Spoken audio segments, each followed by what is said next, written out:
Sir, Daniel sir. Daniel sir. Sir, good morning, sir. Sir, you can start, sir. Live போயிட்டு இருக்கு. Okay, sir. Okay, sir. Okay, sir. Sir, வரணும்னா sir கோவிந்தரா sir? இல்ல அவர் அங்க MCA பண்ணிட்டு இருக்காரு. அப்படியா sir? அப்ப நான் சொல்லி ஸ்டார்டட் சார். ஐயா. Yeah, okay, sir. Okay, thank you, sir.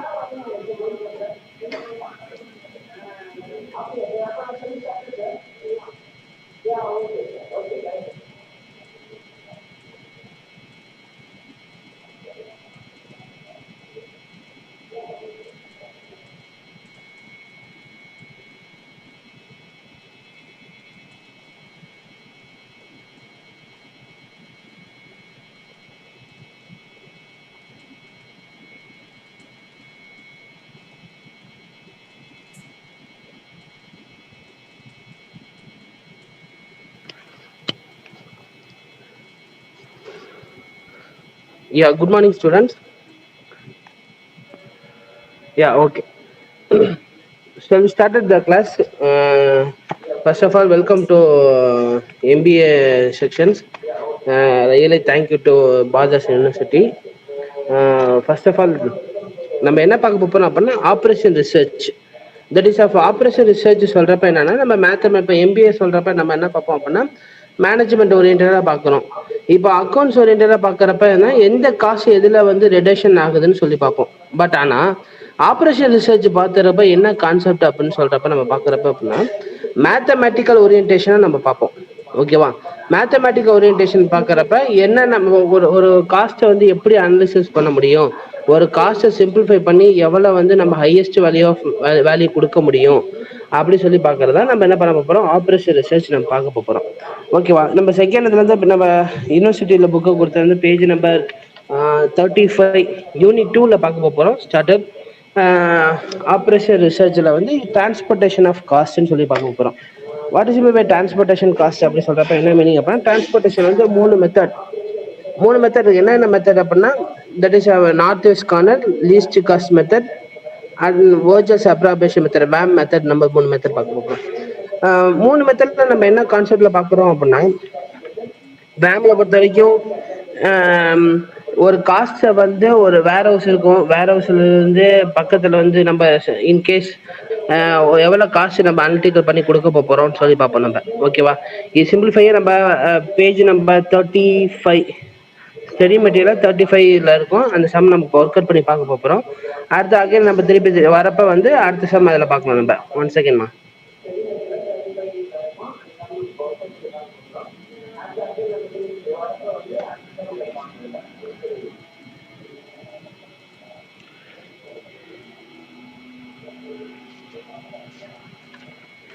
Okay. இந்த டிரான்ஸ்போர்ட்டேஷன் காஸ்ட்ல பொறுத்த வரைக்கும் நம்ம மேத்தமெட்டிக்கல் நம்ம பார்க்குறப்ப தான் பார்க்க போகிறோம். அதாவது இப்போனா 3 மெத்தட் இருக்கு. 3 மெத்தட் நம்ம என்ன பார்ப்போம் அப்படின்னா, least cost method, north west corner method, VAM method. North west corner least cost method பொறுத்த வரைக்கும் என்ன கான்செப்ட்னா, லீஸ்ட் ஆஃப் காஸ்ட் அப்படி சொல்லுவாங்க. அதாவது இப்போ இதுல இருக்கிறது வந்து நம்ம என்ன சொல்லுவோம் அப்படின்னா, தட் இஸ் காஸ்ட்னு சொல்லுவோம். நம்ம அலோகேட் பண்றப்ப யூனிட். அதாவது என்ன ஒரு சின்ன எக்ஸாம்பிள் சொல்ல போறோம் அப்படின்னா, வேரஸ் 1 இருக்கு, வேரஸ் 1, வேரஸ் 2, வேரஸ் 3, வேரஸ் 4 இருக்கு, ஃபேக்டரி 1, ஃபேக்டரி 2, ஃபேக்டரி 3. அப்போ வேர்ஹவுஸ்ல இருந்து எந்த ஃபேக்டரிக்கு கொண்டு போறீங்க அப்படின்னா, எவ்வளவு ஷார்ட் டேர்ம் டியூரேஷன் வச்சு நம்ம ஃபாலோ பண்ணுவோம். இப்போ ஒன்ஸ் நம்ம ஒர்க் அவுட் பண்ணி காட்டுறப்ப உங்களுக்கு ஈஸியா புரியும். நான் சொல்ல பாருங்க.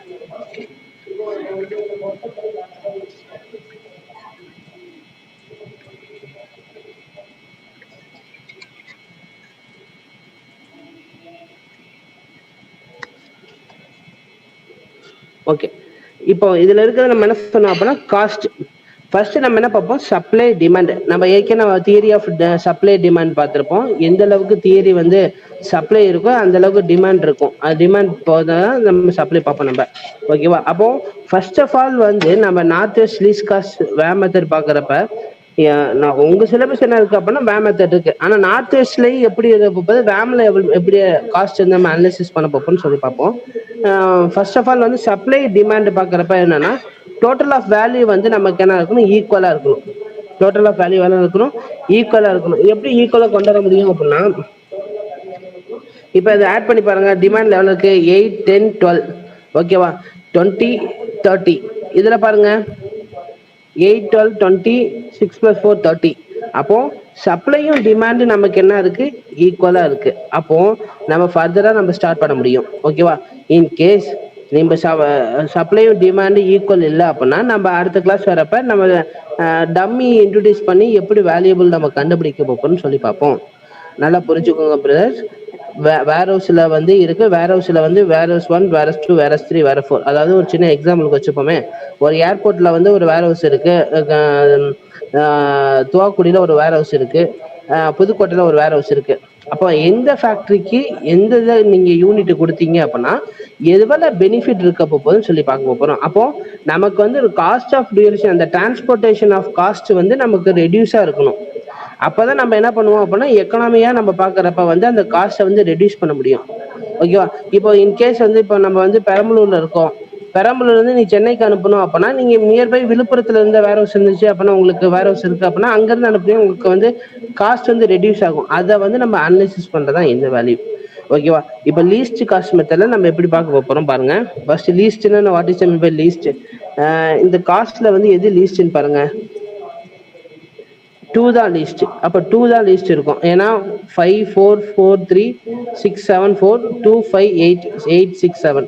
2 தான் லீஸ்ட். அப்போ லீஸ்ட்ல இதான் 2 லிஸ்ட் எடுத்துக்க போகிறோம். அப்போ 2 லிஸ்ட் அப்படின்னா, ஏற்கனவே நமக்கு என்ன இருக்கு, சப்ளைல 12 இருக்கு, டிமாண்ட்ல 8 இருக்கு. ஓகேவா? அப்போ எவ்வளவு கொடுக்கலாம் அப்படின்னா, டிமாண்ட் 8 இருக்கு, சப்ளை 12 இருக்கு அப்படின்னா நம்ம என்ன கொடுக்கலாம் அப்படின்னா 8 தரலாம். ஓகேவா? 8 கொடுத்துட்டீங்கன்னா ரிமைனிங் ஆஃப் 4 இருக்கும் நமக்கு. அப்போ 8 நமக்கு என்ன பண்ணுவோம் அப்படின்னா, இங்கே 0 ஆயிடுச்சு அப்படின்னா ஃபேக்டரி 1ல வந்து 5, 4, 8 ஷேடோ பண்றோம். Okay, do you understand? நல்லா புரிஞ்சுக்கோங்கம்மா. ஃபர்ஸ்ட் டிமாண்டும் சப்ளையும் ஈக்குவலா இருக்கான்னு பார்க்குறோம். ஈக்குவல் இருக்கு அப்படின்னா அடுத்த கான்செப்ட் நம்ம என்ன பண்றோம் அப்படின்னா வேர் ஹவுஸ்ல வந்து எந்த ஃபேக்டரியில வந்து இந்த இருக்கிறதுல வந்து காஸ்ட் வந்து கம்மியா இருக்குன்னு பாக்குறோம். இப்ப இது என்ன சார், இதை வந்து 12 இருந்து நம்ம 8 கொடுத்துக்கணும், அதான் யூனிட். அப்ப நம்ம டோட்டல் காஸ்ட் கண்டுபிடிக்கிறது தான் இந்த வேல்யூ ஸ்டார்ட் பண்றோம். அதாவது 3 மெத்தட் என்னன்னா, ஒரு காஸ்ட்டை வந்து டோட்டல் காஸ்ட் எவ்வளவு வரப்போகுது நமக்கு அப்படின்னு சொல்லி பார்க்க போறோம். 3 மெத்தட்லயும் எந்த மெத்தட் வந்து நமக்கு எக்கனாமியா இருக்கும் அப்படின்னா வேம் மெத்தட் தான் நமக்கு வந்து எக்கனாமியா இருக்கும். நார்த் வெஸ்ட் வந்து கொஞ்சம் அதிகமா இருக்கும், லீஸ்ட் காஸ்ட் வந்து அதோட கொஞ்சம் ஜாஸ்தியா இருக்கும். ஓகேவா? அடுத்து பாருங்க, செகண்ட் பாத்தீங்க அப்படின்னா எது லீஸ்ட்னு பாருங்க. 4 3 இருக்கு, 5 8 இருக்கு, 6 7 7 6. அப்போ எவ்வளவு இருக்கும் அப்படின்னா 3 தான் நமக்கு என்ன இருக்கும் அப்படின்னா லீஸ்ட். அப்ப 3னா ஏற்கனவே நமக்கு டிமாண்ட் ஆஃப் வேல்யூ எவ்வளவு இருக்கு, 6 இருக்கு. சப்ளைல 6, டிமாண்ட் வந்து 12 இருக்கு. அப்போ எவ்வளவு கொடுக்கலாம் அப்படின்னா நம்ம 6 ஆஃப் யூனிட்ஸ் நம்ம என்ன பண்ணலாம் அப்படின்னா அவங்களுக்கு வந்து F3க்கு வந்து நம்ம அலோகேட் பண்ண முடியும். அப்ப 6 தரோம் அப்படின்னா மீதி ரிமைனிங் ஆஃப் வேல்யூ வந்து எவ்வளவு இருக்கும், இங்க 6 இருக்கும். ஓகேவா? அப்ப 6 வந்து இங்க 0 வந்துருச்சு அப்படின்னா நம்ம என்ன பண்றோம் அப்படின்னா 4 ஷேடோ பண்றோம். ஏன்னா ஒவ்வொரு காலமும் நம்ம ரெடியூஸ் பண்ணிட்டே இருக்கணும், காலமும் ரோவும் நம்ம ரெடியூஸ் பண்ணதான் நமக்கு ஆன்சர் ஆஃப் வேல்யூ வந்து நமக்கு என்ன ஆகும் அப்படின்னா டோட்டல் வேல்யூஸ் கரெக்டா வரும். அடுத்து பாருங்க, 7 6 5 8 6 7 எது லீஸ்ட் அப்படின்னா 5 தான் லீஸ்ட் நமக்கு. அப்ப நம்ம சப்ளை எவ்வளவு இருக்கு, 4 இருக்கு. டிமாண்ட் எவ்வளவு இருக்கு, 10 இருக்கு. 4 இருக்கு, இங்க 10 இருக்கு. அப்ப நம்ம எவ்வளவு கொடுப்பாங்களாம் அப்படின்னா 4 ரிமைனிங் கொடுக்கணும் நம்ம காஸ்ட்ல. அப்ப ரிமைனிங் இருக்கிற 4 கொடுத்தாச்சுன்னா ரிமைனிங் எவ்வளவு இருக்கு, இங்க 6 இருக்கும். ஓகேவாமா? அப்ப 6 இருக்கு அப்படின்னா நம்ம என்ன பண்ணுவோம், ஆட்டோமேட்டிக்கா இங்க 4 எடிஷனால இங்க 8 ஷேடோ பண்றோம் நம்ம. ஓகே, சொல்ற புரியுதாமா? அடுத்து பாருங்களா, இப்போ 7 6 6 7 அப்போ ரெண்டுமே இங்க ஒரு 6 இங்க ஒரு 6 இருக்கு.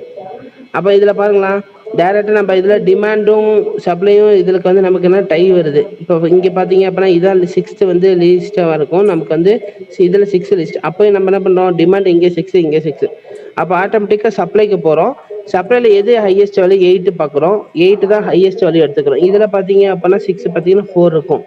நல்லா ஞாபகம் வச்சுக்கோங்க. நம்ம டிரான்ஸ்போர்ட்டேஷன் இதுல வந்து நம்ம என்ன பண்ணுவோம் அப்படின்னா சப்ளை டிமாண்ட் பொறுத்த வரைக்கும் எந்த வேல்யூபிள் திங் வந்து நமக்கு அதிகமா இருக்கோ அந்த டிமாண்ட் வந்து அதிகமா டை வருதுன்னு வச்சுப்போம், 5 5 வருது அப்படின்னா எந்த டிமாண்ட் ஆஃப் வேல்யூ வந்து ஹையஸ்ட் வேல்யூ இருக்கோ அந்த வேல்யூ எடுத்துப்போம்.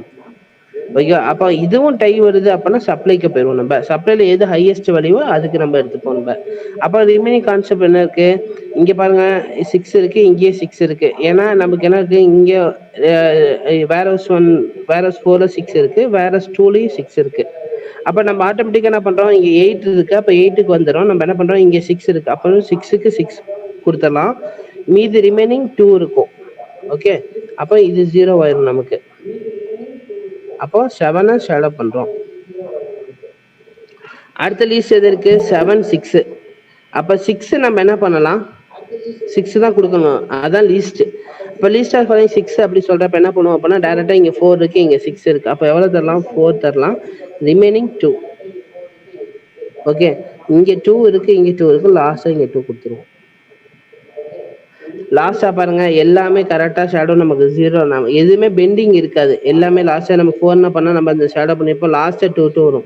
இன்கேஸ் நீங்க சப்ளை டிமாண்ட்ல ஏதாச்சும் வேல்யூ தப்பு பண்ணியிருந்தீங்க அப்படின்னா அந்த வேல்யூல வந்து நம்ம என்ன பண்ணலாம் அப்படின்னா லாஸ்டா பெண்டிங்ல வந்து 2 or 3 வந்து எவ்வளவு நீங்க மிஸ்ஸிங் பண்ணீங்களோ அதை நிற்கும் நமக்கு. அந்த கால்குலேஷன் ஆட் சப்ரேஷன் வந்து கரெக்டா பண்ணுவோம் நம்ம.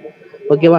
இது வேர் ஹவுஸ் பொறுத்த வரைக்கும் நம்ம என்ன பண்ணுவோம் அப்படின்னா இந்த சப்ளைல வந்து எவ்வளவு டோட்டல் காஸ்ட், இந்த அலோகேஷனுக்கு வந்து எவ்வளவு டோட்டல் ஆஃப் காஸ்ட் வரப்போ பார்க்க போறோம். அடுத்து என்ன பண்றோம், மல்டிபிகேஷன் பண்ணி டோட்டல் காஸ்ட் கண்டுபிடிக்க போறோம். எப்படி டோட்டல் காஸ்ட் கண்டுபிடிக்கிறோம், 1 செகண்ட். Okay, 1 second. இப்போ warehouse 1, warehouse 2, warehouse 3 இதுல கொடுத்துருப்போம். என்னன்னா warehouse, factory, unit, cost, total cost. நம்ம யூனிட்டை நம்ம என்ன சொல்றோம் அப்படின்னா நம்ம யூனிட்டை எந்த யூனிட் அலோகேட் பண்றோம் நம்ம சொல்லி பார்ப்போம். காஸ்ட்னா காஸ்ட் பார்க்க போறோம். இது மல்டிபிகேஷன் பண்ணி பண்ண போறோம், அவ்வளவுதான்.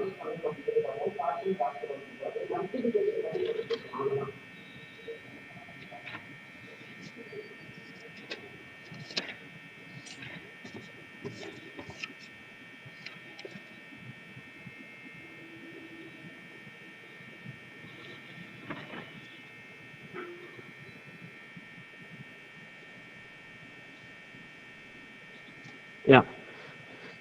Whereas factory unit cost total cost. Okay, இப்போ ஃபேக்ட்ரியில் பொறுத்த வரைக்கும் நம்ம என்ன பண்ணுவோம் அப்படின்னா, ஃபேக்ட்ரியிலோட காஸ்ட் வந்து இருக்கு F3 இருக்கு. ஏன்னா நம்ம அலோகேஷனில் வந்து உங்களுக்கு என்ன கொடுத்துருக்கோமோ அதை நம்ம பார்க்க போகிறோம்.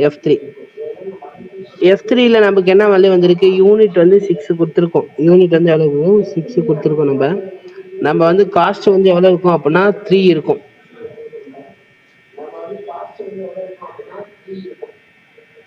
அடுத்து பார்த்தீங்க அப்படின்னா W2ல வந்து F2 வந்து எவ்வளோ கொடுத்துருப்போம் அப்படின்னா 2 கொடுத்துருப்போம். இதில் 7 அலோகேட் ஆகிருக்கும். W2ல அகெயின் F3 F4ல 6 வந்திருக்கும். இதில் 6 வந்திருக்கும்.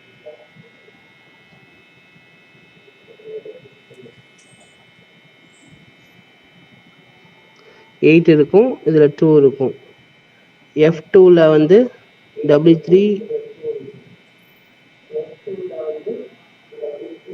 4 5. W4ல F2ல 4 6. ஓகே, இப்போ நம்ம என்ன பண்ண போகிறோம், ரெண்டுத்தையும் மல்டிப்ளை பண்ணி டோட்டல் காஸ்ட் கண்டுபிடிக்க போகிறோம். யூனிட்டையும் காஸ்ட்டையும் மல்டிப்ளை பண்ணால் நம்ம டோட்டல் காஸ்ட் பண்ணலாம். 6 × 3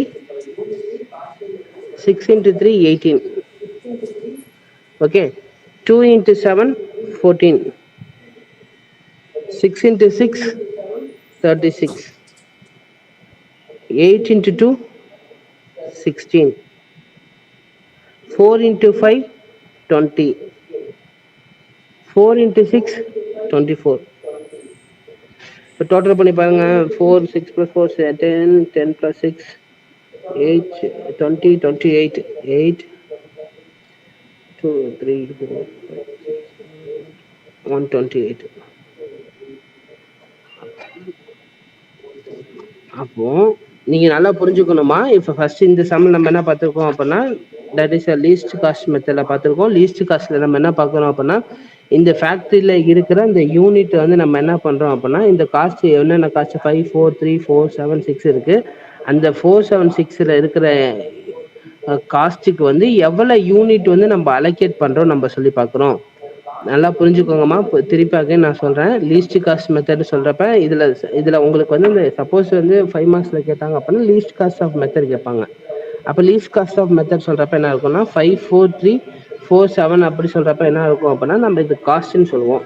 அப்போ நம்ம யூனிட் வந்து எவ்வளோ யூனிட் அலோகேட் பண்ணலாம்னு சொல்லி பார்க்கணும். 6 2 6 8 4 4. இப்போ நம்ம என்ன பண்ணுவோம் அப்படின்னா m + n - 1 பார்ப்போம். Number of row number of காலம்.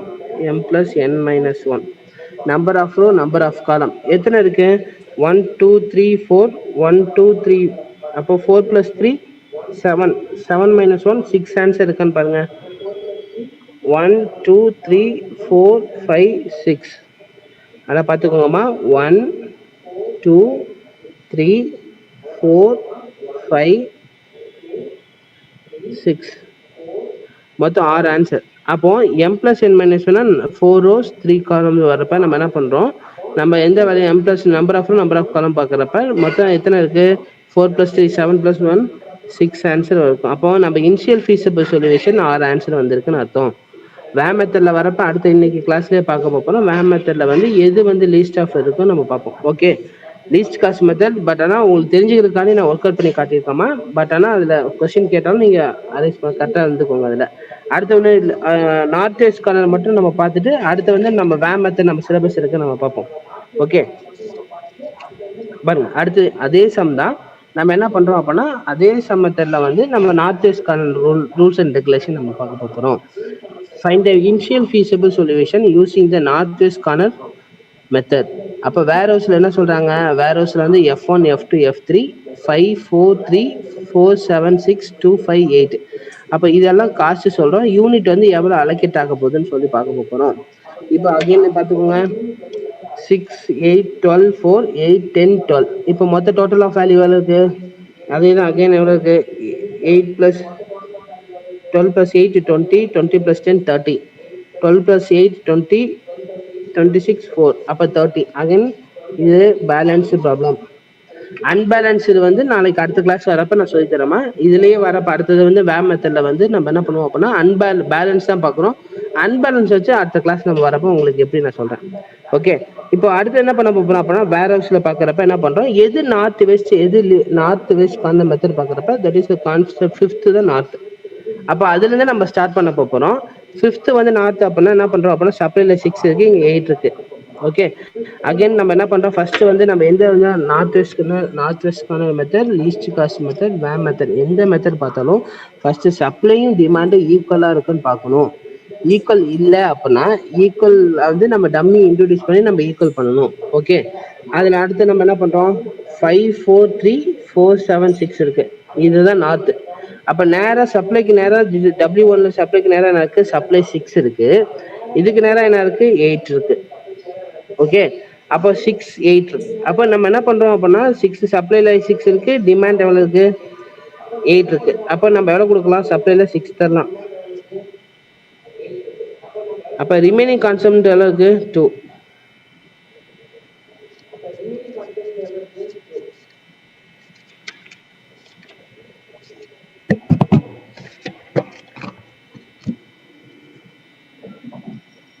சாரிமா, ஒன் செகண்ட். யா, ஓகே, 2 இருக்கு. ஓகே, அப்போ 6 வந்ததுனால என்ன பண்ணோம் 0 பண்ணனால 4 3 நம்ம காலம் வைஸ் ரோ வைஸ் வந்து நம்ம என்ன பண்ணோம் ரெடியூஸ் பண்ணிக்கிட்டே வரணும். அதான் நம்ம என்ன பண்ண போறோம், நார்த் வெஸ்டோ லீஸ்ட் காஸ்டோ வேமா பார்ப்போம். ஓகே, இப்போ நம்ம என்ன பண்றோம் 0 வந்துருச்சு. அடுத்து எது நார்த்து அப்படின்னா 4 தான் நார்த்து. ஏன்னா நார்த் என்ன பண்ணுவோம், இதான் நார்த் நம்ம சொல்லுவோம். இந்த சைனிங் ஆஃப் வேல்யூ என்ன இருக்கு, நார்த்னா மேலே சொல்லுவோம். ஓகே, அதில் அப்போ நம்ம என்ன பண்ணுறோம், நார்த்தில் என்ன பண்ணுறோம் ஸ்டாப் த பட்டம். அப்போ 4 தான் நமக்கு நார்த் வெஸ்ட். அப்போ 8 இருக்கு, இங்கே 2 இருக்கு. அப்போ எவ்வளோ கொடுக்கலாம், நம்ம 2 தரலாம் டிமாண்டில், சப்ளைல 6 8 இருக்கு. அப்போ ரிமைனிங் 6 இருக்கு. இங்கே 2 0 வந்ததுனால இந்த 2ஐயும் இந்த 8ஐயும் ஷார்ட் பண்ணுறோம். அகைன் நார்த் எது நார்த்து, 7th தான் நார்த்து. ஓகே, நல்லா புரிஞ்சுக்கோங்கம்மா, 7th தான் நார்த். ஏன்னா இந்த காலமும் இப்போ பாருங்க, இந்த காலமும் இங்கே பாருங்க, இந்த காலமும் இதுவும் நமக்கு வந்து முடிஞ்சிருச்சு அப்படின்னா எது நார்த்துனா இதுதான் 7th தான் நார்த்து. ஓகே, அப்போ நம்ம என்ன பண்ணுறோம் 7 6 நம்ம எடுத்துக்கிறோம். சில வேல்யூவில் நம்ம என்ன பண்ணுவாங்க அப்படின்னா ஒவ்வொரு காலமாக ரெடியூஸ் பண்ணி கீழே எழுதிட்டு இருப்பாங்க. அந்த வேலையும் கரெக்டு தான், இல்லைன்னு நான் சொல்லலை, நல்லா புரிஞ்சுக்கோங்கம்மா. சில ஒர்க் அவுட் பண்ணுறப்ப என்ன பண்ணுவாங்க அப்படின்னா ஃபர்ஸ்ட் என்ன பண்ணுவாங்க, இந்த ரோவும் இந்த காலத்தையும் கேன்சல் ஆனதுனால என்ன பண்ணுவாங்கன்னா மிச்சம் ரிமைனிங் இருக்க வேல்யூஸ் மட்டும் எடுத்து எழுதிப்பாங்க. ஒவ்வொன்றா ரெடியூஸ் பண்ண நமக்கு காலம் வைஸ் நம்ம போயிட்டு இருக்கோம். அதுவும் கரெக்ட் தான். இதுலேயே நம்ம என்ன பண்ணிக்கலாம், சிம்பிளிஃபை பண்ணிக்கலாம் நம்ம. ஓகே, அப்போ என்ன இருக்கு அடுத்து பாருங்க 7 6. அப்போ 7 தான் நார்த்து. நமக்கு இங்கே என்ன இருக்கு 6 இருக்கு. ஓகே, இங்கே 10 இருக்கு. ஓகே, 6 10. அப்போ நம்ம என்ன பண்ணலாம், எவ்வளோ கொடுக்கலாம் 6 கொடுத்துடலாம். ரிமைனிங் எவ்வளோ இருக்கு, 10ல 6 பண்ணுச்சா ரிமைனிங் 4. ஓகே, அப்போ 6 6 போச்சா மிச்சம் ரிமைனிங் 4 இருக்கு. ஓகே, அப்போ அடுத்து என்ன பண்ணுறோம் அப்படின்னா 6ல் என்ன பண்ணுறோம் 6 பண்ணாலும் இங்கே 6 ஸ்டார்ட் அப் பண்ணிடுறோம். ஏன்னா W2ல வந்து முடிஞ்சிருச்சு, நமக்கு 0 ஆயிடுச்சு. ஓகே, அடுத்து எது நார்த்துனா 5 தான் நார்த்து. ஏன்னா மீது ரிமைனிங் இருக்கிற வேலையை W1 முடிஞ்சிச்சு, W2 முடிஞ்சிச்சு, இதில் வந்து F1 முடிஞ்சிருக்கு. அடுத்து பார்த்தீங்க அப்படின்னா 5 தான் நார்த்து. 12 இருக்கு, இங்கே 4 இருக்கு. அப்போ எவ்வளோ கொடுக்கலாம் 4 தரலாம். டிமாண்ட்ல 4 இருக்கு, சப்ளைல 12 இருக்கு. அப்போ நம்ம எவ்வளோ கொடுக்கலாம், 4ல 12 போனுச்சு எவ்வளோ இருக்கு, மீதி ரிமைனிங் 8 இருக்கு. ஓகேம்மா, 8 இருக்கு. அப்போ 4 இங்கே 0 இங்கே 0 வைக்கிறோம், இங்கே ஷேடா பண்ணுறோம். அடுத்து பாருங்க, இங்கே 12 இருக்கு, இங்கே 8 இருக்கு. அப்போ நம்ம என்ன பண்ணலாம், நார்த்துனா இதான் நார்த்து 8 இருக்கு. அப்போ 8 கொடுத்துடலாம். இங்கே மீதி ரிமைனிங் 4 இருக்கும். ஓகே, இப்போ 8 இங்கே 0 முடியும், மிச்சம் இங்கே 4 லாஸ்ட்டாக இங்கே 4 முடியும். சொல்ற புரியுதாம்மா? நல்லா பாருங்க. அடுத்து என்ன கான்செப்ட் பார்ப்போம், m+n-1 number of row number of column. நம்ம எத்தனை ஆன்சர் வரணும், 1 2 3 4 5 6 7 7 - 1 6 ஆன்சர் வரணும். பார்த்துக்கோங்க, m+n-1. ஓகே, இப்போ 6 ஆன்சர் வரணும். எவ்வளோ ஆன்சர் இருக்கு, 1 2 3 4 5 6. அப்போ நம்ம இனிஷியல் ஃபீஸபிள் சொல்யூஷன் 6 ஆன்சர் வந்தது கரெக்ட். ஓகேவா, இது மல்டிப்ளை பண்ணி பாருங்களா, 6 × 5 நமக்கு கொடுத்துருக்க காஸ்ட்டுக்கு யூனிட் அலோகேட் வந்து அது எப்படின்னா கான்செப்ட்னா சப்ளைல இருக்கிறப்ப W1 வேர் ஹவுஸுக்கு வந்து நீங்க வந்து சப்ளைல இருக்கப்ப இங்க 6 யூனிட் கொடுத்தீங்கன்னா உங்களுக்கு எக்கனாமியா இருக்கும். இதுல பாத்தீங்க W2ல வந்து வெறும் 2 யூனிட் கொடுத்தீங்கன்னா 4க்கு வந்து எக்கனாமியா இருக்கும். இதுல பாத்தீங்க அப்படின்னா W2ல வந்து F2க்கு வந்து 6 கொடுத்தீங்கன்னா எக்கனாமியா இருக்கும். W3ல வந்து நீங்க 5க்கு வந்து என்ன பண்ணலாம் அப்படின்னா 4 யூனிட் கொடுத்தீங்கன்னா உங்களுக்கு எக்கனாமியா இருக்கும். இங்க இந்த W4 ஏல W4 வந்து 7 ஆஃப் காஸ்ட்டுக்கு வந்து நீங்க 4 அலோகேட் பண்ணீங்கன்னா உங்களுக்கு எக்கனாமியா இருக்கும். ஓகே, இப்போ நம்ம என்ன பண்ண போறோம், 1 by 1 பார்க்க போறோம். 6 into 5 30. Okay, 2 into 4 14, 7 42, 6 into 7 4 into 5 20, 8 into 8 64, 7 into 4 28. சிறப்புதாம்மா. இதை பாருங்க, நான் எடுத்து அதேமாதிரி நான் ஃபேக்ட்ரி 1 ஃபேக்ட்ரி 2 நம்ம ரிமைனிங் எடுத்து எழுதிக்கணும் நம்ம. ஓகே, இப்போ மல்டிப்ளை பண்ணி பாருங்க, ஆட் பண்ணி பாருங்க. 8 8 + 2 10,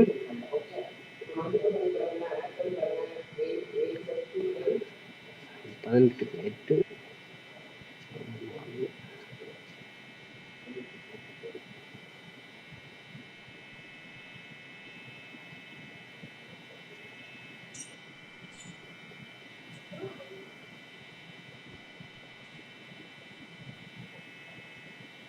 198 198 வருது. நம்ம போன தாட்டி நீங்க பாருங்களா, போன தாட்டி நம்ம என்ன சம் பார்த்தோம், நம்ம நார்த் வெஸ்ட் கார்னர் மெத்தட்ல பார்த்தோம். நம்ம வந்து என்ன பண்ணோம் அப்படின்னா லீஸ்ட் காஸ்ட் மெத்தட் பார்த்தோம். லீஸ்ட் காஸ்டோட டோட்டல் காஸ்ட் எவ்வளோ இருக்கு, 128 வருது. ஓகேவா, லீஸ்ட் காஸ்டோட டோட்டல் எவ்வளோ இருக்கு, அதே சம் வேல்யூ தான், ஒரே சம்ல என்ன பண்ணலாம் அப்படின்னா லீஸ்ட் காஸ்ட் பார்த்துருக்கோம். அதோட டோட்டல் காஸ்ட் எவ்வளோ வருது அப்படின்னா 128. அதே சம்ம வந்து நம்ம என்ன பண்றோம் அப்படின்னா நார்த் வெஸ்ட் கார்னர் மெத்தட்ல பார்க்குறோம், 198 வருது. அப்போ நம்ம என்ன பண்றோம், அப்போ அடுத்த மெத்தட் மெத்தட் பார்த்தோம் அப்படின்னா இந்த 128ஓட இந்த 128ஓட இன்னும் காஸ்ட் வந்து ரெடியூஸ் ஆகும். இந்த 128ஓட காஸ்ட் வந்து ரெடியூஸ் ஆகும். ஓகேவா, டு அண்டர்ஸ்டாண்ட்? பேஜ் நம்பர்ல வந்து நீங்க வந்து நம்ம எம்பிஏ சிலபஸ் எம்பிஏ மெட்டீரியல்ல பாத்தீங்க அப்படின்னா பேஜ் நம்பர் 35ல நமக்கு ஒரு சம் கொடுத்துருப்பாங்க. நீங்க அதை ஒர்க் அவுட் பண்ணி பார்த்து சொல்லுங்க எனக்கு எவ்வளவு ஆன்சர் வருதுன்னு. ஓகே, இந்த சம் ஏன் நான் ஒர்க் அவுட் பண்ணேன் அப்படின்னா நீங்க அடுத்த இது அந்த சம் வந்து நீங்களே ஒர்க் அவுட் பண்ணி ஆன்சர் எவ்வளவு வருது நீங்க சொல்லுங்க. ஓகே, அடுத்து பாருங்க, இப்போ சப்ஜெக்ட் போறோம். அடுத்து பார்க்கறப்ப அடுத்த மெத்தட் என்ன இருக்கும் அப்படின்னா வேம் மெத்தட் அப்படின்னு நம்ம சொல்லி பார்ப்போம். வேம் மெத்தட் பார்க்கறப்ப என்ன பார்ப்போம் அப்படின்னா find the minimum cost of assumption cell entry of unit of transportation cost அப்படின்றாங்க. டிரான்ஸ்போர்ட்டேஷன் காஸ்ட் சொல்றப்ப வேம் மெத்தட் சொல்லுவாங்க. இது மேக்ஸிமம் வந்து part C of answer questions தான் கேட்பாங்க. இது மெயின் இம்பார்ட்டன்ட் இருக்கும்.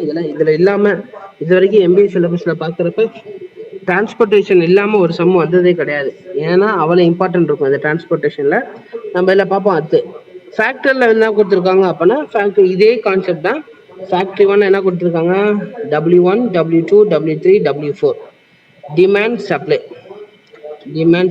ஓகே, இப்போ நம்ம என்ன பண்றோம், ஆல்ரெடி நம்ம என்ன பண்றோம், வேர் ஹவுஸ்ல வந்து என்ன பண்றோம், இதெல்லாம் நம்ம என்ன சொன்னோம் ஏற்கனவே காஸ்ட்னு சொல்லியிருக்கோம்.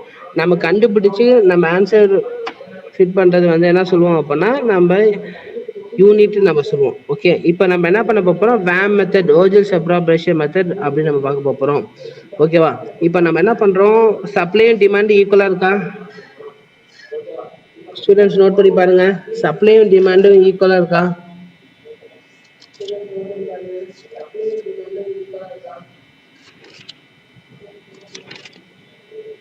சப்ளை டிமாண்ட் ஈக்குவலா இருக்காமா,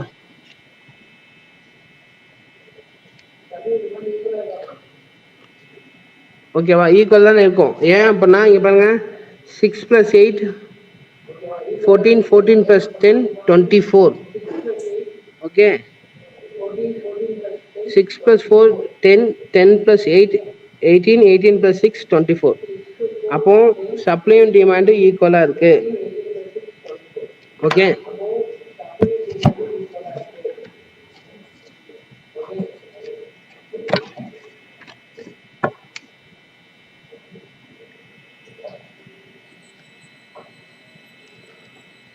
ஓகே இப்போ பாருங்க எல்லாத்துக்கும் ஸ்க்ரீன் விசிபிள் தெரியணும். ஓகே, இப்போ டிரான்ஸ்போர்ட்டேஷன் காஸ்ட்ல வந்து நம்ம என்ன பண்ண போறோம், வேம் மெத்தட் பார்க்க போறோம். வேம் மெத்தட்ல வந்து நம்ம ஃபர்ஸ்ட் வந்து சப்ளை அண்ட் டிமாண்ட் ஈக்குவலா இருக்கான்னு பார்க்கணும். சப்ளை டிமாண்ட் ஈக்குவல் இருக்கு.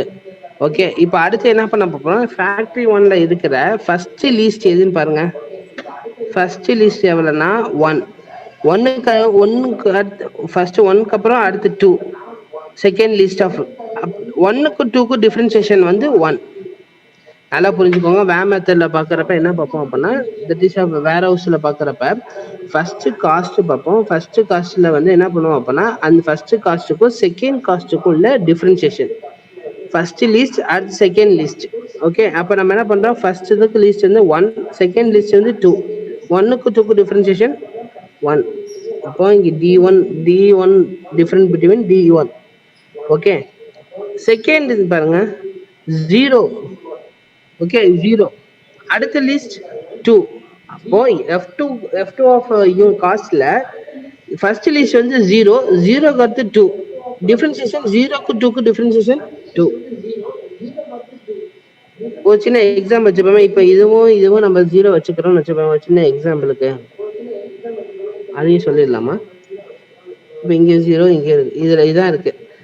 டூக்கு டிஃபரன்சியேஷன் ஜீரோ தான் பண்ணும். டூக்கு டிஃபரன்சியேஷன் ஜீரோ தான் பண்ணும். ஓகே, இப்போ இதில் பாருங்க ஜீரோ ஒன்.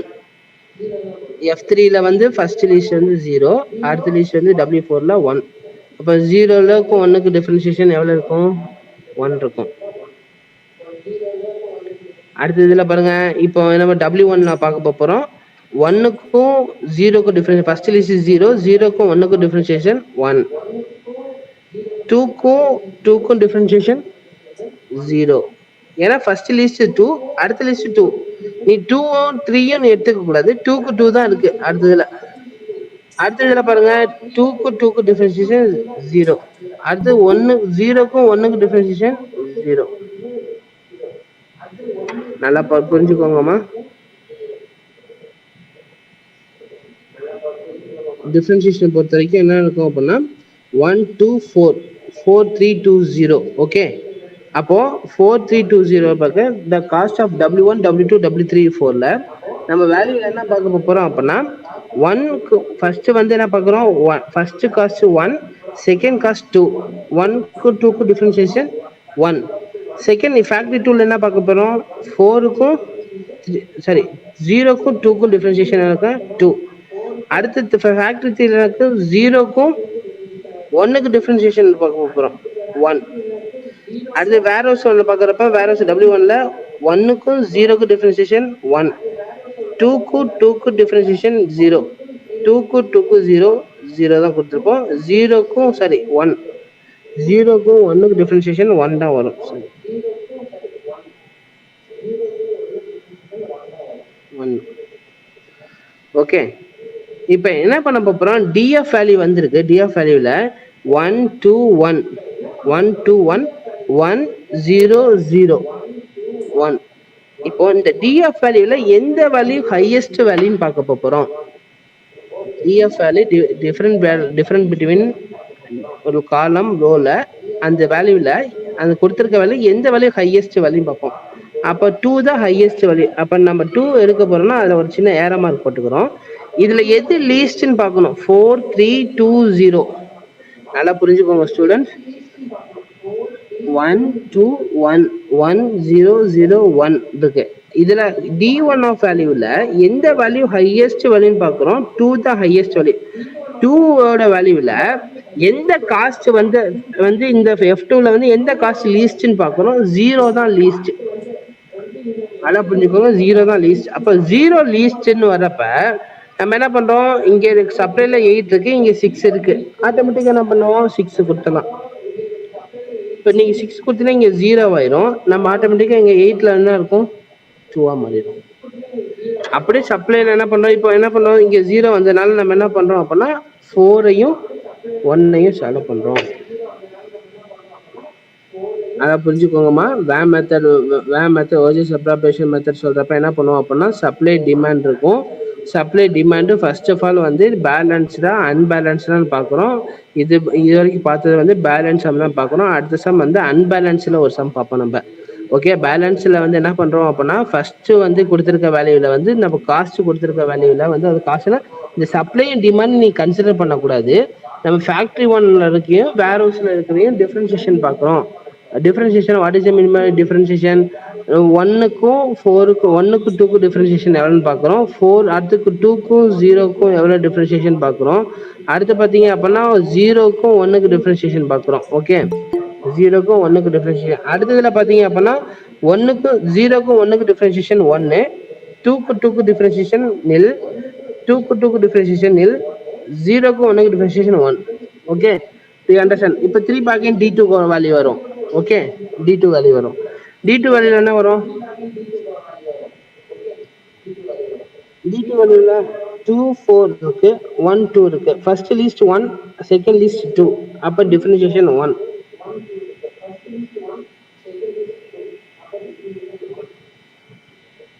ஓகேமா, டிஃபரன்ஷியேஷன் எவ்வளோனா 1.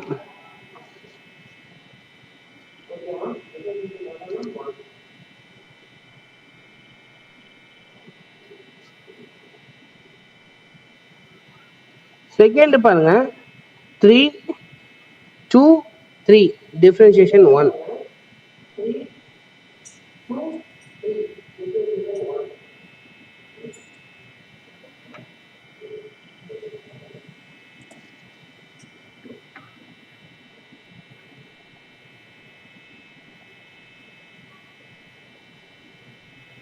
அடுத்த டிஃபரன்ஷியேஷன் பாருங்க, ஜீரோக்கும் டூக்கும் டிஃபரன்ஷியேஷன் எவ்வளோ இருக்கு? ஜீரோக்கும் டூக்கும் டிஃபரன்ஷியேஷன் 2.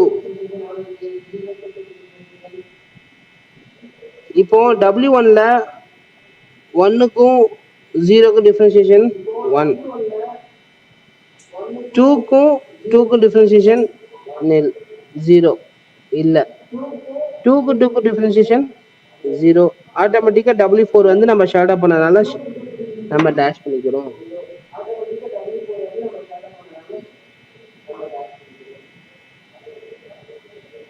நல்லா புரிஞ்சுக்கோங்க ஸ்டூடெண்ட்ஸ்.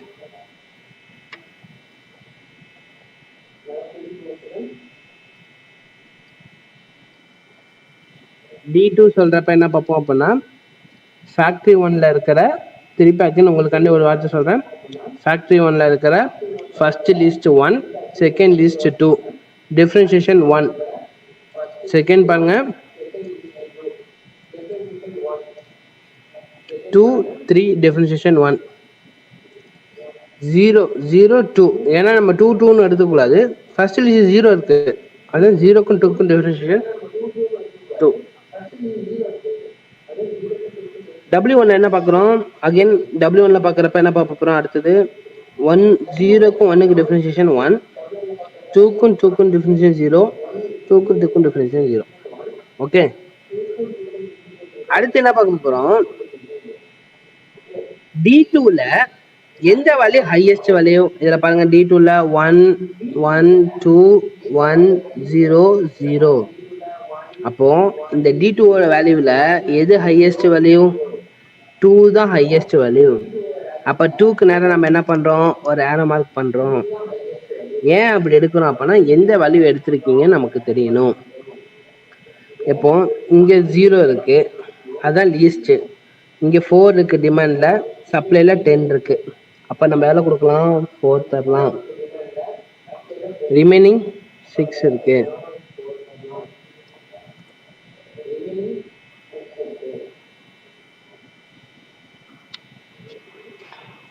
ஓகேவாமா? 6 இருக்கு. ஓகே, இங்கே 4 0 வந்ததுனால இந்த 1ஐயும் 4ஐயும் ஷேடோ பண்ணுறோம். ஓகேவா?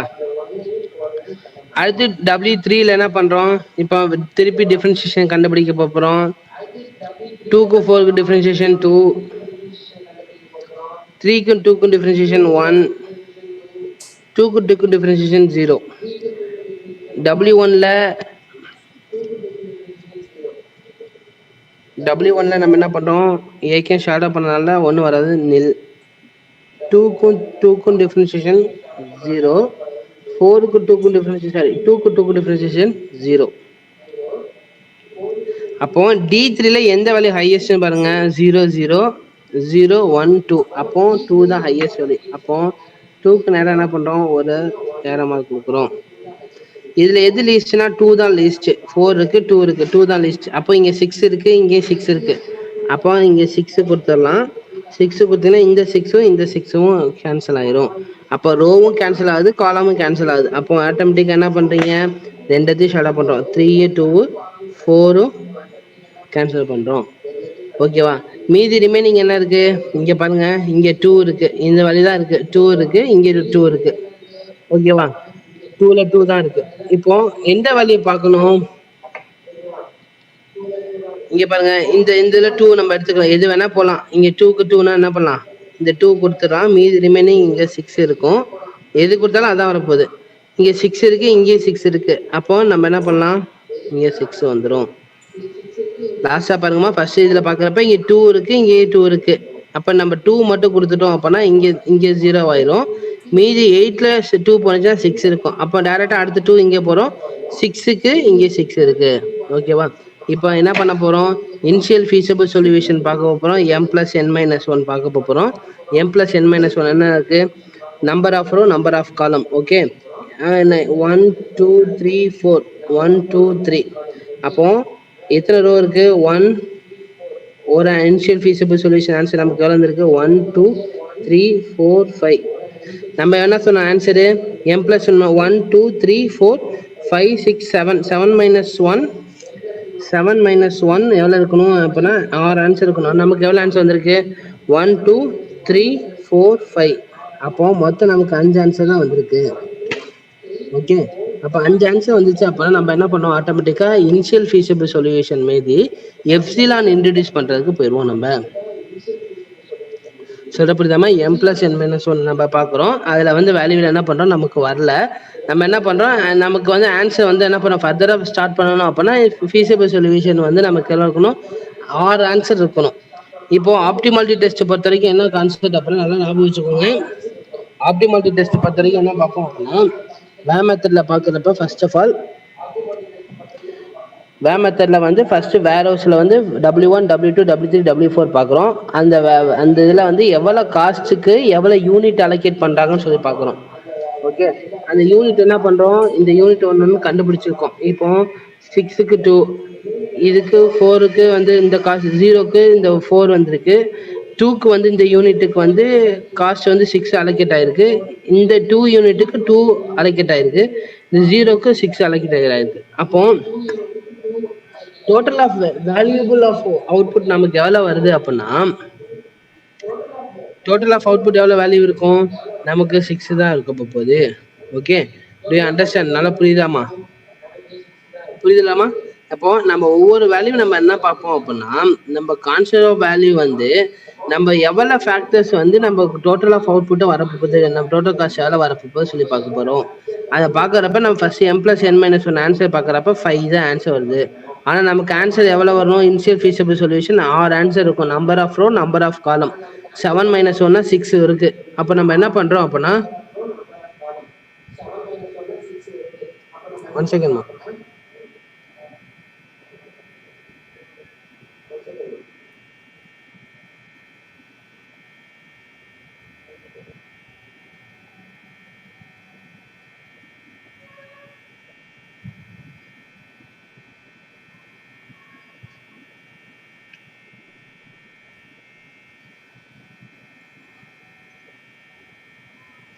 ஓகேம்மா, இப்போ 6 ஆன்சர் 5 ஆன்சர் வந்தது நமக்கு. ஓகே, இப்போ அடுத்து பார்க்குறப்ப என்ன பண்ணுவோம் அப்படின்னா, நம்ம வேல்யூ வந்து என்ன பண்ணுறோம், அடுத்து ஃபர்தர் ஸ்டெப் எப்சிலான் இன்ட்ரடியூஸ் பண்ண போகிறோம். எப்சிலான் எப்படி இன்ட்ரடியூஸ் பண்ணுறோம் பாருங்க.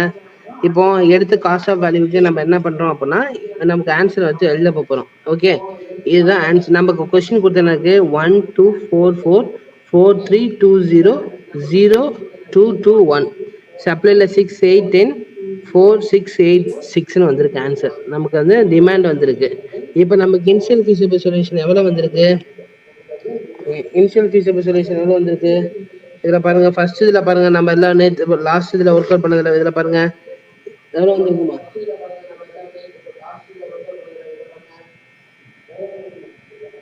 6க்கு 2க்கு 6 அலோகேட் ஆயிருக்கு. இந்த காஸ்ட்டுக்கு 6 யூனிட் அலோகேட் ஆயிருக்கு. அடுத்து என்ன இருக்கு? இந்த 2க்கு எவ்வளவு வந்திருக்கு? இங்க பாருங்க, இந்த 2க்கு எவ்வளவு போட்டிருக்கோம்? 2 அலோகேட் ஆயிருக்கு.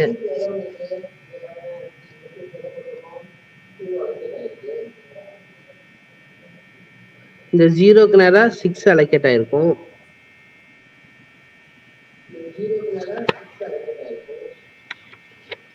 இந்த 0க்கு நேரா 4 அலோகேட் ஆயிருக்கு. அப்ப நம்ம என்ன பண்றோம்? இந்த 0க்கு நேரா 4 அலோகேட் ஆயிருக்கு. இந்த 2க்கு நேரா 6 அலோகேட் ஆயிருக்கும். 1 2 3 4 5 மொத்தம் 5 ஆன்சர் தான். ஓகேவா? 5 ஆன்சர் தான் வந்திருக்கு. ஏன்னா m plus n minus 1 பார்க்குறோம். m plus n minus 1 number of row, number of column. m plus n minus 1 என்ன பார்ப்போம் அப்படின்னா, காலம் வந்து 1 2 3 4 5 6 7 7 minus 1 6 ஆன்சர் வரணும். ஆனால் நமக்கு 5 ஆன்சர் வந்திருக்கு. 1 2 3 4 5 5 ஆன்சர் வந்திருக்கு. அப்போ நம்ம என்ன பண்றோம்? அடுத்து பாருங்க, less than of 6 solution available of introduce of E. அப்பனா எப்சிலான் இன்ட்ரோடியூஸ் பண்ண போறோம். அப்ப லீஸ்ட் காஸ்ட் ஆஃப் அன்அலோகேட்டட் செல்ஸ்ல வந்து லூப்பிங் வந்து ஃபார்ம் ஆகக்கூடாது. அதுக்கு என்ன ஃபாலோ பண்றோம்? ஃபர்ஸ்ட் நான் காலம் வைஸ் எழுதியிருக்கேன். காலம் வைஸ் ரோ வைஸ் சும்மா பாக்ஸ் போட்டிருக்கேன். நம்ம என்ன பண்ண போறோம்? நம்ம காஸ்ட் அலோகேட் ஆயிருக்கலாமா? இங்க பாருங்க, இங்க 6 4 2 6 6 இதை எடுத்து நான் எழுத போறேன். ஓகேவா? இப்போ இங்க பாருங்க, நல்லா புரிஞ்சுக்கோங்க. இப்போ என்ன பண்றேன்? எடுத்து எழுதுறத ஃபர்ஸ்ட் எழுதியிருக்கேமா? இங்க பாருங்க, இந்த ஆன்சர் பார்த்து தான் எழுதுறேன் நான். 6 ஓகேவா? இங்க 6 எழுதியிருக்கேன். இந்த இதில் 6. அடுத்து பாருங்க, இங்க 0 கொடுத்துக்கு 4 வந்திருக்கு அலோகேட்டு. அதனால நான் என்ன பண்றேன்? இங்க 4 எழுதியிருக்கேன். ஓகேவா? அடுத்து பாருங்க, இங்க என்ன இருக்கு? 2 6 0 6. அப்போ 2 6 6 1 2 3 4 5. ஓகேவா? இப்போ எப்சிலான் இன்ட்ரோடியூஸ் பண்ணணும் அப்படின்னா லூப்பிங் வந்து ஃபார்ம் ஆகாது. லூப்பிங்னு ஒரு கான்செப்ட். லூப்பிங்னா என்னன்னா, நல்லா புரிஞ்சுக்கோங்கம்மா. லூப்பிங் கான்செப்ட் என்னன்னா, இங்க பாருங்க, 1 செகண்ட்.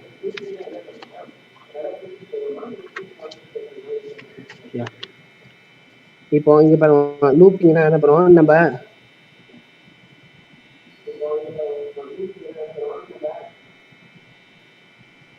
ஓகே, இப்போ இதில் கொடுத்துருக்காங்க. சின்ன ஒரு எக்ஸாம்பிள் சொல்கிறேன். நம்ம வேம் மெத்தடில் நம்ம என்ன பண்ணுறோம்? நார்த் வெஸ்ட் லீஸ்ட் காஸ்ட் மெத்தடில் வந்து டோட்டல் காஸ்ட் நம்ம கண்டுபிடிச்சிரும். ஓகேவா? வேம் மெத்தடில் பொறுத்த வரைக்கும் நம்ம இந்த புரிஞ்சு 6 ஆன்சர் வந்திருக்கு அப்படின்னா நம்ம வேம் மெத்தட் மட்டும் கேட்டிருந்தாங்க அப்படின்னா 5 மார்க்ஸில் டைரெக்டாக அந்த இருக்கிற எந்த யூனிட்டுக்கு எந்த காசுக்கு எந்த யூனிட் அலோகேட் ஆகிருக்கோ அதை மல்டிப்ளை பண்ணிங்கன்னா அப்படின்னா டோட்டல் காஸ்ட் வந்துடும். அதாவது நான் சொன்ன ஆன்சரோட கம்மியாக வரும். அதாவது வேம் மெத்தட் ஒரே சம்மில் வேம் மெத்தடு யூஸ் பண்ணலாம், நார்த் வெஸ்ட்கான யூஸ் பண்ணலாம், லீஸ்ட் காஸ்ட் எந்த சம் கேட்குறாங்களோ அதுக்கு நம்ம யூட்டிலைஸ் பண்ணிக்கலாம். நம்ம இப்போ லூப்பிங் எப்சிலான் இன்ட்ரோடியூஸ் பண்றதுக்கு என்ன கான்செப்ட் அப்படின்னா, இப்போ இங்க பாருங்க, நமக்கு 6 ஆன்சர் வரணும், 5 ஆன்சர் வந்திருக்கு நமக்கு. அப்போ நம்ம என்ன பண்ணோம்? இதுல பாக்ஸ் ஒரு சின்ன பாக்ஸ் வச்சுப்போமே, 3 இப்படி இருக்கு. இப்போ நம்ம என்ன பண்ணுவோம் அப்படின்னா, டைரக்டா லூப்பிங் ஃபார்ம் பண்ணும் அப்படின்னா, லூப்பிங் என்னன்னா அந்த ரோல் இருந்து ஃபர்ஸ்ட் போறப்ப டேர்னிங் ஆனும், இங்கேயும் டேர்ன் ஆனும், டைரக்டா டேர்னிங். ஏன்னா இங்க ஏதோ ஒரு வேல்யூ இருந்துச்சுன்னு வச்சுப்போமே, இப்போ டேர்ன் பண்ணி இதில் வரணும். அப்போ அந்த லூப்பிங்னா இதுமே ஒரு பாக்ஸ் வந்து அலோகேட் ஆகணும். இப்படி ஒரு பாக்ஸ் அலோகேட் ஆகலாம், அந்த பாக்ஸுக்குள்ளேயே இப்படி அலோகேட் ஆகலாம். ஓகேவா? இதுல இந்த கான்செப்ட்ல இப்படி அலோகேட் ஆகலாம், எப்படி வேணா அலோகேட் ஆகலாம். அந்த ஃபார்மிங் வந்து என்னன்னா, இந்த பாக்ஸ் வந்து கரெக்டாக டேர்னிங் ஆகி கரெக்டாக க்ளோஸ் ஆகணும். ஓகே, இது என்ன கான்செப்ட் அப்படின்னா, இந்த லூப்பிங் ஃபார்ம் ஆகணும் அப்படின்னா நம்ம வந்து கண்டுபிடிச்சிற ஆன்சர் வந்து அடுத்த சம் பார்க்குறப்போ ஆப்டிமாலிட்டி டெஸ்ட் பார்ப்போம். ஆப்டிமாலிட்டி டெஸ்ட்டில் வந்து நம்ம வந்து அந்த வேல்யூ வந்து மைனஸ் வேல்யூ வரும். ஓகேவா? மைனஸ் வேல்யூ வருது அப்படின்னா அந்த மைனஸ் வந்து பிளஸ் ஆக்கணும் அப்படின்னா இந்த லூப்பிங் வந்து ஃபார்ம் ஆகிற மாதிரி நம்ம ஒர்க் அவுட் பண்ணணும். ஆனா இப்போ நம்ம லூப்பிங்னா என்ன இருக்கு? இதான் லூப்பிங். ஆனா இப்போ எப்சிலான்ல வந்து இந்த லூப்பிங்கே ஃபார்ம் ஆகக்கூடாது. லூப்பிங்ல ஃபார்ம் ஆகும். அதாவது எப்படி பாருங்களா, இப்போ 6 4 6 2 6. ஓகே, இதுதான் கொடுத்துருக்காங்க. ஓகே, இதான் நமக்கு அலோகேட் ஆயிருக்கு நமக்கு. அப்போ நானே இங்க எப்சிலான் வந்து நான் இ வந்து கொண்டு வரேன்னு வச்சுப்போமே, இங்க ஈன்னு ஒரு வேல்யூ கொண்டு வரேன்னு வச்சுப்போமே. நான் என்ன பண்றேன், டைரக்டா இங்க டர்னிங், இங்க டர்னிங், இங்க டர்னிங், இங்க டர்னிங். அப்போ லூப்பிங் ஃபார்ம் ஆகுது. இங்க லூப்பிங் ஃபார்ம் ஆகுது. அப்போ இத நான் என்ன பண்ணக்கூடாது, கன்சிடர் பண்ணக்கூடாது. இது தப்புன்னு அர்த்தம். No loop can be formed. அந்த லூப் வந்து ஃபார்ம் ஆகாம இருக்கணும். ஓகேவா? எப்சிலான்ல பாக்குறப்ப நம்ம என்ன பண்ணுவோம் அப்படின்னா, நம்ம என்ன பண்ணுவோம், லூப்பிங் வந்து ஃபார்ம் ஆகக்கூடாது. அந்த இதுல போய் தப்பு. அப்ப கரெக்டானதுக்கு என்ன பண்ணணும் அப்படின்னா, இங்க பாருங்களா, இப்போ அதே வேல்யூ தான் எடுத்து இங்க எழுதிக்கிறேன். 6 4 2 6 6. ஓகேவா? இதே தான் நம்ம எடுத்து எழுதியிருக்கோம். நம்ம லூப்பிங் வந்து ஃபார்ம் ஆகாம எப்படி வந்து நம்ம எப்சிலன் கொண்டு வர போறோம்னு சொல்லிட்டு. ஓகேவா? இப்போ இங்க பாருங்களா, 6 இருக்கா? நான் என்ன பண்றேன், 6ல இருந்து ஸ்டார்ட் பண்றேன். ஓகே, 6ல இருந்து ஸ்டார்ட் பண்றேன். இங்க டர்னிங் இருக்கு. 2க்கு அப்புறம் நம்ம கீழே போகலாம். 4க்கு அப்புறம் இங்கே போகலாம். ஓகேவாம்மா?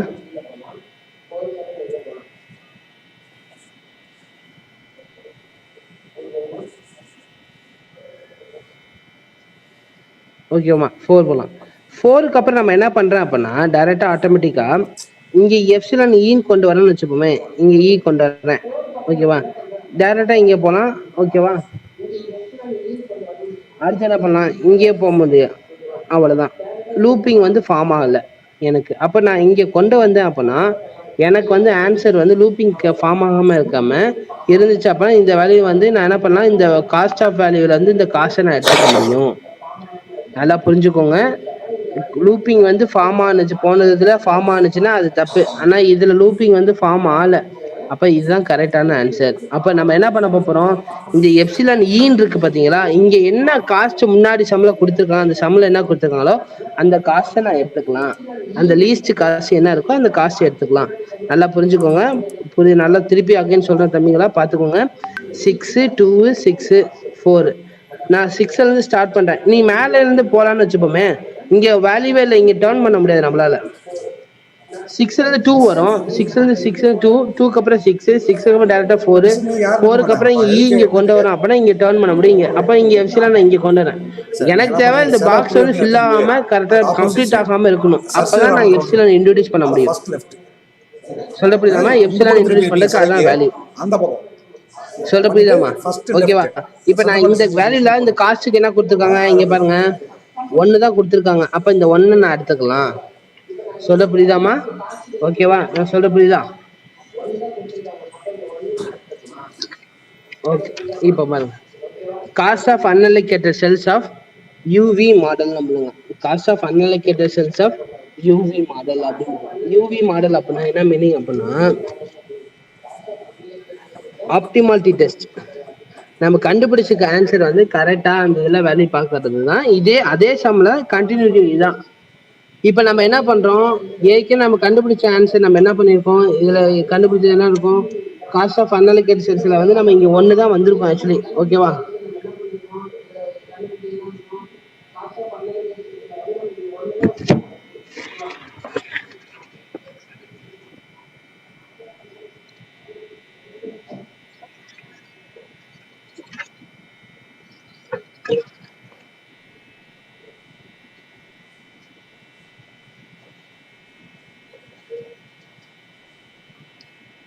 சாரி, உனக்கு சம்மு உனக்கு 2 கான்செப்டா தெரியுதுக்காண்டி நான் சொல்றேன்.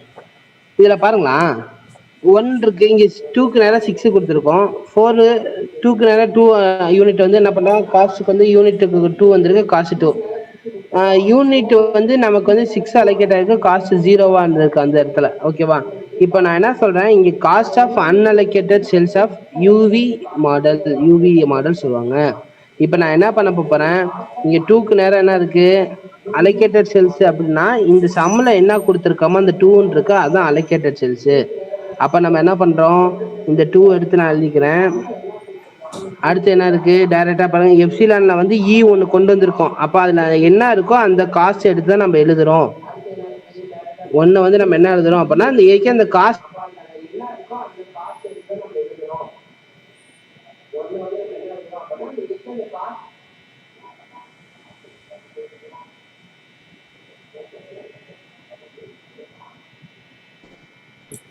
டேனியல் சார், ஒரு நிமிஷம்.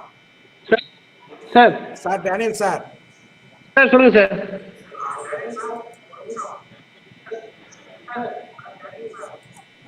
சார் கேக்குது சார், சொல்லுங்க சார். ஒன்ல நீங்க அந்த பேப்பர் சேஞ்ச் மட்டும் கொஞ்சம் மெதுவா சேஞ்ச் பண்ணுங்க. சரி சார், சரி சார். ஓகே ஏன்னா சார், வந்து ஓகே அப்படியே சார். டிஸ்பிளே காணா போயிடுது. பசங்க வந்து தெரியலங்கிறாங்க. அப்படியா sir? Okay sir, okay sir, கொஞ்சம் ஓகே மெதுவா சார். மூவ் பண்ணுங்க. Okay sir. Okay. Okay okay okay. Start பண்ணலாமா சார்? நீங்க ஸ்டார்ட் பண்ணுங்க. Okay okay okay.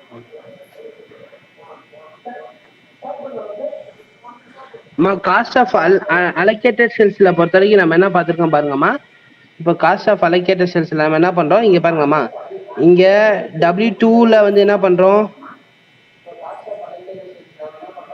யா W2ல நமக்கு என்ன இருக்கு? 6க்கு நம்ம இந்த யூனிட்டுக்கு இந்த டூ காஸ்ட் இருக்கு. நம்ம யூனிட் வந்து 6 அலோகேட் ஆயிருக்கு. இந்த 2 காஸ்ட்டுக்கு வந்து 2 யூனிட் அலோகேட் ஆயிருக்கு. இந்த 2 காஸ்ட்டுக்கு வந்து W3 F3க்கு வந்து 2க்கு வந்து யூனிட் வந்து 6 அலோகேட் ஆயிருக்கு. காஸ்ட் ஆஃப் அலோகேட்டட் செல்ஸுக்கு வந்து யூவி மாடல் வந்து என்ன பண்றோம் அப்படின்னா, இந்த வேல்யூல என்ன இருக்கோ அதை எடுத்து எழுதுறோம் நம்ம, அவ்வளவுதான். சின்ன கான்செப்ட் தான். ஓகே. ஜீரோனா இந்த 4க்கு நேரம் நம்ம என்ன இருக்கு? 0 கொண்டு வரோம். ஓகேவாமா? இதுக்கு நேரம் 2, இதுக்கு கீழே 2 இருக்கு. அப்போ நான் என்ன பண்றேன்? 2, இங்கேயும் 2, அடுத்ததுல 0. இப்போ m plus n minus 1 பாருங்க. 1 2 3 4 5 6 7. 7 minus 1 6 ஆன்சர். 1 2 3 4 5 6 6 ஆன்சர் இருக்கு. ஓகே. இப்போ பாருங்க, இப்போ அடுத்த நம்பர் தான் ஆரம்பிக்க போறோம். இப்போ என்ன பண்றோம் பாருங்க, யூவி மாடல் சொல்றோம். யூவி மாடல் அப்படி சொல்றப்ப என்னன்னா, cost of allocated cells UG அப்படி சொல்றப்ப நம்ம அலோகேட் ஆஃப் செல்ஸ் வந்து நம்ம கண்டுபிடிக்க போறோம். நம்ம கண்டுபிடிச்ச ஆன்சர் அதாவது என்னன்னா, இப்போ இந்த இதுக்கு நேரம் இதை காசு எடுத்து எழுதியிருக்கோம், இதுக்கு நேரம் யூனிட் எழுதியிருப்போம். யூனிட்டையும் காசையும் மல்டிப்ளை பண்ணாதான் ஆன்சர், நம்ம டோட்டல் காஸ்ட் கண்டுபிடிப்போம். நான் கண்டுபிடிச்ச ஆன்சரை வந்து கரெக்டா இல்லையா அப்படின்னு சொல்லி கண்டுபிடிக்கிறது ஆன்சர் தான் நம்ம ஆப்டிமாலிட்டி டெஸ்ட் நம்ம செக் பண்ணி பார்க்குறோம். நல்லா புரிஞ்சுக்கோங்க. ஆப்டிமாலிட்டி டெஸ்ட் அப்படி சொல்றப்ப நம்ம கண்டுபிடிச்ச ஆன்சரை வந்து நம்ம வெரிஃபை பண்ணி பார்க்குறோம். ஓகேவா? அதுதான் நம்ம பார்க்குறோம். இப்போ நான் என்ன பண்றோம்? 1 2 2 0 2 0 2 இருக்கு. இப்போ யூவில பொறுத்த வரைக்கும் என்ன பார்ப்போம் அப்படின்னா,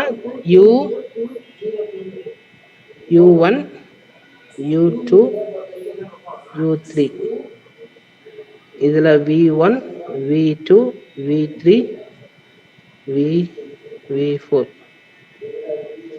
காப்பி பண்ணா காப்பி பண்ணிக்கோங்க. இது கொஞ்சம் ஒரு ஸ்டெப் 2 ஸ்டெப் கொஞ்சம் கிரிட்டிக்கலா இருக்கும். கொஞ்சம் புரிஞ்சவங்களுக்கு ஒன்றும் பிரச்சனை இருக்காது, தெரிஞ்சவங்களுக்கு இதெல்லாம் நோட் பண்ணிக்கோங்க. ஓகேவாமா?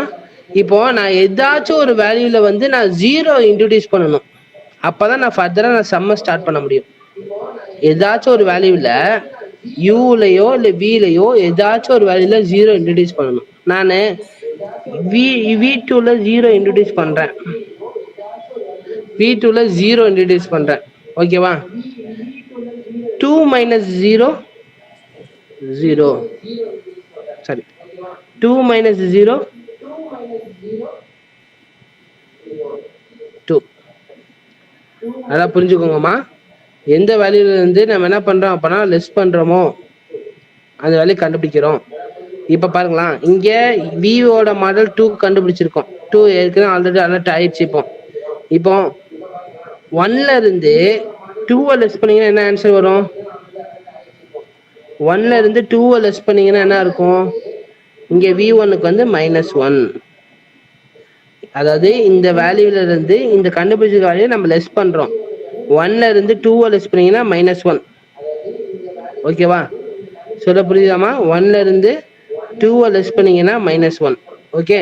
இப்ப அடுத்து எப்படி கண்டுபிடிக்க பாருங்க. இங்க 0 வந்திருக்கு, இங்க 0ல இருக்கு. அப்ப 0ல இருக்கப்ப 1ல -1ல இருந்து 0ல இருந்து -1 லெஸ் பண்ணீங்கன்னா +1 வரும். சொல்ல புரியுதா? +1 வரும்.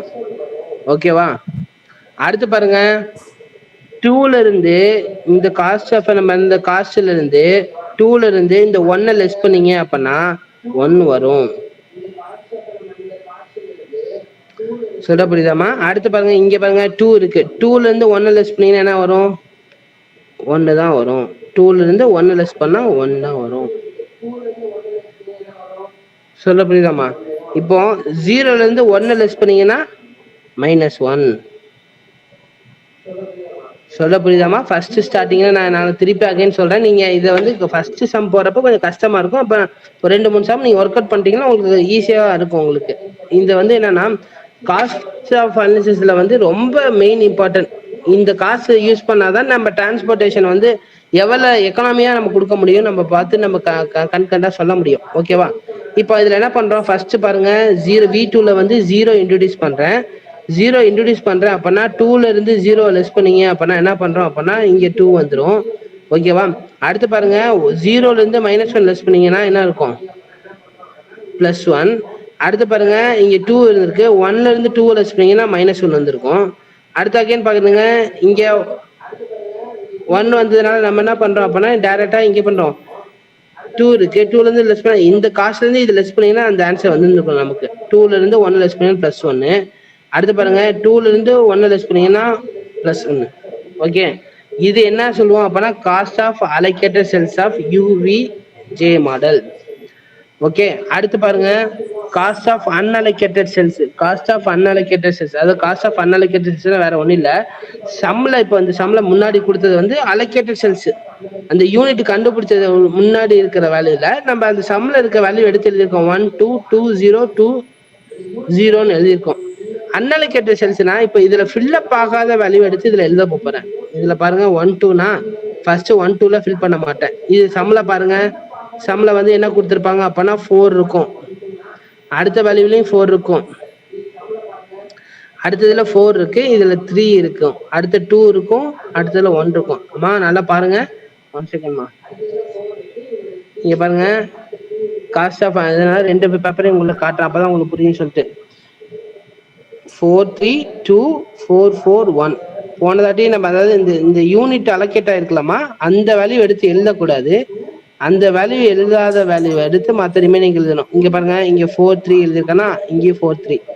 இங்க என்ன இருக்கு, இங்க 4க்கு அலோகேட் ஆயிருக்கு. அப்ப அதுல நான் எழுதியிருக்க மாட்டேன். இங்க 2னா 2 மட்டும் எழுதியிருக்கேன். அடுத்து பாருங்க, இங்க 1னா 1 மட்டும் தான் எழுதியிருப்பேன். அடுத்து 4னா 4 2 4 எழுதியிருப்பேன். அவ்வளவுதான். சொல்ற புரியுதாமா? ஓகேவா? இது cost of unallocated cells. Okay, cost of unallocated cells. Okay, அடுத்து பாருங்க, அடுத்து யூவி மாடல்ல U+V unallocated cells of cost. UV மாடல்ல காஸ்ட் ஆஃப் அன்அலோகேட்டட் செல்ஸ். அப்போ என்ன பண்ணுவோம், இங்க ஃபர்ஸ்ட் நீங்க ஃபில்அப் பண்றதுல இந்த இடத்துல எது ஃபில்அப் ஆகாம வச்சுக்கிறோம்னு சொல்லிட்டு நான் இதுல டேஷ் பண்ணிக்கிறேன். சொல்ல புரியுதாமா?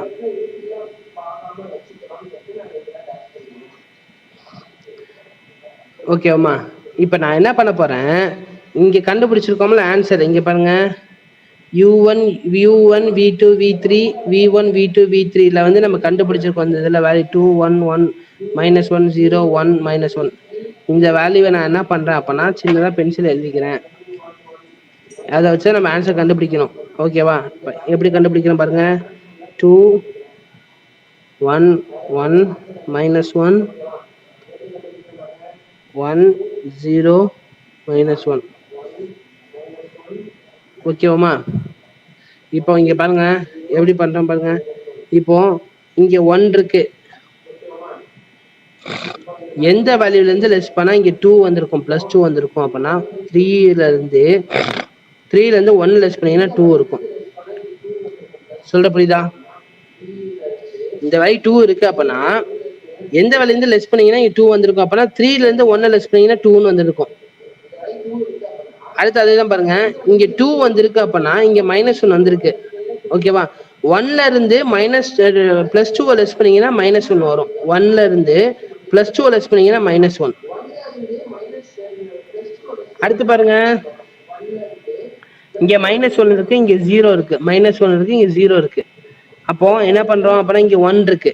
அப்போ எந்த வேல்யூல இருந்து நீங்க லெஸ் பண்ணீங்கன்னா -1 வந்திருக்கும். அப்படின்னா நீங்க 0ல இருந்து -1 வேல்யூ லெஸ் பண்ணீங்கன்னு வச்சுப்போமே, இங்க +1 வந்திருக்கும். ஓகேவா? இப்போ இங்க 0 இருக்கு, இங்க 1 இருக்கு. எந்த வேல்யூல இருந்து லெஸ் பண்ணா 0 வந்திருக்கும், 1ல இருந்து 1 லெஸ் பண்ணாதான் 0 வந்திருக்கும். அப்போ 0 வந்திருக்கும். அகைன் பாருங்க, இங்க 0 இருக்கு, இங்க 1 இருக்கு. ஓகேவா? அப்போ 0ல இருந்து 1 லெஸ் பண்ணீங்கன்னா தான் +1 வந்திருக்கும். இங்க மைனஸ் இருக்கு, இங்க +1 இருக்கு. அப்ப நம்ம ஆட்டோமேட்டிக்கா என்ன இருக்கணும்? 0 இருந்துச்சுன்னு வச்சுக்கோங்களேன், 0ல இருந்து -1 +1 இருக்கும். சொல்ல புரியுதாமா? ஃபர்ஸ்ட் அலோகேட்டட் செல்ஸ் சொல்றப்ப அந்த அலோகேட்டட் செல்ஸை நம்ம ஃபர்ஸ்ட் கண்டுபிடிக்கிறோம். இதை எடுத்து எழுதி நம்ம யூவி கண்டுபிடிக்கிறோம். அடுத்த மெத்தட்ல வந்து அன்அலோகேட்டட் செல்ஸ் இருக்க வேல்யூ எடுத்து நம்ம எழுதுறோம். 4 4 4 3 2 1 எழுதியிருக்கோம். அடுத்து பாத்தீங்க அப்படின்னா அன்அலோகேட்டட் செல்ஸ்ல பாக்குறப்ப நம்ம டூ யூவி மாடல 2 1 1 -1 0 1 -1 இந்த வேல்யூ கண்டுபிடிச்சிருக்க வேல்யூ எடுத்துட்டு இந்த ஆளுக்கு இந்த உள்ள இருக்க காஸ்ட் வேல்யூவை மட்டும் நம்ம கண்டுபிடிக்கிறோம். 3 1 0 1 -1 கண்டுபிடிக்கிறோம். ஓகேவாமா?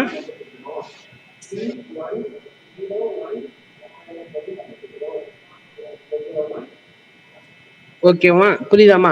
இப்போ செல் எவாலுவேஷன் ஆஃப் மேட்ரிக்ஸ் டெல்டா ஐஜே சொல்லுவோம். செல் எவாலுவேஷன் ஆஃப் டெல்டா ஐஜே. இப்போ இங்க பாருங்களேன், சம் எடுத்துக்கணும். நீங்க அடுத்த ஸ்டெப் வந்து சம் எடுத்து எழுதுனாதான் நீங்க ஆன்சர் பண்ண முடியும். ஏன்னா சம்ல இருந்து இது வந்து லெஸ் பண்ணணும். இங்க பாருங்க, பக்கத்திலே வச்சுக்கோங்க, அப்ப உங்களுக்கு புரியும்.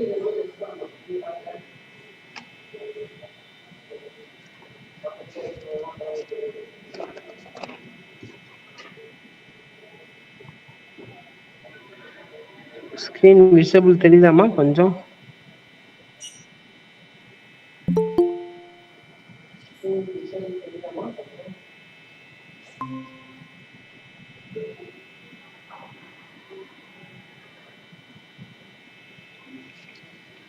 நீங்க சம் அதில் மட்டும் பாருங்க. அதில் பார்க்கறப்ப நான் ஆன்சர் மட்டும் சொல்லிடுறேன்.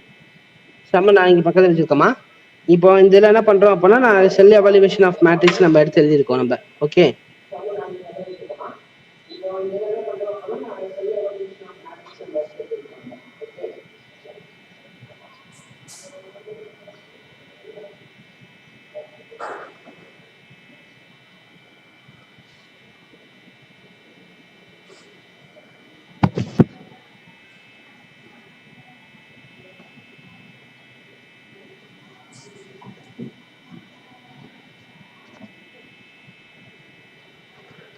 ஓகே.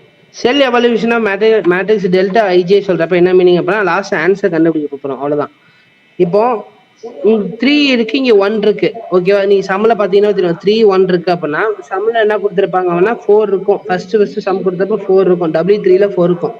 4ல இருந்து 3 லெஸ் பண்ணீங்கன்னா +1. நல்லா பாருங்கம்மா, 4ல இருந்து 3 லெஸ் பண்ணீங்கன்னா +1. எதுல இருந்து எது லெஸ் பண்ணோம் அப்படின்னா, ஃபர்ஸ்ட் சம்ல கொடுத்துருப்பாங்கல்ல நமக்கு, சம்ல அந்த சம்ல இருந்து ஃபர்ஸ்ட் அது சம் 4ல இருந்து 3 லெஸ் பண்றீங்க, +1. அடுத்து பாருங்க, W3ல வந்து 4ல இருந்து 1 லெஸ் பண்ணீங்கன்னா 3. அடுத்து பாருங்க, இங்க 0 இருக்கா, அங்க 4 இருக்கும். 4ல இருந்து 0 லெஸ் பண்ணீங்கன்னா 4.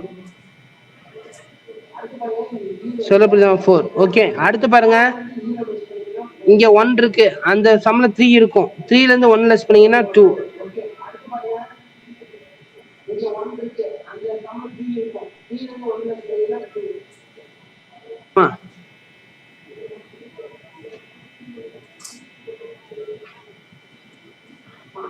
ஃபோர்ல இருந்து நம்ம என்ன பண்றோம்?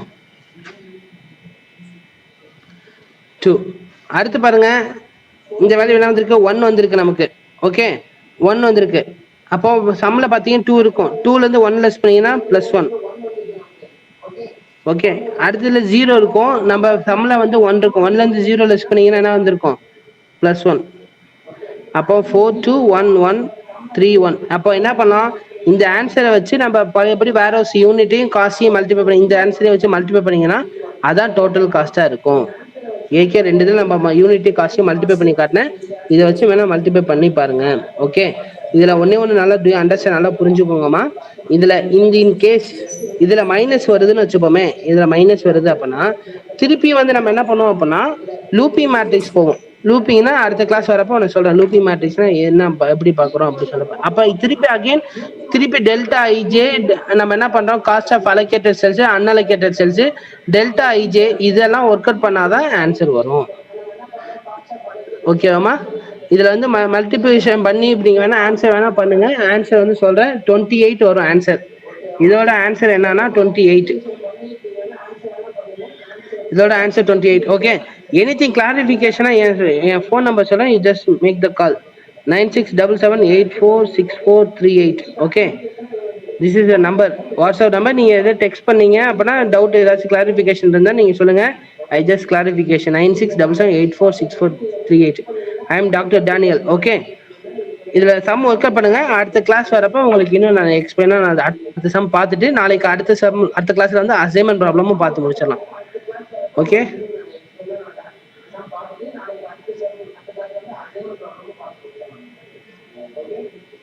Sir.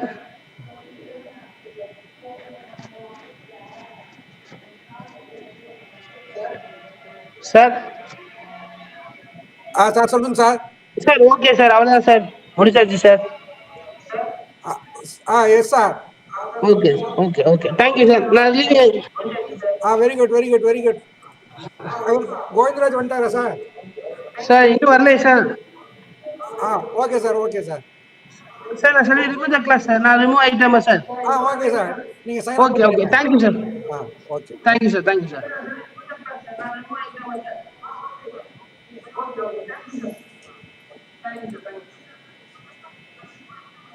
Madam Lakshmi madam madam madam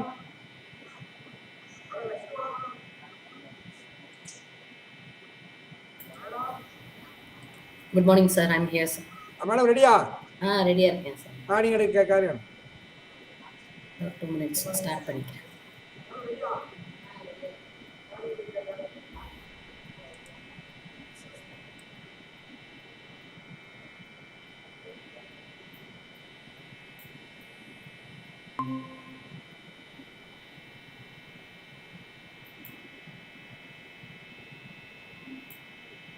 sir PPT தெரியுதா சார்? தெரியுது madam. Okay sir, okay sir.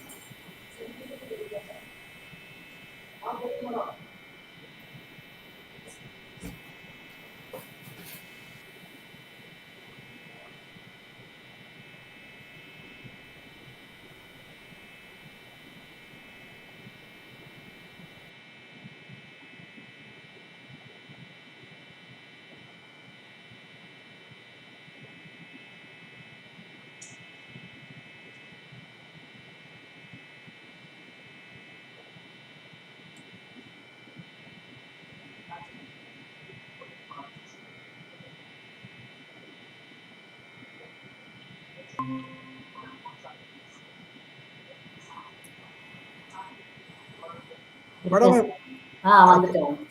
பிரசன்டேஷனுக்கு இதாயிடுச்சு. இந்த ஒரே நிமிஷம் திருப்பி ரீப்ரசன்ட். வீடியோ ஆஃப் பண்றதுக்காக பார்த்தேன். இப்போ தெரியுதா சார் பிரசன்டேஷன்? தெரியுது மேடம், தெரியுது madam. I will start.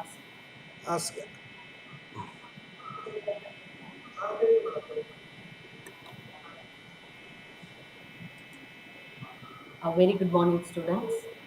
So we are meeting again for the second sem for the subject production management. I will be handling production management for this semester, and myself, Dr. M. Lakshman Bala, Head Department of Business Administration, Kundavanachar Government Arts College, Tanjore. Okay. So moving on to the subject, our subject is production management. See, first we should know the importance of this subject.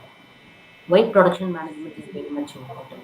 For any manufacturing industry or service industry, we need the production plays a very important role. Is it not?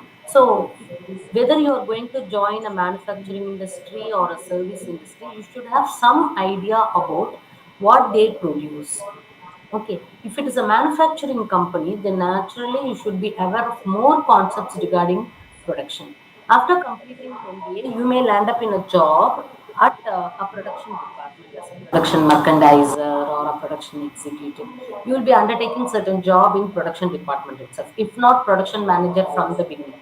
From the beginning, you won't be getting the job as a production manager, but later on, But entrance you will be having as a fresher, you will be entering as a production executive or say production trainee or production mechanizer, like that. So in that case, you should be knowing more about production, because the whole business firm runs on the basis of this production unit. Okay, so whenever there is more of planning work happening overall all the organization over the organization, but nothing is happening in the production, means the objective of or goal of the company will get spoiled. So we have to give due importance to production. Don't separate production department from rest of the department. People are of MBA, no, certain people or MBA graduates think that production is entirely different, and only those industries which have production should take care of. That is, I mean, manufacturing industry should take care of all these things. It's not like that.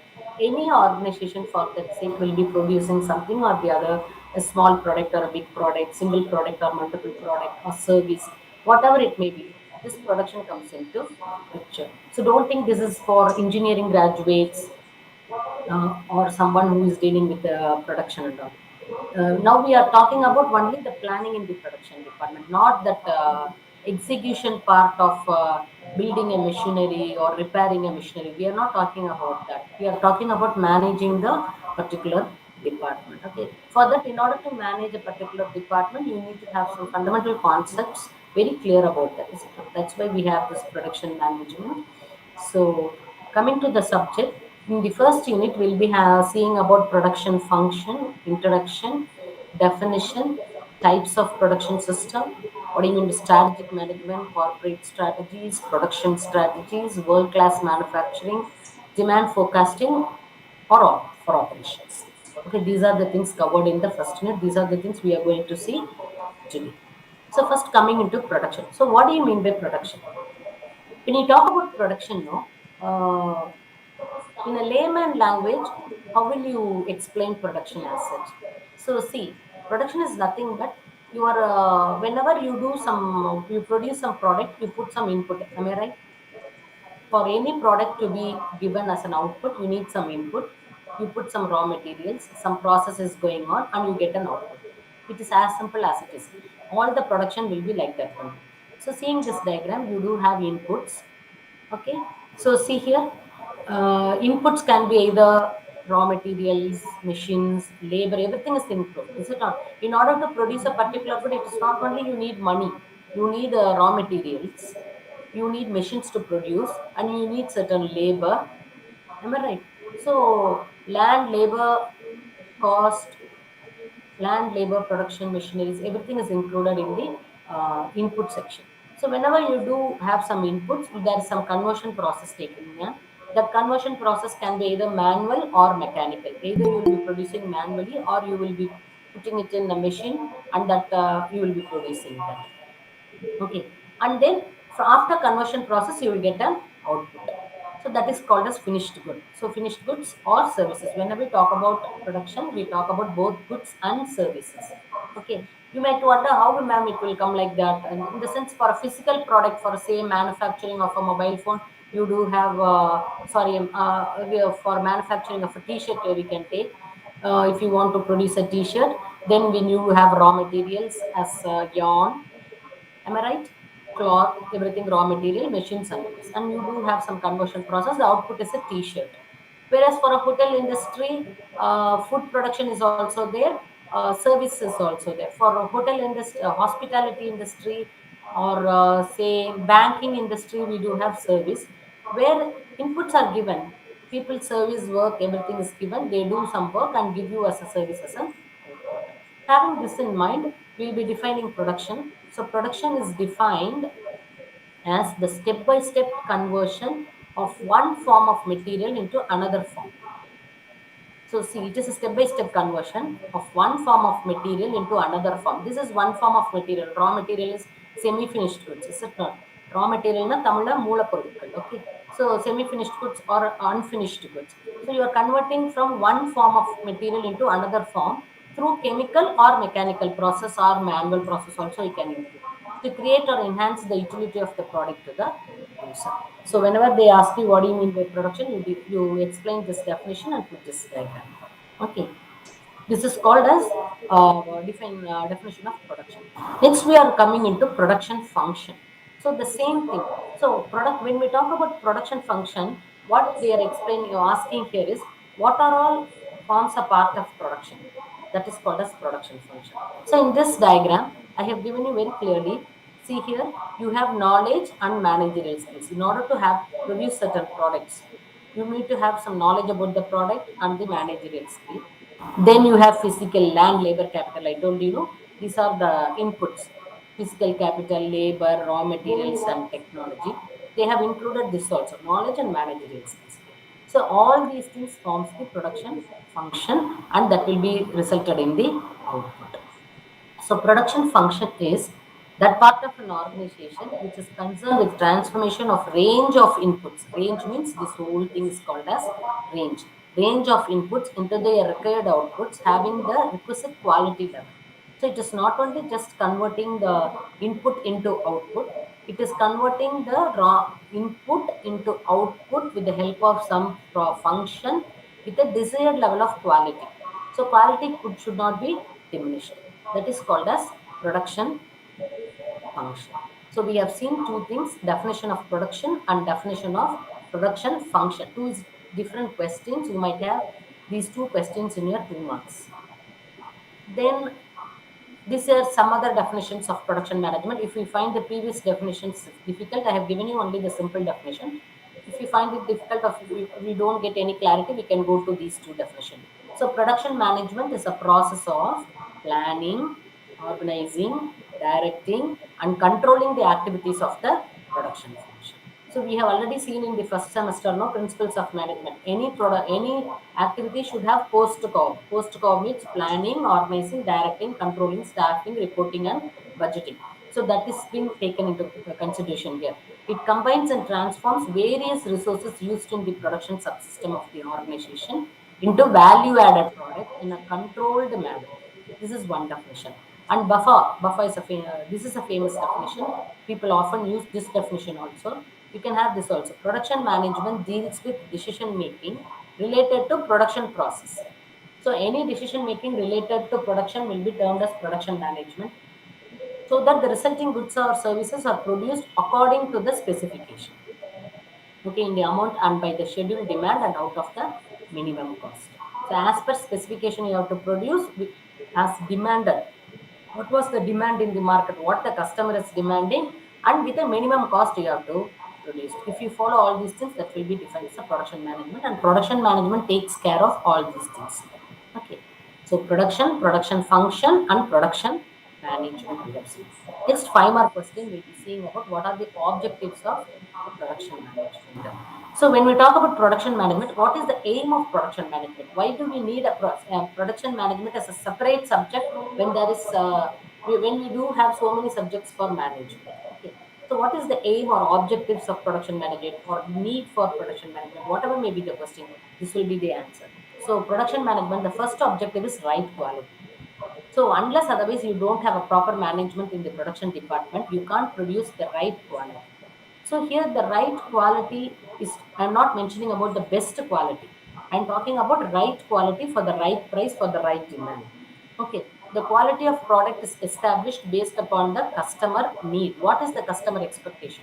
If the customer expectation is a medium quality with best prices, then the objective should be reached like that. That's why it's termed as right quality and not the best quality. What is the customer expectation? What price, at what price he needs the product, that has to be taken care of. The quality of product is established based upon the customer need. The right quality is not necessarily being the best quality. So it is determined by the cost of product and technical character. If the customer goes for a medium price, then the quality will might be decreasing. If he needs a best quality at the highest price, then it will be like that. This is also right quality, and giving the customer, meeting the customer requirements at the right quantity. First one is right quality, and the next one is right quantity. So the production management deals with making decisions regarding to produce correct quantity of goods needed. What happens if the company doesn't produce right quantity of the goods? See, if the company produce less quantity than the demand, the customer expectation. If he produces excess quantity, then his capital will be locked off. So production management should be taken care of. So இந்த இடத்துல right குவான்டிட்டினா என்ன சொல்றோம் அப்படின்னா, என்ன டிமாண்டோ அதுக்கு தகுந்த மாதிரி quantity produce பண்றதுக்கு தான் வி நீட் ப்ரொடக்ஷன் மேனேஜ்மெண்ட். அந்த சிஸ்டமே தேவைப்படுது ப்ரொடக்ஷன்ல. ஏன்னா குவான்டிட்டி ஜாஸ்தியா ப்ரொடியூஸ் பண்ணா என்ன ஆகும், நம்மளோட குட்ஸ் எல்லாம் ஸ்டாக்ல போய் நின்றும். எல்லாத்தையும் போய் எங்க வைப்பீங்க, இன்வென்ட்ரியில வச்சிருப்பீங்க. அப்போ உங்க பணம் எல்லாம் முதலெல்லாம் என்ன ஆகும் அப்படின்னு கேட்டீங்கன்னா ஸ்டாக்கா போயிடும், கேபிட்டல் அப்படியே லாக் ஆயிடும். சரி, அது லாக் ஆகுதுன்னு நீங்க கம்மியா ப்ரொடியூஸ் பண்ணீங்கன்னா என்ன ஆயிடும், கஸ்டமரோட டிமாண்டை மீட் பண்ண முடியாது, அவங்க கேட்குற நேரத்தில் உங்களால ப்ராடக்ட் கொடுக்க முடியாது. So it should B right quantity. அப்போ இது எப்படி நீங்க கரெக்டா இதுதான் டிமாண்ட், இதுதான் குவான்டிட்டி, இந்த டைம்ல இதுதான் டெலிவரி பண்ணணும், இந்த பத்தி எல்லாம் டிஸ்கஸ் பண்றது தான் production management. So the second objective of production management is right quantity and then right time.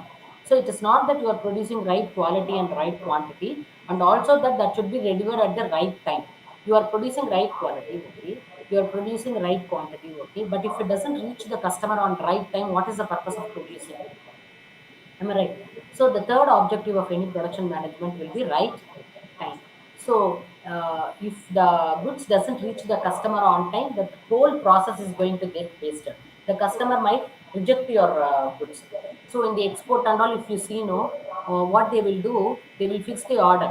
It should be delivered. The order by itself will contain. It should be delivered within this period. If not, if the order can't stands cancel, they won't even inform you that they have cancelled the order. For example, if a goods has to be received 24th evening by 5 o'clock, means 25th evening by 5 o'clock means today before 5 o'clock it should reach their hands. Otherwise, automatically the order gets cancelled. Right. So these things have to be managed. So the goods have to be delivered at the right time. Then right manufacturing cost. You are producing right quality, right quantity, okay, you are delivering on time, but you are incurring so much cost for that. What is the purpose of producing? Your profit is getting affected. Am I right? So you have to produce at the right cost also. So before the product is being manufactured, you have to prepare a costing. In that costing, you will be deciding what is the right cost. So it should be the final cost should be nearer to the actual cost. There should not be any much more high difference. There should be only minimum variation. So manufacturing cost is the fourth objective of production management. கரெக்டான காஸ்ட்ல produce பண்ணணும், cost ஜாஸ்தியாக இருக்கக்கூடாது, costing கரெக்டாக போடணும். இதெல்லாம் வந்து எம்பிஏவோட வேலை தான். ப்ரொடக்ஷன் டிபார்ட்மெண்ட்ல ப்ரொடியூஸ் பண்றது வேணா அந்த ஸ்பெஷலிஸ்ட் ப்ரொடியூஸ் பண்ணுவாங்க, பட் இந்த பிளானிங் பார்ட் எல்லாம் பண்ண வேண்டியது MBAs. So that is the objective of production management. Okay. So 5 mark if they ask you what are the objectives of production management, right quality, right quantity, right time, at right cost. To the right customer also you can add on. So these are the main objectives of production management. Then we will talk about production system. The whole process till now, whatever I have discussed is what is called as production system. So the production system may be defined as the method, procedure, or arrangement. It can be a method or procedure or some arrangements, whatever the production manager has done, which includes all function required to accumulate the inputs, process or reprocess the inputs, and deliver the marketable output. So இந்த இடத்துல நீங்க ஒரு point பாருங்க, required to accumulate the inputs. இன்புட்ஸை கரெக்டான டைமுக்கு கொண்டு வந்து சேர்க்கணும் ஃபேக்டரிக்குள்ளார. அப்போதான் அந்த ரா மெட்டீரியல்ஸ் கரெக்டான டைமுக்கு உள்ளார வந்தால் தான் உங்களால் ப்ரொடக்ஷனே ஸ்டார்ட் பண்ண முடியும் இல்லையா? So input has to come to at the right time. அதையும் இதில் சேர்த்துருக்காங்க. So production system includes everything. So see in this diagram I have given you demand information.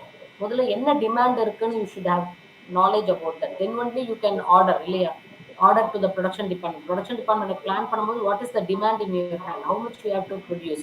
In order to produce those quantity, how much raw materials you have to procure, what is the cost of that, everything has to be determined. So demand information you should get first. Based on the demand information, you will collect raw materials and parts, whatever is needed of. Then you will collect all the resources that will move into production system. Goods will get produced and the product will come out. This particular diagram is what is called as production system. Okay. Then we have the characteristics of production system. So what are the characteristics of production system? How a production system should be there? We are talking about இல்லையா production மேனேஜ்மெண்ட்னு சொல்கிறோம், production planning, இந்த ஆப்ஜெக்டிவ்லாம் சொல்கிறாங்க. அதோட தன்மைகள் எப்படி எப்படி இருக்கணும், production சிஸ்டம்னா அதோட தன்மைகள் எப்படி இருக்கணுங்கிறதா இந்த question. It is another 5 mark question. So production is an organized activity. So every production system has an objective. So production system cannot be haphazardly done. It should be planned and it is an organized activity and it should have a goal and an objective. இதுதான் produce பண்ண போறோம், இத்தனை மணிக்குள்ள இத்தனை டைம்குள்ளார இதை produce பண்ணி இந்த கஸ்டமருக்கு டெலிவரி பண்ண போறோம். இது ஒரு பர்டிகுலர் ப்ராஜெக்டோட objective. So it should be very much organized. If it is unorganized means, then you will end up in the problem of delivering the goods on time. Then the second one is the system transforms the various inputs into useful outputs. So what are the second characteristics of production system is that it should transform the input into useful outputs. That is the word I have given you. It is not just output. ஏன்னா தானே நீங்க produce பண்ணி கொடுக்க முடியாது. அப்ப ரொம்ப வந்து damage pieces எல்லாம் வெளில வந்துடும் இல்லையா? டேமேஜ் பீஸ் வெளில வந்துச்சுன்னா வேஸ்டேஜ் ஜாஸ்தி ஆயிடும். வேஸ்டேஜ் ஜாஸ்தி ஆயிடுச்சு அப்படின்னா உங்களோட காஸ்ட் ஏறிடும். உங்களோட ரா மெட்டீரியல் காஸ்ட் வேஸ்டா போகும் இல்லையா? அது ஏறிடும். அப்ப நீங்க ஃபிக்ஸ் பண்ண ப்ரைஸை விட ஜாஸ்தியா உங்களுக்கு வந்துடும். நீங்க போட்ட காஸ்டிங்கே தப்பா போயிடும். So useful outputs. The system transforms the various input to useful. அப்படிப்பட்டதான் ஒரு production system. And the third one is it does not operate in isolation from the other organization system. As I told you before, நீங்க production சிஸ்டமை வந்து கம்பெனியில் இருக்கிற மற்ற டிபார்ட்மெண்ட்ல இருந்து பிரிக்கவும் கூடாது, இது தனிச்சு இயங்குற மாதிரியும் நினைச்சுக்க கூடாது. So it does not operate, the production system does not operate in isolation from other organization system. It is included. So இந்த இடத்துல வந்து what are the departments, other departments in an organization? Marketing department will be there, finance department, HR department, stores department, purchase department, everything will be there. All have to come into the picture while planning, and then only it will be handed over to the production department. Production department I will like to explain you in Tamil very clearly. It is not that production department direct orders varadu. What will happen in the sense, first marketing department போய் அவங்க வந்து கஸ்டமரை பார்த்து ஒரு orders எல்லாம் வாங்கிட்டு வருவாங்க. இந்த ஆர்டருக்கு இந்த ஆர்டர் இதுதான் நம்மளுக்கு ஆர்டர் கையில் இருக்கு, we need to produce அப்படின்னு சொல்லி ப்ரொடக்ஷன் டிபார்ட்மெண்ட்டை கொடுப்பாங்க. ப்ரொடக்ஷன் டிபார்ட்மெண்ட் இந்த ஆர்டர் மீட் பண்ணணும்னா என்னென்னலாம் நம்ம ரா மெட்டீரியல்ஸ் நமக்கு வேணும், என்னென்ன பர்ச்சேஸ் பண்ணணும், என்ன செலவாகுங்கிறத வந்து பர்ச்சேஸ் டிபார்ட்மெண்ட்டு கொடுப்பாங்க. பர்ச்சேஸ் டிபார்ட்மெண்ட் என்னவோ இந்த property, for example you get an order for 1 lakh டிஷர்ட்ஸ்னு வச்சுக்கோங்க. ஒரு 1 lakh டிஷர்ட்ஸ் யூஎஸ்க்கு வந்து நம்ம எக்ஸ்போர்ட் பண்ண போகிறோம். அப்போ வாட் ஹேப்பன்ஸ், இந்த 1 lakh டிஷர்ட் எக்ஸ்போர்ட் பண்ண போகிறோம்னா அப்போ அந்த பர்ச்சேஸ் டிபார்ட்மெண்ட் அந்த 1 lakh இவங்க ப்ரொடக்ஷன் டிபார்ட்மெண்ட் போட்டு கொடுத்துருவாங்க. அந்த 1 lakh டிஷர்ட்ஸ்க்கு என்னென்ன ரெக்யர்மெண்ட்ஸ் எல்லாம், ரா மெட்டீரியல்ஸ் எல்லாம் தேவை. அப்போ பர்ச்சேஸ் டிபார்ட்மெண்ட் அதெல்லாம் போட்டு என்ன காசு வரும்னு பார்த்துட்டு அதை ஃபைனான்ஸ் டிபார்ட்மெண்ட் அனுப்புவாங்க. ஃபைனான்ஸ் டிபார்ட்மெண்ட் வந்து ஓகே இதை நாங்கள் பாஸ் பண்ணுறோம்னு சொல்லிட்டு திருப்பி ப்ரொடக்ஷன் டிபார்ட்மெண்ட்டுக்கு வரும், சாரி பர்ச்சேஸ் டிபார்ட்மெண்ட்டுக்கு வரும். பர்ச்சேஸ் டிபார்ட்மெண்ட் என்ன பண்ணுவாங்க, they will be purchasing all the raw materials required and then they will send it to stores. தனியாக இருந்துச்சுன்னா அப்போ ஸ்டோர்ஸ்லேருந்து தான் production department has to take all the raw materials and start producing. Meanwhile, the production department will also inform HR department. So இந்த order produce பண்ணுறதுக்கு we need this much man labour வேணும் உங்களுக்கு, இல்லை ஆல்ரெடி லேபர் இருந்தாங்க அப்படின்னா இவங்களுக்குலாம் இவ்வளோ சம்பளம் கொடுக்கணும் ஃபைனான்ஸ் டிபார்ட்மெண்ட்டுக்கு சொல்லுவாங்க. ஸோ பர்ச்சேஸ் டிபார்ட்மெண்ட்டும் ஃபைனான்ஸ் டிபார்ட்மெண்ட்லேருந்து காசு வாங்கிக்கும், ப்ரொடக்ஷன் டிபார்ட்மெண்ட்டும் இவங்களுக்கு சேலரி எல்லாம் கொடுக்கணும் இல்லையா, அதுக்கானதையும் ஹெச்ஆர் டிபார்ட்மெண்ட்டையும் ஃபைனான்ஸ் டிபார்ட்மெண்ட்டையும் சொல்லுவாங்க. So it is inbuilt, okay, it is a system working. You can't separate production department from other department and it cannot function separately. That's what the third objective is about. And the fourth one is there exists a feedback about the activities which is essential to control and improve the system performance. Whenever there is a system, it should complete with the feedback whether the particular system is working properly or not. So if there is no feedback, you will be not knowing where the flaw is. Flawனா எங்க தப்பு நடக்குது அப்படிங்கிறதே உங்களுக்கு தெரியாது. So feedback அப்பப்போ collect பண்ணிட்டு அதுக்கு தகுந்த மாதிரி you have to do the rectification. Okay, so these are the characteristics of production system. So keep it in mind that production system cannot function separately. That's what we want to tell here. This is 5 mark question. Then we will move on to types of production system or classification of production system. This is a 10 mark question, an important question. Okay. So the production management system நம்ம இங்க பார்த்தோம் இல்லையா, what do you mean by production system னு சொன்னேன். இந்த centre part இருக்குல்ல, so I told you in a production system you will be collecting the demand information, raw materials உள்ள வரும், resources உள்ள வரும், இங்க manufacture ஆகும், அப்புறம் ப்ராடக்ட்ஸா வெளியில வந்துரும்னு சொன்னேன். இந்த இடம் இந்த ஸ்கொயர் இருக்கு இல்லையா, this production system, what is happening here, that's what we are going to study now. So what is this production system னு பார்த்தீங்க அப்படின்னா, we have different types of production system. So அதில் பார்த்தீங்க அப்படின்னா மேஜராக 2 இருக்குது. continuous production system and intermittent production system. In continuous production system, we have two, mass production and process production. And in intermediate, we have two, job production and batch production. So we have to see, whenever they ask you types of production system, you have to put this diagram and explain this flow. So இதுலேயே உங்களுக்கு தெரியுது continuous production system. கண்டினியூஸ்னா என்ன, தொடர்ந்து produce பண்ணிகிட்டே இருப்பாங்க. அதில் ரெண்டு வருது மாச ப்ராசஸ், என்னன்னு டீட்டெயிலாக பார்ப்போம். இன்டர்மீடியட்னு என்ன, விட்டு விட்டு ப்ரொடியூஸ் பண்ணுவாங்க. ஓகேவா, அதுக்குள்ளே வர்றது job, batch. Okay, so first one வந்து mass production system. So mass அப்படின்னால என்ன அப்படின்னு கேட்டிங்க அப்படின்னா, பல்க், ரொம்ப குவான்டிட்டி ஹையாக இருக்கும். அதை தான் நம்ம என்னன்னு சொல்கிறோம், மாஸ் அப்படின்னு. ஸோ மாஸ் ப்ரொடக்ஷன் அப்படின்னா என்ன அர்த்தம்னா, manufacture of discrete part or assemblies using a continuous process are called mass production. So mass production நம்ம ஏற்கனவே இந்த டயக்ராம்ல கண்டினியூஸ் ப்ரொடக்ஷன் கீழே தான் வருது மாஸ் ப்ரொடக்ஷன். ஸோ வால்யூம் வந்து ரொம்ப ஜாஸ்தியாக இருக்கும். அப்படிப்பட்ட ப்ரொடக்ஷன் சிஸ்டத்தை தான் நம்ம என்னன்னு சொல்கிறோம், மாஸ் ப்ரொடக்ஷன். எக்ஸாம்பிளுக்கு நீங்கள் எது வேணாலும் எடுத்துக்கலாம். Large scale production, soap manufacturing எடுத்துக்கலாம், ஹோம் பாக்ஸ், பென்ஸ். இன்னும் நீங்கள் இண்டஸ்ட்ரி சைடு போனீங்க அப்படின்னா you can take off nuts, bolts, spare parts. இதெல்லாம் பல்காக ப்ரொடியூஸ் பண்ணுவாங்க. What will happen in the mass production அப்படின்னு பார்த்தீங்க அப்படின்னா, they will put the inputs, automatic சிஸ்டமாக இருக்கும், அவுட்புட் வெளியில் வந்துடும். ஒரே ஆப்ரேஷன் தான், ஒரே மிஷின் தான். அப்படியே குமிச்சிருவாங்க. என்ன what ever they want to produce, they will produce in bulk, large volume. They will நடுவில் எந்த ஒரு டிஸ்டர்பன்ஸுமே இருக்காது அந்த ஆப்ரேஷனில். ஒரு மிஷின்லேருந்து இன்னொரு மிஷினுக்கு மாற்றணும் அப்படிலாம் எதுவுமே இருக்காது. ஃபர்ஸ்ட் ஒரே மிஷின் தான் இருக்கும், இல்லை ஒரு 2 3 மிஷின் கண்டினியூஸாக இருக்கும், 3 மிஷினும் லிங்க்டாக இருக்கும். ஸோ ஃபர்ஸ்ட் மிஷினுக்குள்ள ரா மெட்டீரியல் சப்போர்ட்டஸ், கடைசி மிஷினில் அவுட்புட் அவங்களுக்கு கிடைக்கும். That is called as mass production. So இப்போ பார்த்தீங்க அப்படின்னா பாருங்க, மேனுஃபேக்சர் சொல்லிட்டேன், டிஸ்கிரீட் பார்ட்ஸ் ஆர் அசம்பிளிஸ். யூஸ்வலாக மாஸ் ப்ரொடக்ஷனில் என்ன ப்ரொடியூஸ் பண்ணுவாங்க, சின்ன சின்ன ஐட்டங்கள் ப்ரொடியூஸ் பண்ணுவாங்க, இல்லை ஸ்பேர் பார்ட்ஸ் வேணுங்கிறத ப்ரொடியூஸ் பண்ணுவாங்க. இப்போ நட்டு போல்ட் எல்லாம் பார்த்தீங்கன்னா ஒவ்வொன்றாக ப்ரொடியூஸ் பண்ணிட்டு இருப்பாங்க, பல்காக தான் ப்ரொடியூஸ் பண்ணிட்டு இருப்பாங்க. So this production system is justified by very large volume of production. Mass production நாலே large volume. The machines are arranged in a line or product layout. நம்ம layout நம்ம coming unitsல பார்ப்போம். ஆனா இது உங்களுக்கு புரியும். Machines are arranged in a line. ஒரே லைனா இருக்கும் machines. ஃபர்ஸ்ட் மிஷின் குள்ளார மெஷின் 1 குள்ளார ரா மெட்டீரியலை போட்டால் மெஷின் 5ல 2 3 4 ப்ராசஸ் கொடுத்து மெஷின் 5ல அவுட்புட் வந்துடும். Okay, product and process standardization exist and all outputs follow the same path. ஒரே பாத்தில் தான் போகும், எந்த மிஷினும் மாறாது. This is called as mass production. அதுக்கு எக்ஸாம்பிள்ஸ்க்கு நான் இங்கே கொடுத்துருக்கேன், டூத் பேஸ்ட்டு, சூப்ஸ். நீங்கள் வந்து இந்த ஃபேக்ட்ரி அப்படின்லாம் பார்த்து நீங்கள் தமிழ்லேயே வர்றாங்க, தமிழ்லேயே போடுறாங்க, பிக் மிஷின்ஸ், பிக் ஃபேக்ட்ரிஸ் அப்படின்லாம் யூடியூப்லாம் போட்டிங்கன்னா உங்களுக்கு தெரியும். ஹவு டு தே மேனுஃபேக்சர் அப்படின்னு சொல்லிட்டு, பாட்டில் எல்லாம் மேனுஃபேக்சர் பண்ணும்போது, அல்லாட்டி ஒரு இப்போ நான் டேக்கன் எக்ஸாம்பிள் ஆஃப் சிப்ஸ் பேக்கெட்னோ. So how do they produce, it is a continuous process, right? So when they want to produce a potato chips, what happens? ஒரு பொட்டேட்டோ சிப்ஸ் ப்ரொடியூஸ் பண்ணுறதுக்கு அந்த வீடியோ நீங்கள் பார்க்கலாம். அழகாக என்ன ஆகுது, பொட்டேட்டோ உள்ளார விடுறாங்க, அதுவே கழுவுது, பொட்டேட்டோவெல்லாம் வாஷ் பண்ணிவிட்டு அப்புறம் செக்ரிகேட் பண்ணுவோம். ஒரு மிஷின் வந்து லைன் பை லைன் செக்ரிகேட் பண்ணுவாங்க.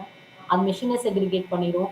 செக்ரிகேட் பண்ணிவிட்டு ஈஸியாக ஸ்லைஸ் பண்ணி வாட்டரில் நீட்டாக எல்லாம் கழுவிட்டு ஸ்லைஸ் பண்ணிவிட்டு ஃப்ரை பண்ணி பேக்கெட்டுக்கு வந்து சீல் பண்ணி ஏர்டைட்டில் போட்டு பேக்கெட்டே வெளியில் வந்துடுது. I'm right? So it's a mass production. ஒவ்வொரு சிப்ஸ் பேக்கெட்டை அவங்க ப்ரொடியூஸ் பண்ணுறது இல்லையா?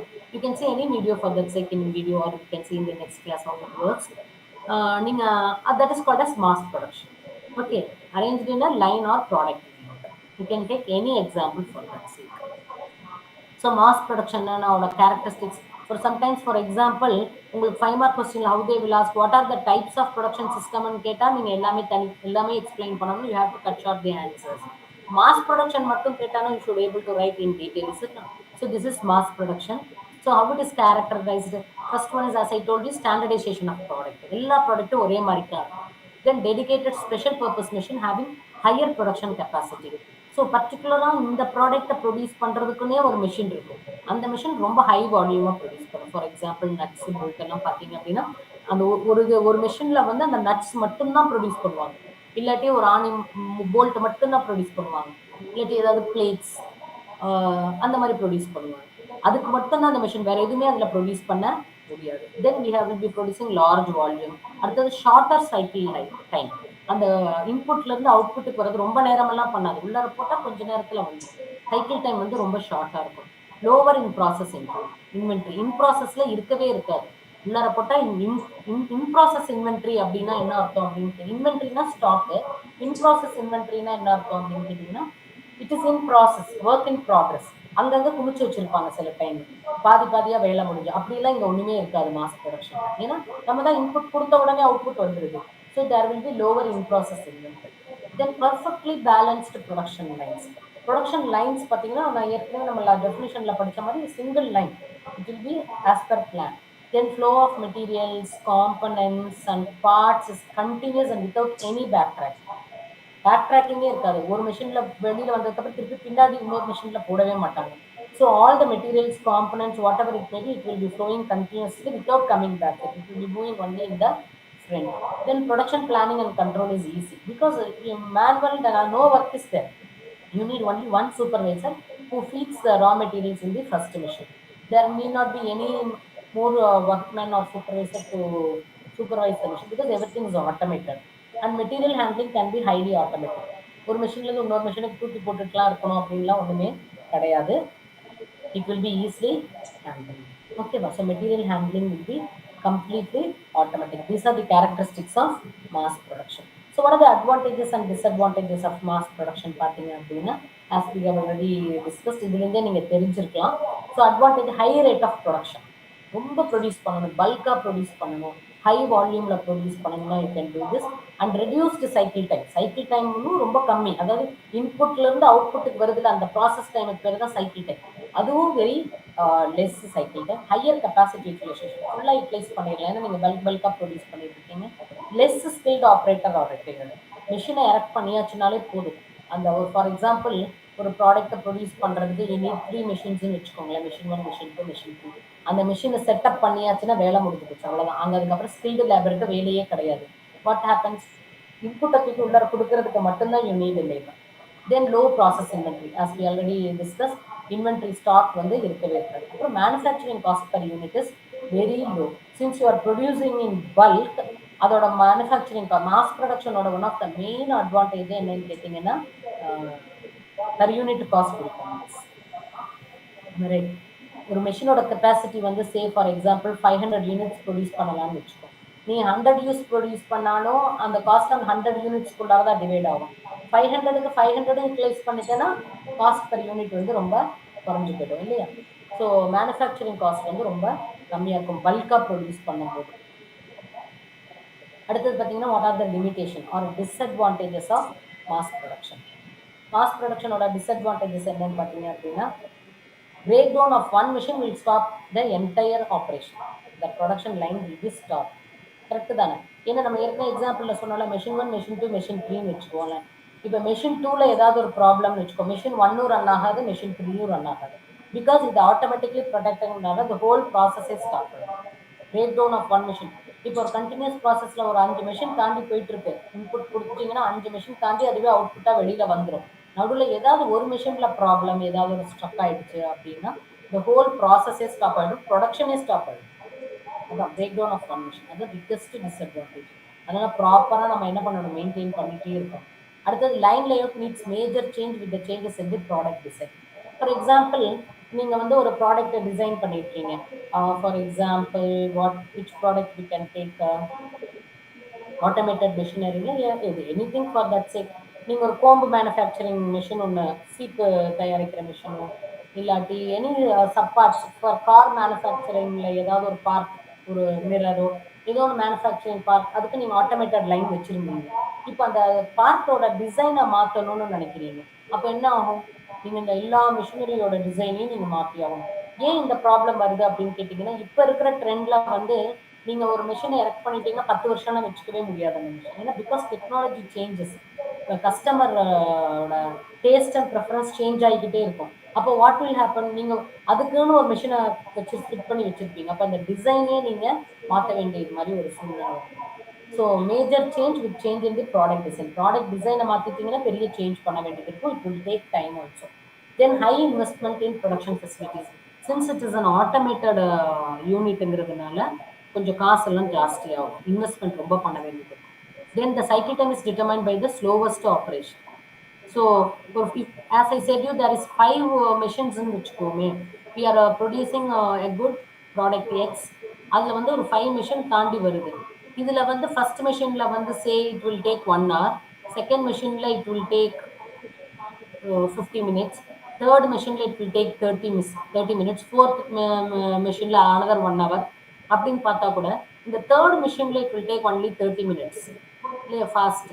ஸோ நீங்கள் அங்கே பார்த்தீங்க அப்படின்னா அது 30 மினிட்ஸில் வந்து 30 மினிட்ஸில் முடிச்சுக்கிட்டாலும் அதுக்கு முன்னாடி இருக்கிற மிஷின் வந்து இட் வில் டேக் 50 மினிட்ஸ், அதுக்கு முன்னாடி 1 hour ஆகும். ஸோ இதில் மேக்ஸிமம் டைம் பார்த்தீங்கன்னா 1 hour தான். ஸோ அந்த 1 hourக்கு தான் நீங்கள் உங்களோட லைன் செட்டப்பே பண்ண முடியும். அப்போ அந்த தேர்ட் மிஷின் 30 மினிட்ஸ்ல முடிச்சிட்டாலும் it will be idle till the next comes. அடுத்த ப்ராசஸ்ல வந்துகிட்டே இருக்கணும், அப்பதான் இது ஓடும் தேர்ட் மிஷின். இல்லை ஏன்னா அதோட ப்ராசஸ் 30 மினிட்ஸ் தானே தேர்ட் மிஷினோட process. So it has to be idle. So இதை தான் இங்கே சொல்றாங்க, the cycle time is determined by the slowest operation. Those few missions might be idle for few minutes, sorry. So these are the disadvantages of mass production. So we have seen the advantages of mass production and we have seen the disadvantages of mass production. So mass அப்படின்னாலே bulk, அப்புறம் இன்னொன்று வந்து of very high volume அப்படின்னு you have to keep in mind. Okay, நம்ம ரெண்டாவது production சிஸ்டமுக்கு போகிறோம். ரெண்டாவது இதுவும் கண்டினியூஸ் ப்ரொடக்ஷன் சிஸ்டம் தான், ஆனால் இந்த ப்ரொடக்ஷன் சிஸ்டமுக்கு பேர் process production system. So tissue system is also extended from mass production. Only thing is, what is the difference அப்படின்னா, in the mass production it is a continuous product, machine 1 to machine 5. You put input in M1 machine 1 and the output will come in M5. You need not transfer the raw materials or semi finished goods from one machine to another. But whereas in process production system என்ன ஆகும் அப்படின்னா there will be a break. Okay, so இந்த process production சிஸ்டம்ல என்ன ஆகும் அப்படின்னு கேட்டீங்க அப்படின்னா, ஒரு மிஷின்ல இருந்து அவுட்புட் வரும், அந்த அவுட்புட் எடுத்து இன்னொரு மிஷினுக்கு இன்புட்டா நீங்க கொடுக்கணும். ஒவ்வொரு இடத்துலயும் ஒரு கேப் வரும். That is called as process production system. ஓகேவா? ஸோ இந்த ப்ராசஸ் ப்ரொடக்ஷன் சிஸ்டம்ல நம்ம பார்க்கலாம். இன்னும் பார்க்கணும் அப்படின்னீங்க இந்த process production system, I can give you some examples. இப்போ இதே இந்த டிஷர்ட் மேனுஃபேக்சரிங்கே எடுத்துக்கோங்க. ஸோ வாட் ஹேப்பன்ஸ் இந்த இப்போ நான் சொன்ன மாஸ் ப்ரொடக்ஷனில் பல்கில் we talked about nuts and bolts. First மிஷினில் போடுவீங்க, ஃபிஃப்த் மிஷினில் போடுவீங்க. But process production systemல we can see, as I told you an example, we can take a t-shirt example. So t-shirt manufacturing எப்படி நடக்கும்? ஃபர்ஸ்ட் மிஷினில் வந்து knitting நடக்கும். அதாவது நூலிலிருந்து ஒரு for example you want to produce a plain T-shirt of different கலர்ஸ்ன்னு வச்சுக்கோங்க. Plain T-shirt of different colours, red T-shirt, black T-shirt அப்படின்னு நீங்கள் ப்ரொடியூஸ் பண்ணணும், cotton T-shirt. So first machine என்ன பண்ணுவாங்க, மிஷினில் எது இன்புட்டுன்னு கேட்டிங்கன்னா நூல், யான் தான் இன்புட்டு. யான் என்ன பண்ணும், அந்த நிட்டிங் மிஷினில் வந்து நிட் பண்ணி ஒரு துணியாக கொடுக்கும், ஒரு ரோலாக ஒரு ஒயிட் கலர் துணியாக கொடுக்கும். அந்த right first machine. So first மிஷினோட அவுட்புட் வந்து ஒயிட் கலர் கிளாத். இதை என்ன பண்ணுவாங்க, அடுத்த மிஷின் செகண்ட் மிஷினுக்கு கொண்டு போவாங்க.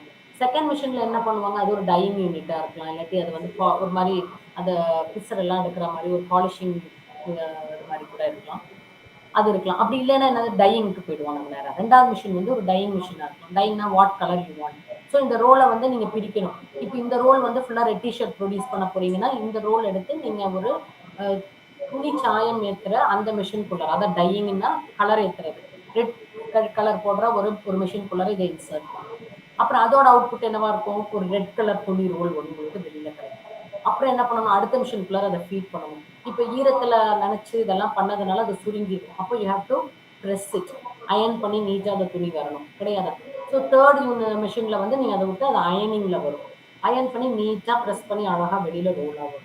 அடுத்தது என்ன பண்ணுவீங்க, அடுத்தது it will go to cutting industry. Cutting யூனிட்டுக்கு போச்சுன்னா அந்த மிஷினுக்கு வந்து டிஷர்ட் சைஸ் கட் பண்ணுவோம், ஓகேவா? ஸோ அந்த இடத்துல கட்டிங் மிஷினில் நீட்டாக கட் ஆகிட்டு, அப்புறம் ஸ்டிச்சிங் மிஷின். ஸோ இந்த இடத்துல பார்த்தீங்க அப்படின்னா மாசா ப்ரொடியூஸ் பண்ணால் கூட ஒவ்வொரு இடத்துலையும் ஒரு பிரேக், ஒரு மிஷினோட இன்புட் வந்து அவுட்புட் வந்து இன்னொரு மிஷினுக்கு இன்புட்டாக இருக்கும், ஓகேவா? ஸோ சீக்வன்ஸாக தான் நடக்கும், இதே சீக்வன்ஸில் தான் போகும். ஆனால் என்ன ஆகும்னா நடுவில் ஒருத்தர் எடுத்து போடும். ஆனால் ஆட்டோமேட்டட் மிஷினில் it is not like that for mass production, it is a continuous production. இது லே அவுட்டில் பார்க்கும்போது it will be easy for you to study அதான் ப்ரொடக்ஷன் சிஸ்டம். ஸோ அதோட அட்வான்டேஜஸ் வந்து இதெல்லாம் நீங்கள் போட்டுக்கலாம். இந்த இடத்துல வந்து டிஸ்அட்வான்டேஜஸ் பார்த்தீங்க, எதுக்கு நான் சொல்கிறேன் அப்படின்னு கேட்டிங்கன்னா, ப்ராசஸ் ப்ரொடக்ஷன் சிஸ்டமோட டிஸ்அட்வான்டேஜ் பார்த்தீங்கன்னா, break down of one machine இங்கே வந்து இது லிமிடேஷனில் அங்கே அது லிமிடேஷனாக இருக்காது. ஃபார் எக்ஸாம்பிள் அந்த டையிங் மிஷினில் ஏதாவது ஒரு ப்ராப்ளம்னா அயனிங் ரோலெல்லாம் நடந்துகிட்டு இருக்கும், அயன் பண்றது நடந்துட்டு இருக்கும், கட்டிங் எல்லாம் நடந்துட்டு தான் இருக்கும். இல்ல கட்டிங் மிஷின்ல ஏதாவது ப்ராப்ளம் அப்படின்னா இங்க நிட்டிங் மிஷின் அது ஓடிட்டு தான் இருக்கும். ஸோ ஒரு மிஷின்ல இருந்து ஒரு மிஷின் டிஸ்டர்ப் ஆகாது. ஆனா மாஸ் ப்ரொடக்ஷன்ல ஆட்டோமேட்டிக்ங்கிறதுனால டிஸ்டர்ப் ஆகும். ஓகேவா, அது ஒரு டிஃபரன்ஸ் நீங்க நோட் பண்ணிக்கலாம். அப்புறம் செகண்ட் பார்ட் ஆஃப் த டயக்ராம்ல பாத்தீங்க அப்படின்னா ஐ வாண்ட் டு ரிகலெக்ட். இங்க பாருங்க, இப்ப நம்ம பார்த்திருக்கிறது டைப்ஸ் ஆஃப் ப்ரொடக்ஷன் சிஸ்டம்ல கண்டினியூஸ் ப்ரொடக்ஷன் சிஸ்டம் பார்த்தோம், மாஸ் ப்ரொடக்ஷன் பார்த்தோம், ப்ராசஸ் ப்ரொடக்ஷன் பார்த்தோம். இன்டர்மீடியட்ல ஜாப் அண்ட் பேட்ச் இருக்கு இல்லையா? ஸோ அதெல்லாம் என்னன்னு பார்ப்போம். Job shop production. Okay, so job shop, the name itself implies it's a job. அந்த particular job முடிச்ச உடனே அவ்வளவுதான் முடிஞ்சிருச்சு. ஸோ இங்க என்ன ஆகும் அப்படின்னு கேட்டீங்கன்னா, இங்கேயும் வந்து கண்டினியூஸா ப்ரொடியூஸ் பண்ணுவாங்க. ஆனா வெரைட்டி ஜாஸ்தியா இருக்கும். வெரஸ் இன் மாஸ் ப்ரொடக்ஷன்ல பாத்தீங்கன்னா வெரைட்டி ஜாஸ்தியா இருக்காது. கண்டினியூஸா ஆட்டோமேட்டட் மிஷின்ல போகும், ஒரே சைஸ் தான் போகும், ஒரே கலர்ல சீட்டு ப்ரொடியூஸ் பண்ணிருப்பாங்க, அப்படி ஒரே கலரா போயிட்டு இருக்கும் எல்லாம். பல்கா ப்ரொடியூஸ் பண்ணுவாங்க, எல்லாம் ஒரே மாதிரி இருக்கும். இங்க எப்படி இருக்கும் அப்படின்னா வெரைட்டி ஜாஸ்தியா இருக்கும். அங்க ஒரு வெரைட்டி தான் இருக்கும் மாஸ் ப்ரொடக்ஷன்ல. ஜாப் ஷாப் ப்ரொடக்ஷன்ல வெரைட்டிஸ் ஜாஸ்தியா ப்ரொடியூஸ் பண்ணுவாங்க. ஒவ்வொரு வெரைட்டி ப்ரொடியூஸ் பண்ணும்போது அது ஒவ்வொரு ஜாபா கன்சிடர் பண்ணுவாங்க. So job production are characterized by manufacturing one or few quantities of product design and produced as per the specification of the customer. So the distinguished feature of this is low volume, high variety. Mass production la high volume, low variety. Mass production ku high volume, low variety. Job shop production ku we do have low volume and high variety. So a job shop comprises of general purpose machine arranged into different departments. So யூனிக்காக இருக்கும், technological யூனிக்காக இருக்கும், high variety produce பண்ணிகிட்டே இருப்பாங்க. அந்த variety வந்து கலரில் காமிக்கலாம், டிசைன்ஸில் காமிக்கலாம், அல்லது they can show in size, what ever it. So job production is characterized by high variety and low volume, general purpose machine. Mass ப்ரொடக்ஷன்ல ஸ்பெசிபிக் பர்பஸ் மிஷின் நான் சொல்லியிருக்கேன் இல்லையா? ஸ்பெசிபிக் பர்பஸ்னா அந்த பொருள் உற்பத்தி பண்றதுக்கு மட்டும்தான் அதை உபயோகப்படுத்த முடியும், அப்படின்னா அது பேர் specific purpose machine. General purpose மிஷினா அதுல என்ன வேணாலும் ப்ரொடியூஸ் பண்ணிக்கலாம். அடுத்தது high skilled operators are needed in job production because there is more variety and designs இருக்கு இல்லையா? அப்போ டிசைன் மாத்துறதுக்கு, வெரைட்டி மாத்துறதுக்குலாம் you need skilled labour. But whereas in mass production or continuous production உங்களுக்கு அது தேவை கிடையாது. Here large inventory of materials, tools, parts, அங்கங்க இன்வென்ட்ரி ஸ்டாக் ஆகிட்டே இருக்கும். Then detailed planning is essential for sequencing the requirements of each product capacity or each work center or order product. So job production பண்ணும்போது ரொம்ப planning தேவைப்படும். ஏன்னா நீங்க high வால்யூமும் produce பண்ணுவீங்க, ஹை வெரைட்டியும் ப்ரொடியூஸ் பண்ணுவீங்க ஒரு பாயிண்ட் ஆஃப் டைம்ல. அப்போ வெரைட்டி போக போக you need more planning. Okay, for this variety how much you need, what is the demand forecasted, அந்த டிமாண்ட் ஃபோர்காஸ்டிங்க்கு தகுந்த மாதிரி நம்ம அந்த வெரைட்டிக்கு அந்த கலருக்கு நம்ம ப்ரொடியூஸ் பண்ணணும் இல்லையா? Models you can have. You can take bikes எடுத்துக்கிட்டிங்கன்னா பைக் ஆக்சசரிஸ் ரொம்ப இருக்கு. ஸோ பைக் ஆக்சசரிஸில் பார்த்தீங்கன்னா ஒவ்வொன்றும் ஒவ்வொரு மாடலில் இருக்கும் அந்த ஸ்பேர் பார்ட்ஸ். ஸோ ஒரு நேம் பிளேட் எடுத்துக்கோங்க, இல்லாட்டி ஒரு மிரர் எடுத்துக்கோங்க, ஒரு இன்ஜின் எடுத்துக்கோங்க, அட்டாச்மெண்ட்ஸ் வச்சுக்கோங்க, சீட் கவர்ஸ் வச்சுக்கோங்க, whatever it may be you can take. There are so many varieties and they have to produce job by job. ஒரே மாதிரி சீட் கவர் எல்லாத்துக்கும் இருக்கிறது இல்லையா? We do have different varieties. So அந்த மாதிரிலாம் போகும்போது we do need proper planning. That is called as job production. When we talk about advantages and disadvantages of job production, advantages வந்து because it is a general purpose machine, facilities, varieties of product can be produced. General purpose na என்ன சொன்னேன், anything can be produced in that machinery. So you can go for variety.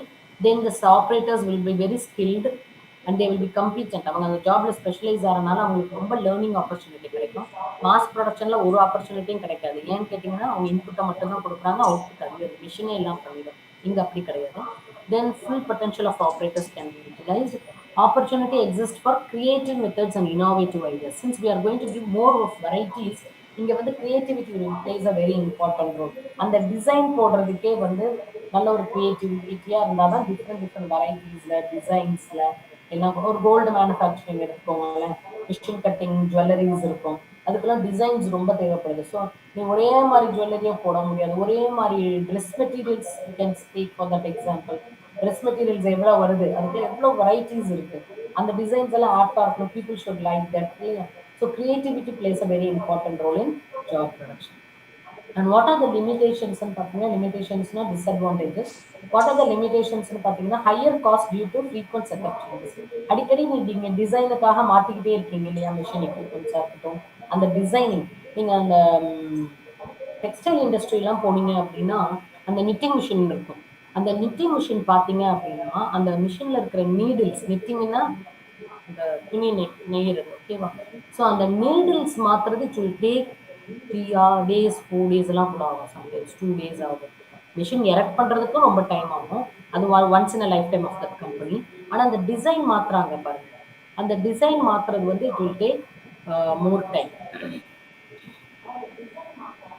Okay. So அதுதான் it will அப்போ cost ஜாஸ்தி ஆகும். Higher level of inventory will be there. Then production planning is very much complicated.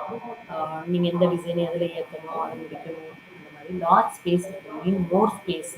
Automated machine mass ப்ரொடக்ஷனில் பார்த்தீங்கன்னா, machine 5 machine இருந்ததுன்னா அதுக்கு மட்டும் இடம் இருந்தால் போதும், இன்புட் அவுட்புட்டுன்னு வெளியில் வந்துடும். ஆனால் வெரஸ் இன் ஜாப் ப்ரொடக்ஷனும் ஒவ்வொரு மிஷினுக்கும் இன்புட் போடுறதுக்கு கொஞ்சம் ஸ்பேஸ் வேணும், அவுட்புட் எல்லாம் இறக்கி வைக்கிறதுக்கு கொஞ்சம் ஸ்பேஸ் வேணும். So you need larger space. So this is the disadvantages of job production. Then we move on to batch production. Okay, well, as the name itself gives you, batch production என்னன்னா ஒரே ப்ராடக்ட்னா produce பண்ணுவீங்க, ஆனால் கண்டினியூஸாக produce பண்ண மாட்டீங்க, பேட்சாக produce பண்ணுவீங்க. As per the டிமாண்டாக produce பண்ணுவீங்க. Okay, ஒவ்வொன்றும் கொஞ்சம் கொஞ்சம் டைம் தான் எடுக்கும். மேபி டியூ டு மிஷின் கெப்பாசிட்டியாக இருக்கலாம். இப்போ ஒரு ஃபர்ஸ்ட் பேட்சில் ஒரு 100 போடுவீங்க, அடுத்த பேட்சில் ஒரு 100 போடுவீங்க, அப்படி 100 ப்ரொடியூஸ் பண்ணுவீங்க. ஒன்றா 500 ப்ரொடியூஸ் பண்ண மாட்டீங்க.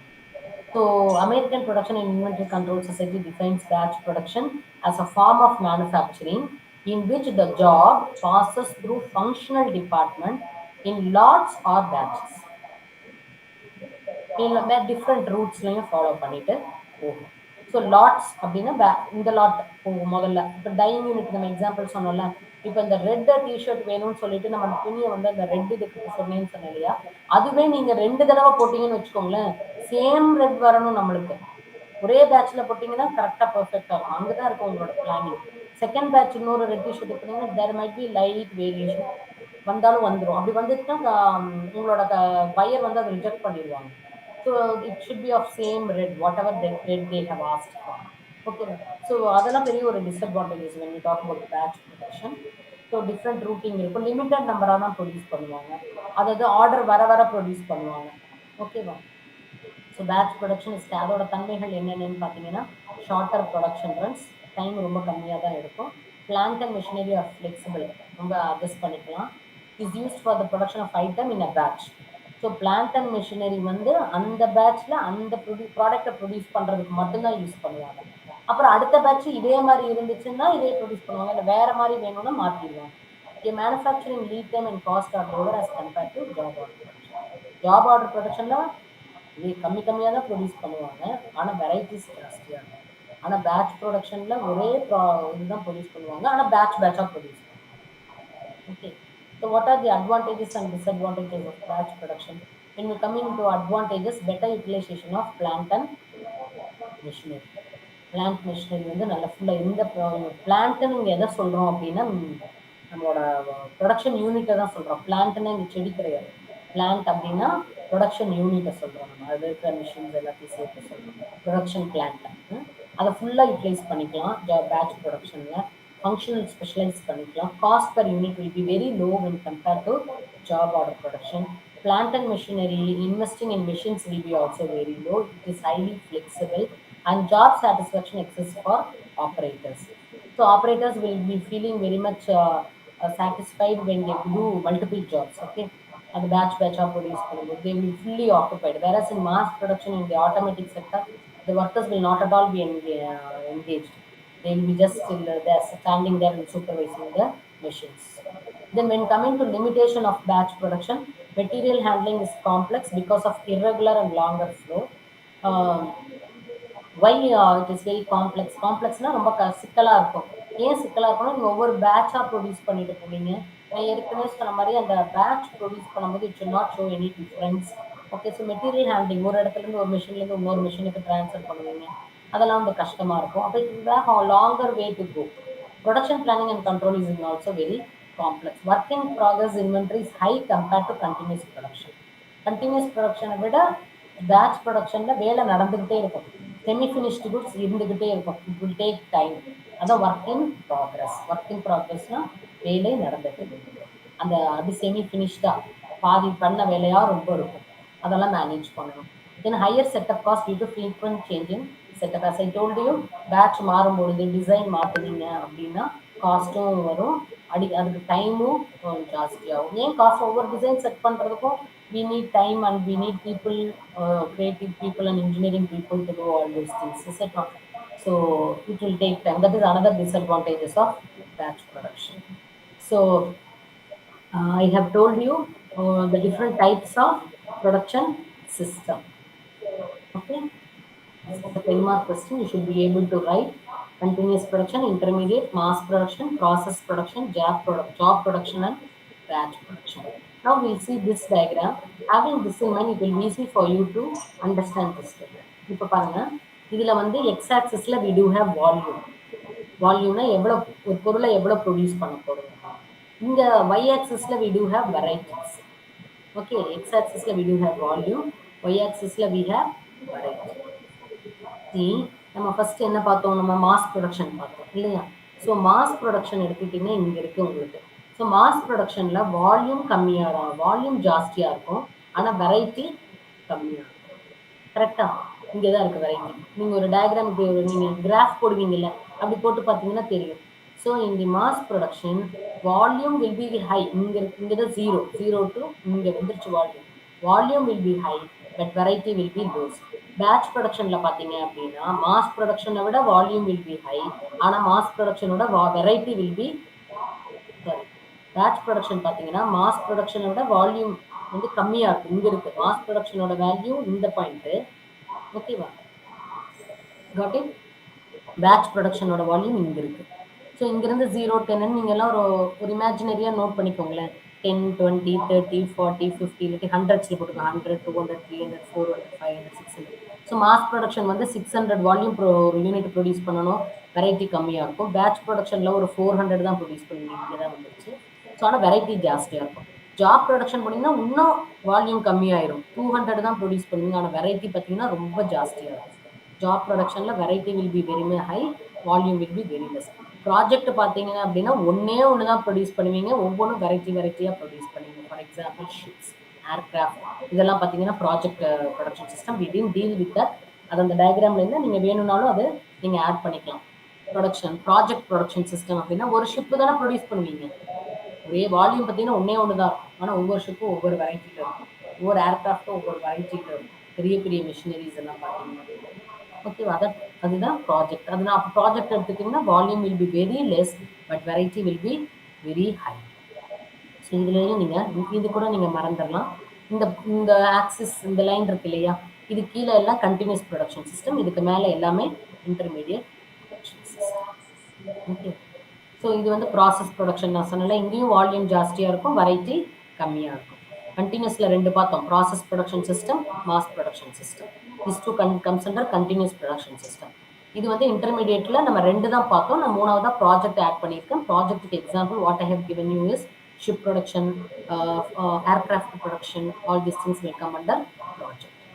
Hope you are clear with this. If you have any doubt, you can ask me in the next, or you can post it in the YouTube comment box. Then we can see it over there. Okay.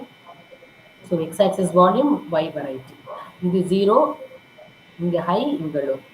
Okay. Hope you understand this diagram. So this diagram also you can put. இந்த diagram உங்களுக்கு புரிஞ்சிருச்சு அப்படின்னா நீங்களே ஓனாவே எழுதிடலாம். Process ப்ரொடக்ஷனில் volume ஜாஸ்தியாக இருக்கும், variety கம்மியாக இருக்கும்.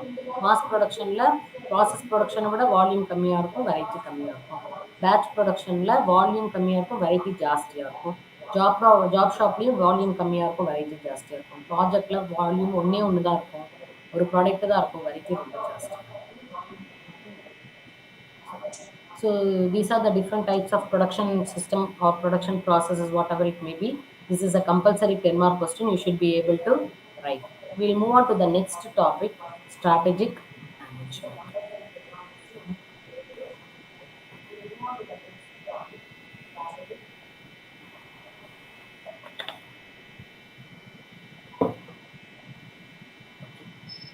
We are moving to strategic.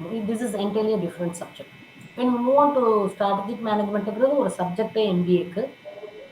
Here we are studying as a simple topic, so we'll see a little about strategic management. So strategy அப்படின்னு எடுத்துட்டீங்கன்னா, what do you mean by strategy? In the sense, it means techniques. some technique. என்ன technique use பண்ண போறீங்க அதுதான் strategy. ஓகேவா? So strategic management can also be defined as a bundle of decisions and acts which a manager undertakes and which decides the result of the firm's performance. ஒரு manager சில முடிவுகள் எடுக்கிறார் இல்லையா?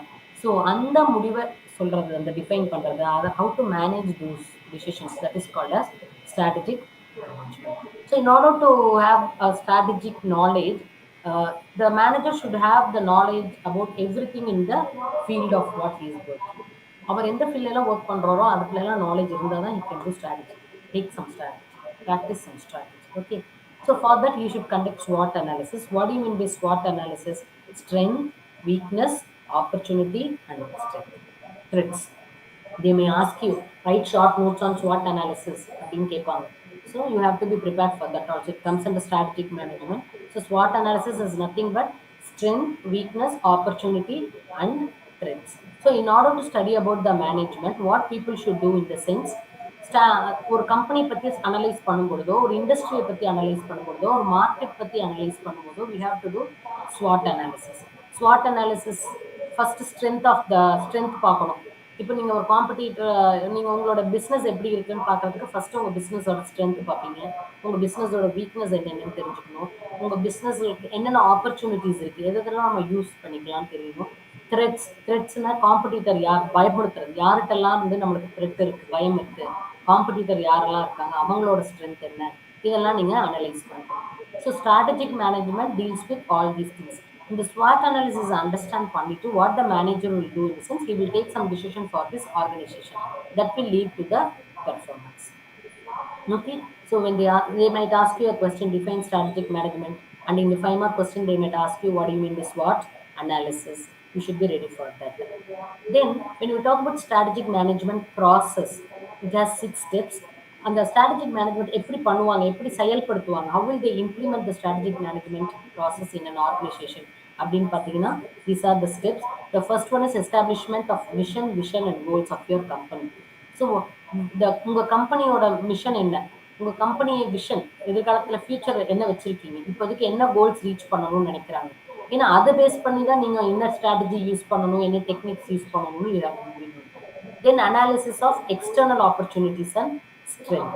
வெளியிலிருந்து வேற என்னென்ன ஆப்பர்ச்சுனிட்டிஸ் இருக்கலாம், வெளியிலிருந்து நம்மளுக்கு என்ன த்ரெட் இருக்கு, அதே மாதிரி internal strength and weakness, that is in put together with ரெண்டையும் சேர்த்து நீங்க போட்டுட்டீங்க அப்படின்னா we will come with an SWOT analysis. So you have to do a SWOT analysis in the 4th step.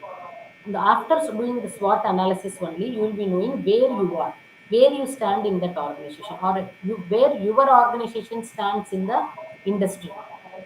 மார்க்கெட்ல உங்க ஆர்கனைசேஷன் எங்க இருக்கு அப்படிங்கறதெல்லாம் நீங்க தெரிஞ்சுக்கலாம்.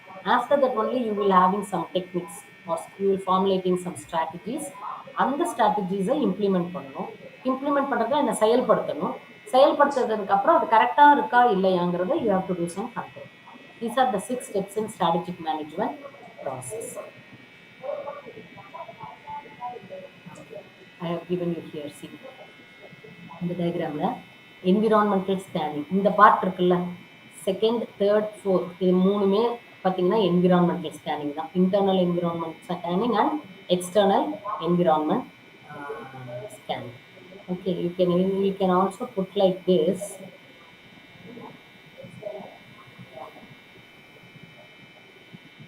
இங்க கொண்டு போயிடுங்க SWOT analysis, strategy formulation 4th step வச்சுக்கோங்க.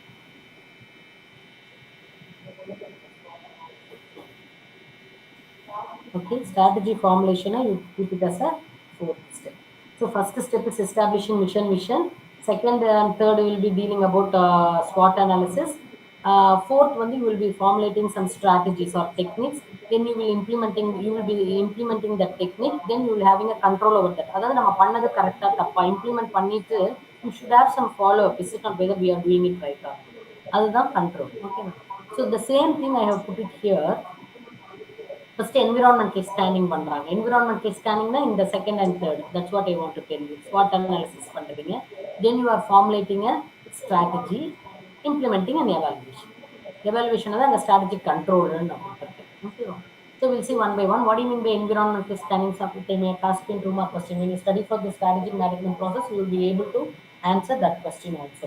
So environmental scanning refers to a process of collecting, scrutinizing and providing information for strategic purpose. நீங்க ஒரு strategy எடுக்க போறீங்க இல்லையா, ஒரு டெக்னிக் எடுக்க போறீங்க இல்லையா, அதுக்கு தேவையான இன்ஃபர்மேஷன் எல்லாம் கொடுக்கறது இந்த என்விரான்மெண்ட் ஸ்கேன் பண்ணீங்கன்னா உங்களுக்கு கிடைக்கும்.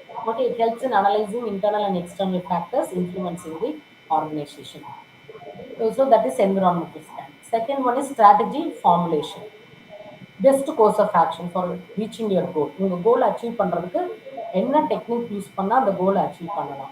அந்த ஸ்ட்ராட்டஜி மைட் பி கார்பரேட் ஸ்ட்ராட்டஜியாக இருக்கலாம், பிஸ்னஸ் ஸ்ட்ராட்டஜியாக இருக்கலாம், what ever it may B. Third, you will be implementing that strategy. The chosen strategy you have to implement with the help of people or with the help of your team. You have to make a decision and implement. Then you are starting. Final step is evaluating the strategy, that you have to evaluate internally and externally that organizational strategy is going on well. It may not any no correction is needed. If at all you do have any correction, you have to make that correction also.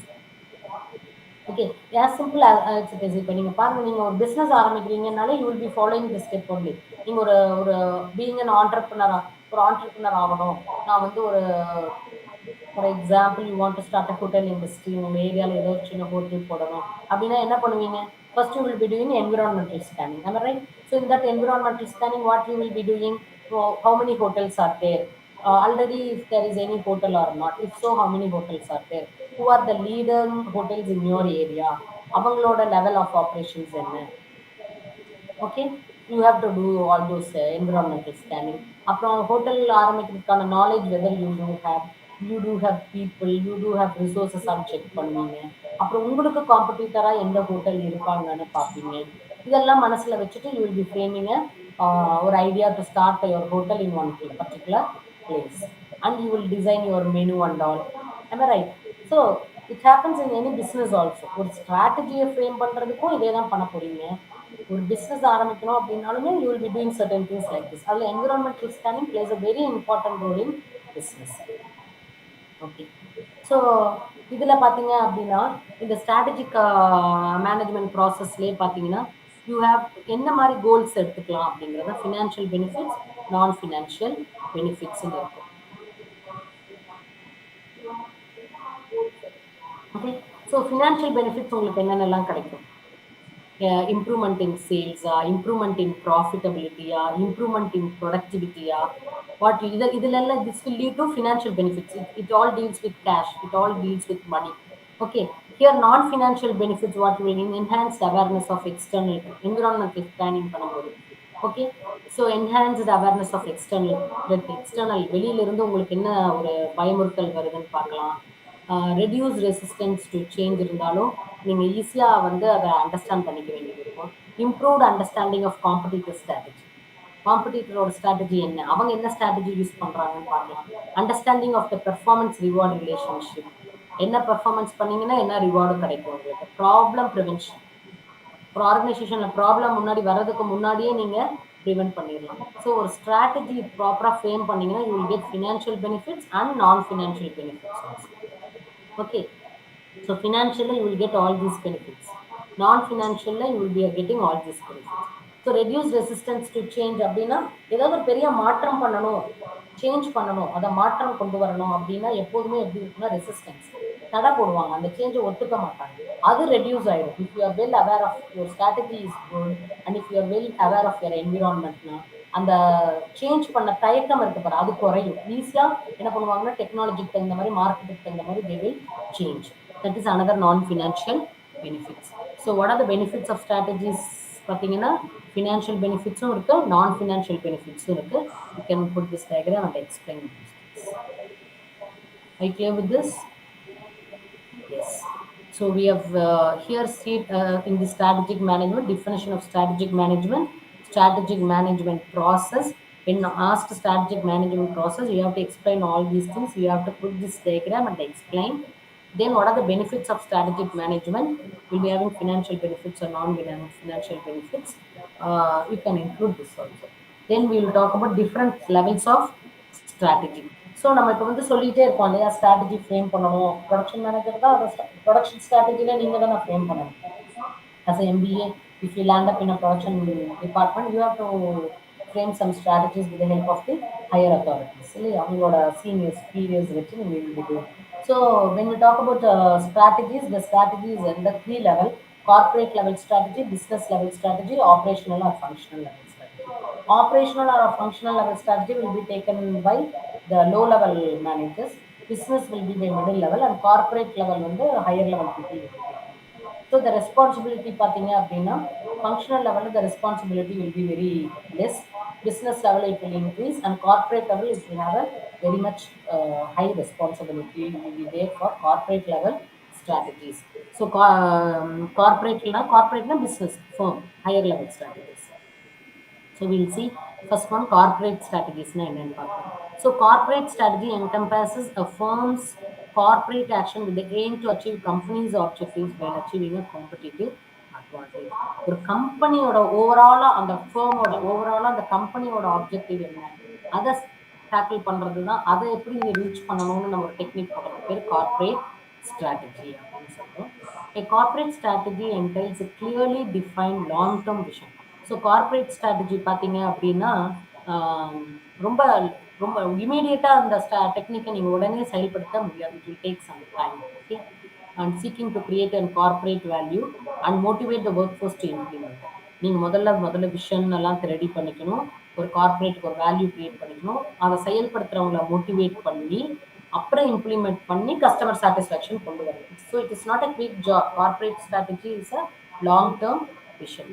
So corporate ஸ்ட்ராட்டஜிக்குள்ளார பார்த்தீங்கன்னா we have these much strategies: growth strategy, stability strategy, retrenchment strategy, reinvention strategy இப்படின்லாம் இருக்கு.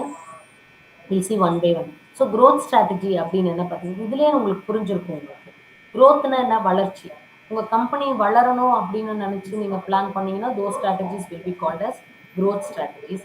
Stability ஸ்ட்ராட்டஜினா என்ன, ஸ்டெபிலிட்டியில் நிலையான, வளரவும் வேண்டாம் கீழேயும் போக வேண்டாம், இந்த நிலைமையில ஒரு மாதிரி சர்வைவ் ஆனா போதும், சர்வைவல் மோடுன்னு சொல்லுவோம் இல்லையா. So that type of strategy is called stability strategy. ரிட்ரெச்மெண்ட்னா என்ன, ரிட்ரெச்மெண்ட்னா இப்போ லேபர் ரிட்ரெச்மெண்ட் அப்படின்னா குறைக்கிறது. ஸோ நீங்கள் ஆட்கள் குறைக்கலாம், இல்லை உங்களோட products number of products produce பண்ணுறதை குறைக்கலாம். அந்த மாதிரி குறைப்பு பண்ணிட்டீங்கன்னா அதுக்கு பேர் ரிட்ரெச்மெண்ட் ஸ்ட்ராட்டஜிஸ். ரீஇன்வர்ஷன் ஸ்ட்ராட்டஜின்னு என்ன, ஏற்கனவே உங்ககிட்ட இருக்கிறத நீங்கள் புதுப்பிக்கிறீங்க. That is called as reinvention strategy. In the stability we'll see one by one. So growth strategy பார்த்தீங்க அப்படின்னா it is all about achieving the growth of the company. So அதில் என்னெல்லாம் வரலாம், மார்க்கெட் பெனிட்ரேஷன் வரலாம். growth நீங்கள் வந்து you'll be having a business say in Trichy. ஒரு திருச்சியில் மட்டும் நீங்கள் பிஸ்னஸ் வச்சுருக்கீங்க. உங்களோட கம்பெனியோட அந்த ஹோட்டலோட இன்னொரு பிரான்ச்சை வந்து நீங்கள் தஞ்சாவூர் இல்லாட்டி அந்த பக்கம் கரூர் அப்படின்னு நீங்கள் அடுத்த மார்க்கெட்டுக்குள்ள போனீங்கன்னா that is called as market penetration. அதுவே இன்டர்நேஷனல் லெவலில் கூட you can penetrate. Will be having business in Tamil Nadu, அப்புறம் சென்னை, அப்புறம் you will go to Singapore, you will go to Dubai. அப்படி you want to expand also it is called as market penetration. இதெல்லாம் growth, கம்பெனியோட வளர்ச்சி. ஓகேவா, increase. So when you grow no your market share will start increase and revenue will increase. So அதில் பார்த்தீங்க அப்படின்னா growth strategiesல வந்து we have three types of strategies: concentration strategy, horizontal strategy, vertical integration strategy. Concentration ஸ்ட்ராட்டஜினா நீங்கள் எந்த இடத்துல இருக்கீங்களோ அதை மட்டும் கான்சென்ட்ரேட் பண்ணுறீங்க, அதை வந்து விரிவுபடுத்துறீங்க. அந்த ஒரு பிஸ்னஸை ஒரு இடத்துல இருக்கு இல்லையா, திருச்சியில் இருக்கிற அந்த ஒரு பிஸ்னஸை நீங்கள் அந்த இடத்துல விரிவுபடுத்தி கஸ்டமர்ஸை ரொம்ப கொண்டு வந்துருக்கீங்கன்னா அது பேர் concentration strategy. Horizontal integration, vertical integration அப்படின்னா அது ஒரு growth strategy தான். அது எப்படின்னு கேட்டிங்கன்னா, இப்போ for example we can take the example of textile industry எடுத்துக்கோங்க. திருப்பி எடுத்துக்கோங்க. நான் டிஷர்ட் எக்ஸாம்பிள் சொல்லியிருக்கேன் இல்லையா. அதாவது நீங்கள் வந்து துணி நெய்யறதுக்கான நூல் யான் வந்து வெளியிலேருந்து வாங்கிட்டு வரீங்க. ஓகே, அப்புறம் உங்களோடது வந்து டிஷர்ட் மட்டும் தான் நீங்கள் மேனுஃபேக்சர் பண்ணுறீங்க. பட் மேனுஃபேக்சர் பண்ணிவிட்டு அதை வந்து ரீட்டைல் அவுட்லெட்டை கொடுத்துருவீங்க. அந்த டிஷர்ட்டை வெளியில் தான் விற்றுருவாங்க, வெளியில் இன்னொரு இடத்துல தான் விற்றுருவாங்க. இப்போ ஹரிசாண்டல் இன்டிகிரேஷன் அப்படின்னா என்ன அர்த்தம்னா, நீங்கள் ஒரு டிஷர்ட் மேனுஃபேக்சரிங் யூனிட் வச்சுருக்கீங்க, அதே மாதிரி இன்னொரு டிஷர்ட் மேனுஃபேக்சரிங் யூனிட் வைக்கிறீங்க அப்படின்னா அதுக்கு பேர் ஹரிசாண்டல் இன்டெகிரேஷன். வெர்டிக்கல் இன்டெகிரேஷன்னா என்னன்னு கேட்டிங்கன்னா அதில் ரெண்டு விதம் இருக்குது. You have an upward vertical integration ஒன்று இருக்குது, another one is downward vertical integration ஒன்று இருக்குது. டவுன்வர்ட் இன்டெகிரேஷன் அப்படின்னு நீங்கள் பார்த்தீங்க அப்படின்னா, இப்போ டிஷர்ட் மேனுஃபேக்சரிங் பண்ணுறதுக்கு என்ன தேவை உங்களுக்கு, முதல்ல யான் தேவை. அந்த பஞ்சுல இருந்து நூல் எடுக்கிறாங்க இல்லையா? ஸோ அந்த நூல் யானா கொடுத்து யான் மாதிரி அந்த கோன்ல சுத்தி கொடுப்பாங்க இல்லையா? அதை நீங்க வெளியில இருந்து வாங்கி தான் உங்க கம்பெனி டிஷர்ட் பண்ணிட்டு இருந்தீங்க. இப்போ நீங்க என்ன பண்றீங்க, அந்த நூல் தயாரிக்கிறதையும் கொண்டு வந்துடுறீங்க உங்களோட கட்டுப்பாட்டுக்குள்ள. You start another unit which produces yarn. So this is called as downward integration. பின்னாடி பக்கம் போறீங்க நீங்க, பேக்வர்ட் இன்டகிரேஷன் இல்லாட்டி சொல்லலாம். Okay, backward integration. ஸோ அப்படியும் பண்ணலாம். அல்லது நீங்க ஃபார்வர்ட் இன்டகிரேஷனுக்கும் போகலாம். எப்படி போவீங்க? டிஷர்ட் மேனுஃபேக்சர் பண்ணி நீங்களே ஒரு டிஷர்ட் ஷோரூம் ஒன்று விற்கிறீங்க, அதில் போய் உங்க டிஷர்ட்டை விற்றுறீங்க. அது அப்படின்னா அது பேர் ஃபார்வர்ட் இன்டகிரேஷன். இப்போ நான் வெர்டிக்கல் இன்டகிரேஷன் நீங்கள் பேக்வர்ட் பண்ணாலும் சரி, ஃபார்வர்ட் பண்ணாலும் சரி, your business is growing. Right? So that is called as another growth strategies. In horizontal integration நீங்கள் வந்து ஒரு யான் யூனிட்டையோ அல்லது ஒரு ஷோரூமையோ நீங்கள் பண்ணலை, இன்னொரு டிஷர்ட் மேனுஃபேக்சரிங் யூனிட்டை தான் நீங்கள் ப்ரொடியூஸ் பண்ணுறீங்க. அப்படி இல்லாமல் வெர்டிக்கல் இன்டகிரேஷனில் என்ன பண்ணுறீங்கன்னா, புதுசாக ஒரு யான் யூனிட்டை எடுக்கிறீங்க, அப்புறம் நீங்கள் டிஷர்ட் ப்ரொடியூஸ் பண்ணுறீங்க, அப்புறம் அதை விற்கிறதுக்கான ஷோரூமையும் நீங்களே வச்சுக்கிறீங்க. Okay, so this is vertical integration. It can be backward or forward. In all these cases, we talk about growth of the company. So one of the important corporate strategy is growth strategy. நீங்கள் ஒரு பிஸ்னஸை develop பண்ணணும், உங்கள் production இதெல்லாம் develop பண்ணணும்னா you have to go for growth strategy. Very clear? Okay. Then we have diversification strategies. So diversification strategy, as the name itself implies. So நீங்கள் இந்த diversification அப்படின்னா என்ன பார்த்தீங்க அப்படின்னா, இப்போ ஃபார் எக்ஸாம்பிள் இந்த இதில் நான் என்ன சொன்னேன், இந்த க்ரோத் ஸ்ட்ராட்டஜியில் what I told, everything is related with your business. உங்களோட டிஷர்ட் பிஸ்னஸ் ரிலேட்டடாகவே நீங்கள் டெவலப் பண்ணுங்க. That is called growth strategy. Whereas in diversification, உங்களுக்கு சம்மந்தமே இல்லாமல் ஒரு business you are starting, that is also a growth strategy, but it is a diversification. For example Reliance எடுத்துக்கோங்க. Reliance வந்து சூப்பர் மார்க்கெட்டும் வச்சுருக்காங்க இல்லையா? They do have big malls, they do have சம்மந்தமே இல்லாமல் பெட்ரோலும் வச்சுருக்காங்க, சம்மந்தமே இல்லாமல் டெலிகாமும் வச்சுருக்காங்க. It is a diversification strategy. The business is growing, but each business doesn't have any relation with other. Then comes stability strategy. Stability strategy எடுத்துக்கிட்டீங்க அப்படின்னா, as I have told you, ஸ்டெபிலிட்டினா நிலையான அப்படின்னு நான் சொன்னேன் இல்லையா? ஸோ ஸ்டெபிலிட்டி ஸ்ட்ராட்டஜியில் என்ன பண்ணுறாங்க, இப்போ ஃபார் எக்ஸாம்பிள் இந்த பீரியட் ஆஃப் கோவிட்னோ இப்போ நம்ம க்ரோத் ஸ்ட்ராட்டஜியை பார்க்க முடியுமா? We can't do growth strategy or diversification. Business வளரணும் அப்படின்னு நம்ம நினச்சி if we step in to growth strategy or diversification strategy we land up in problem. ஏன்னா ஆல்ரெடி நம்ம பிஸ்னஸ் எல்லாம் டவுனில் இருக்குது, people don't have working capital, காசு கையில் இல்லை அவங்கக்கிட்ட. இந்த மாதிரி சமயத்தில் அவங்க புதுசாக ஒரு கம்பெனி ஆரம்பிக்கிறதோ இல்லை புது ஃபீல்டுக்குள்ளே போகிறதோ இட் இஸ் நாட் அட்வைசபிள். இப்போ என்ன வந்து டு பி சர்வைவ் இன் தி மார்க்கெட்டில் அவங்க சர்வைவலில் இருக்கணும். அப்போ தே will be going for stability strategy. அப்போ வந்து அவங்களோட மெயின் எய்ம் என்னவா இருக்கும்னா, இருக்கிற ப்ராஃபிட்டை குறைக்காமல் பார்த்துக்கிறது. ஸ்டேட்டஸ் கோனா என்ன அர்த்தம் அப்படின்னு கேட்டிங்கன்னா, அப்படியே இருக்கிறது. ஸ்டேட்டஸ் கோ அப்படின்னா என்ன அர்த்தம் அப்படின்னா, இருக்கிற நிலைமையில இருந்தால் போதும், இதை விட மேலே போகலைனாலும் பரவாயில்ல, கீழே போகாமல் இருக்கும். That is called as stability strategy. So business and companies following the stability strategy don't focus on business development and growth. They don't focus on business. இது ஒரு தனி டெக்னிக். என்ன டெக்னிக் அப்போ? Instead their focus is on staying in the business. Market விட்டு வெளியில போகாம business down ஆகாம, because they are satisfied with the current state of affairs of the business. They achieve stability through profitability and status. Okay, so most of the companies in COVID now, they will be following the stability strategy, because when other companies are falling down, they are happy with this what profit they gain and they want to be here in the market till the economy gets retrieved. Then we do have retrenchment strategy. So retrenchment strategy வந்து இது வந்து just opposite. Growth ஸ்ட்ராட்டஜியும் கிடையாது, diversification ஸ்ட்ராட்டஜியும் கிடையாது. ஒரு defensive ஸ்ட்ராட்டஜின்னு சொல்லலாம். டிஃபென்சிவ்னா என்ன? தடுக்கிற strategy. So in order to companies position, what you do, you get rid of weak points that are pulling you down. அப்படின்னா என்ன அர்த்தம்? நீங்கள் வந்து ஒரு பெரிய கம்பெனி இருக்குன்னு வச்சுக்கோங்க. யூ ஆர் ப்ரொடியூசிங் ஒரு எக்ஸாம்பிள் சம் 10 ப்ராடக்ட்ஸ் ப்ரொடியூஸ் பண்ணுறீங்க. You produce tooth paste, face cream, any company for that example நீங்கள் எடுத்துக்கலாம். HCL எடுத்துக்கலாம். They do produce more products. இல்லை பொட்டிக் கம்பெனி பார்த்தீங்கன்னா தே டூ ப்ரொடியூஸ் க்ரீம், அந்த இதெல்லாம் ரொம்ப ப்ரொடியூஸ் பண்ணிட்டு இருக்காங்க இல்லையா?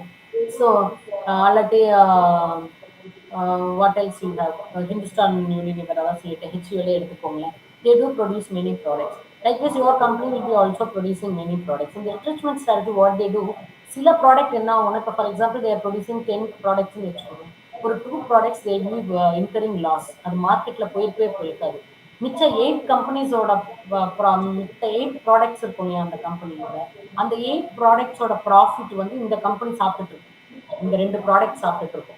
Because those 2 products is running in loss, and in order to bear this loss and to run that particular 2 product production unit, they will be converting the money from the 8 products or profit term.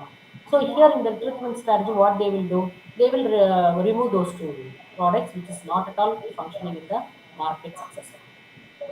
That is called retrenchment strategy. So it is completely opposite to growth. So I have given you here what they do. They follow the defensive strategy in order to improve the company's position and get rid of weak points. அதோட weak points என்ன அப்படிங்கறத பார்த்துட்டு அதை எடுத்துக்கலாம். Which is pulling the company down. அதுதான் கம்பெனியை கீழே இருக்குது, ஃபெயிலியர் ஆக வைக்குதுன்னா they will remove that strategy. That is another strategy, retrenchment strategy. Then we talk about reinvention strategy. And I have already told you, you are reinventing whatever you have produced. So it is all about reinventing your existing business that hasn't changed for years. Okay. So வருஷ கணக்காக நீங்கள் ஒரே மாதிரி தான் இருக்கீங்க. இப்போ நீங்கள் புதுசாக வேற மாதிரி கொண்டு வரீங்க. That is called as reinventing strategies. Many companies started reinventing strategies in this covid period. You would have witnessed that. It is called as frugal innovation அப்படின்னு நம்ம சொல்கிறோம். Frugal innovation, when we talk about frugal innovation, it comes under reinvention strategies only. So with the latest technology, so it can be like evolutionary or revolutionary. மாற்றங்கள் எப்படி வேணாலும் இருக்கலாம். See, in the COVID-19 period, you would have come across any retail business unit. எல்லாருமே ஆன்லைன்ல வந்தாங்க. Am I right? எல்லாமே home டெலிவரிக்கு வந்தாங்க. Even if you want to order a few products for your ஹோம்னா, யூ கேன். முன்னாடிலாம் Amazon மட்டும்தான் இருந்துச்சு. இப்போ உங்கள் பக்கத்தில், உங்கள் வீட்டுக்கு பக்கத்தில் இருக்கிற ஒரு ரீட்டைல் கம்பெனி கூட they are given a WhatsApp number.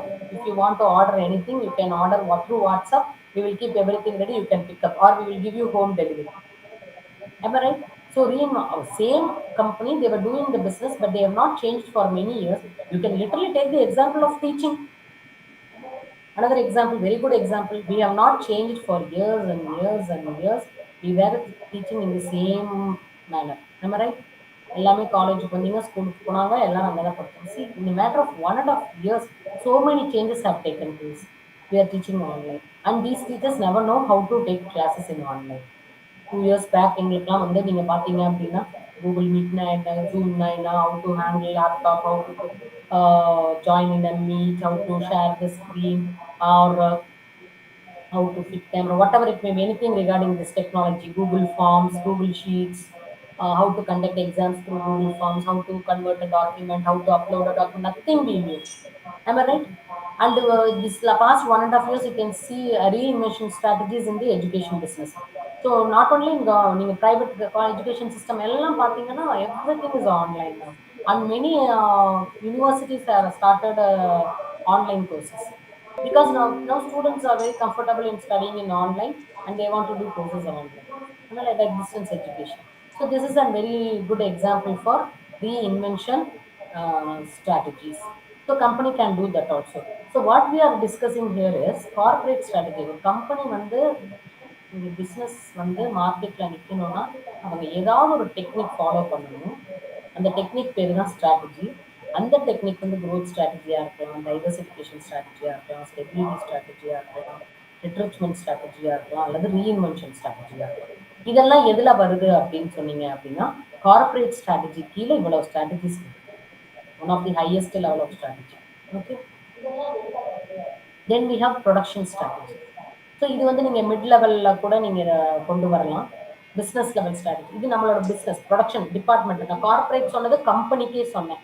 Production strategies for production department. அதில் ஒரு 3 டைப்ஸ் ஆஃப் ஸ்ட்ராட்டஜிஸ் இருக்குது. வி டிவர் chase strategies, level production, make to stock. சேஸ்னா என்ன? துரத்துறது. ஞாபகம் அப்படி வச்சுக்கோங்க நீங்கள். Chase strategy, chase means running behind, துரத்திட்டே போகிறது. So what is this chase strategy அப்படின்னா, டிமாண்ட் மேட்சிங் ஸ்ட்ராட்டஜி. டிமாண்ட் வர வர ப்ரொடியூஸ் பண்ணிகிட்டே இருப்பாங்க. ஓகே. டிமாண்ட் வந்தால் தான் ப்ரொடியூஸ் பண்ணுவாங்க. இன்னும் சொல்ல போனால் டிமாண்ட் ஆர்டர் வந்துருச்சா உள்ளார, ஆர்டர் 100 யூனிட்ஸ்னால் இந்த 100 யூனிட்ஸ் ப்ரொடியூஸ் பண்ணுவாங்க. அடுத்த 100 யூனிட்ஸ்க்கு ஆர்டர் வந்தா ப்ரொடியூஸ் பண்ணுவாங்க. ஸோ அந்த மாதிரி போயிட்டு இருப்பாங்க. அந்த மாதிரி ஸ்ட்ராட்டஜிஸ்க்கு பேர் தான் என்னது, chase strategies. Company that use the chase strategy or demand matching strategy. அதுக்கு இன்னொரு பேர் என்ன, demand matching strategy. Produce only enough goods to meet or exactly match the demand of goods. Think of the strategy in terms of restaurant. ரெஸ்டாரண்ட்ல என்ன பண்ணுவாங்க, எல்லாம் அப்படியே semi finished எல்லாம் வச்சுக்கணும். Only when the customer order comes they will prepare that item. I mean, so what is the advantage of this chase strategy? Inventory will be very low, sir. நீங்க வந்து produce பண்ணி பண்ணி வச்சுட்டீங்கன்னா அது வீணா போயிடும் இல்லையா? So any production unit, நீங்க ஒரு சின்ன ஒரு கடை பஸ் ஸ்டாண்ட்ல பார்த்தீங்கன்னாலும் they will be following this chase strategy. Okay, order வந்து ஒரு ஹோட்டல் அப்படி பண்ணா that is called chase strategy, because it reduces inventory cost. உங்க ஃபண்ட் லாக் ஆகாது, அப்புறம் டிமாண்ட் வரலைன்னா பொருட்கள் வேஸ்ட் ஆகாது. This is are all some of the advantages of chase strategy. Then we talk about level production. When we talk about level production, level அப்படின்னா என்ன அர்த்தம் அப்படின்னு கேட்டீங்க அப்படின்னா, கண்டினியூஸா ப்ரொடியூஸ் பண்ணிட்டே தான் இருப்பாங்க, ஆனா டிமாண்ட் மேட்ச் பண்ணதான் பார்த்துக்கிட்டே இருப்பாங்க. டிமாண்ட் ரொம்ப தள்ளி போயிட மாட்டாங்க.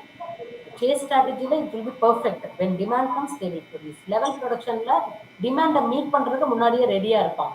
That is called as level production. So இந்த manufacturing company that uses level production strategy, the company continuously produce goods equal to the average demand of goods. கண்டினியூஸா ப்ரொடியூஸ் பண்ணிட்டு தான் இருப்பாங்க, ஆனா அந்த டிமாண்டை மேட்ச் பண்ற மாதிரி பண்ணிட்டு இருப்பாங்க. Best example you can take any vada shop at bus stand. They will B level production. ஒரு 10 வடா தான் அந்த தட் வில் பி இந்த பிளேட். ஓகே, அந்த அதாவது கஸ்டமர் வந்து கேட்கும்போது we should not say no, or we should not take more time to produce that good. So they will leveling. They won't produce too much, nor they will keep the plate empty. They will be having immediate delivery க்கு கொஞ்சம் வச்சுட்டு அப்படியே match பண்ணிட்டே இருப்பாங்க. whichever they can bear the loss if it is not sold. That type of strategy is called as cyclical production strategy, that will be followed in production companies also. So here level production வந்து இங்க பாத்தி, so for 3 months a company wants to produce, 3 மாசத்துல they need 20,000 units ன்னு வச்சுக்கோங்க. So there are 56 working days. The level of production 358 daily produce பண்ணிட்டே இருப்பாங்க. So every month குள்ளார they will be having 20,000 units sale ஆகும். So we can produce அப்படியே demand match பண்ணிட்டே இருப்போம். Okay, that is level production strategy. And the third type of strategy is called as make to stock. As the name is mentioned, make to stock. Stock பண்றதுக்குன்னே produce பண்ணா, that type of strategy is called as make to stock. So the goods are produced even before the customer place order. Customer க்கு வந்து order வர்றதுக்கு முன்னாடியே what they will do, they will produce and keep it. It will be in the inventory in the retail location. கேட்க உடனே கொடுத்துருவாங்க.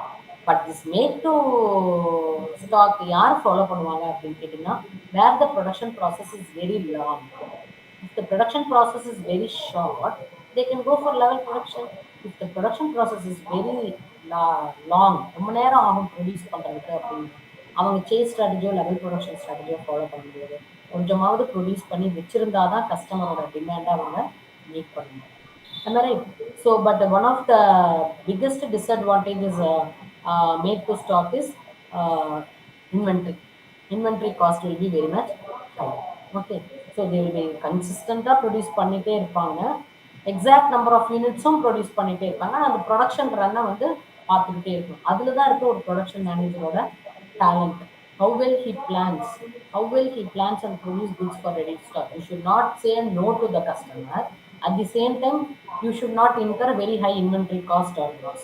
So in between these two, you should run. So what type of strategy you will follow for your company? Chase strategy, level production, or make stock. Okay, this is called as production strategy. Then make to order. As the name itself implies, make to order strategy produce customer வந்து receive ஆனதுக்கு அப்புறம் வருவாங்க.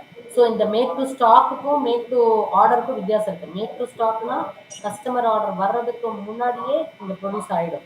Make to ஆர்டரில் customer order பண்ணதுக்கு அப்புறம் தான் வரும். For example, you can take customer tailor clothing, fine jewellery order பண்ணுறது, இதெல்லாம் ஆர்டர் பண்ணதுக்கு அப்புறம் தான் they will take. Okay, that is make to order. If you order some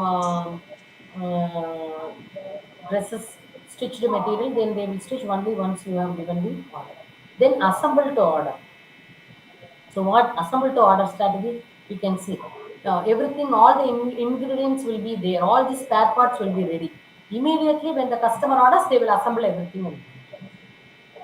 Okay, whatever it may be, whatever they want, they will change accordingly and give it to the customer. But the spare parts only will be in stock, not the finished goods. Once the customer asks, they will give.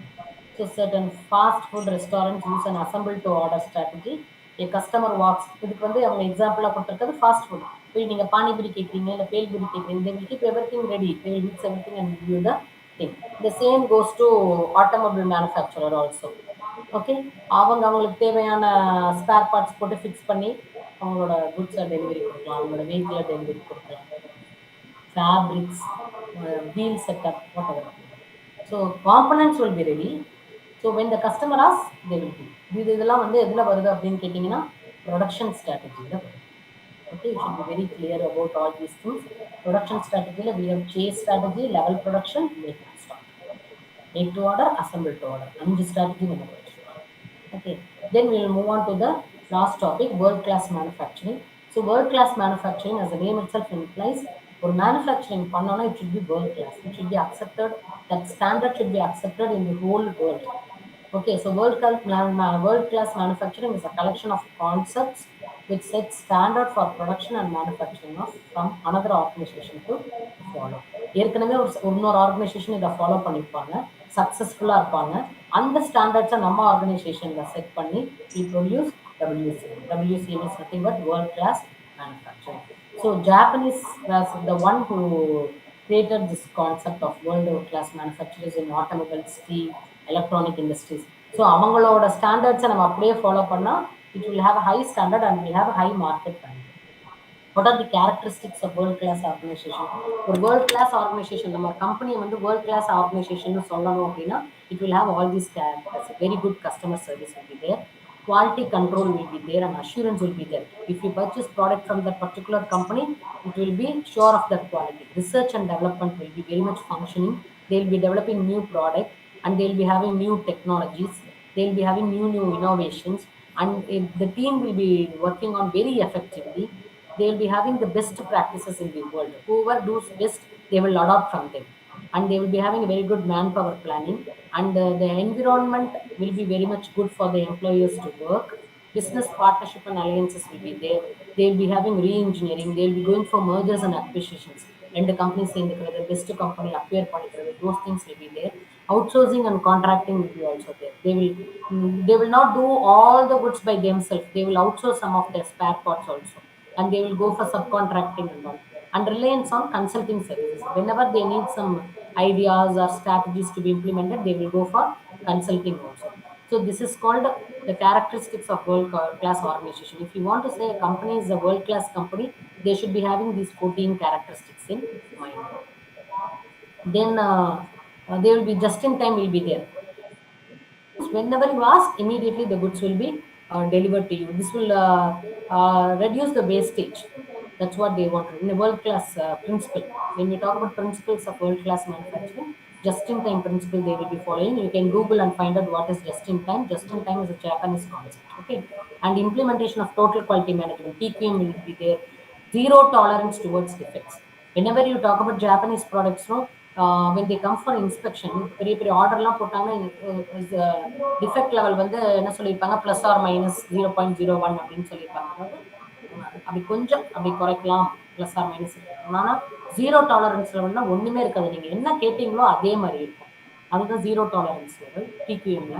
Total preventive maintenance, அவங்களோட world class manufacturing companies பார்த்தீங்கன்னா அவங்க மிஷின்லாம் ப்ராப்பராக maintain பண்ணிட்டு இருப்பாங்க, break டவுனே வராது.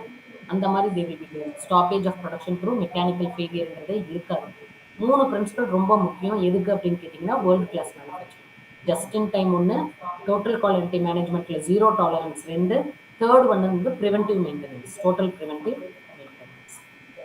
So what they do follow, these are the techniques they follow. Make to order நம்ம பார்த்துருக்கோம், ஸ்ட்ரீம்டு ஃப்ளோ, ஒரே மாதிரி ஃப்ளோ போயிட்டுருக்கும். Smaller lot size, collection of parts, doing it right for the first time. First டைமே கரெக்டாக பண்ணிடுவாங்க அவங்க world class of manufacturing units. They won't give trials, wastage எல்லாம் இருக்கவே இருக்காது. Doing it first time. அப்புறம் குரூப் மேனுஃபேக்சரிங், குரூப்பாக தான் மேனுஃபேக்சர் பண்ணுவோம். Total preventive maintenance with already seen. Quick replacement, ஏதாவது தப்புனா உடனே ரீப்ளேஸ் ஆயிடும். ஜீரோ டிஃபெக்ட்ஸ் இருக்கும். ஜஸ்ட் இன் டைம் இருக்கும். கன்சிஸ்டன்சி, கன்சிஸ்டன்சினா நீங்கள் எப்போ ப்ரொடியூஸ் பண்ணாலும், இப்போ ஜாப்பனீஸ் ப்ராடக்ட்ஸ் பாருங்கள், எப்போ வாங்கினாலும் அதே தான் இருக்கும்.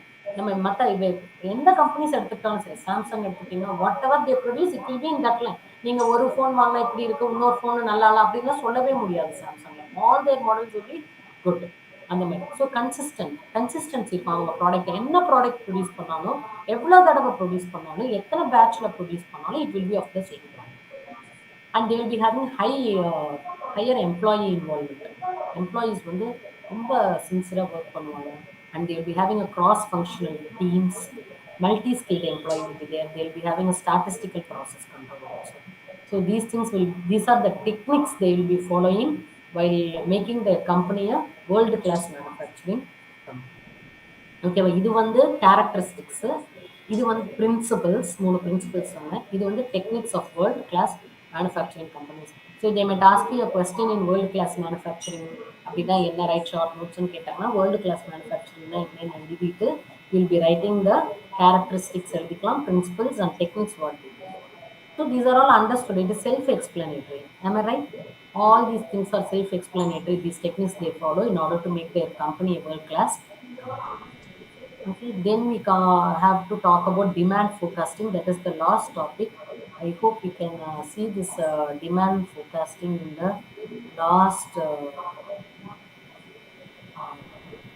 We can go since we don't have enough time. I think we can see the demand forecasting in the next class. It is a separate topic. I have finished till world class manufacturing. I think I can stop here. If you do have any doubt, you can mail to me, okay, regarding production management. I will give you my mail address, or I don't think I can follow your Lakshmi Bala _ MBA at gmail.com. You can mail this to, you can mail your queries to this mail ID, lakshmibala_mba at gmail.com. You can mail, you can just make a note of this mail ID. If you have any doubt regarding production management, you can just put a word to the mail. I will give your explanation in the mail, or if you give your number, I can call you back and give you some explanation regarding this. Hope you understand. So in today's class, we talked about what is production function, production system, types of production system, strategic management. We saw different types of corporate strategies. We saw different production strategies. We saw what do you mean by world-class manufacturing. World-class manufacturing. The one is left is demand forecasting that we'll see in the next class. Okay.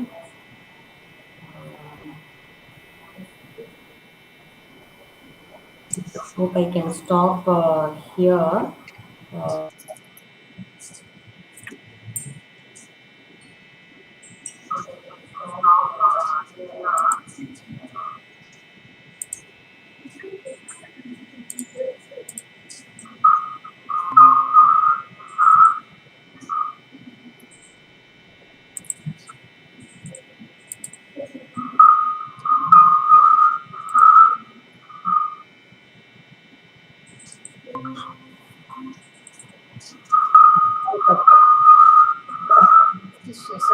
I have stopped the presentation, I think, sir. Okay, madam. Sorry, sir, I left. Thanks a lot, sir. Okay, madam. Thank you. Okay, madam. Thank you, madam. Thank you.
Blouse pattern இதெல்லாம் ரொம்ப அழகா இருக்குல்ல.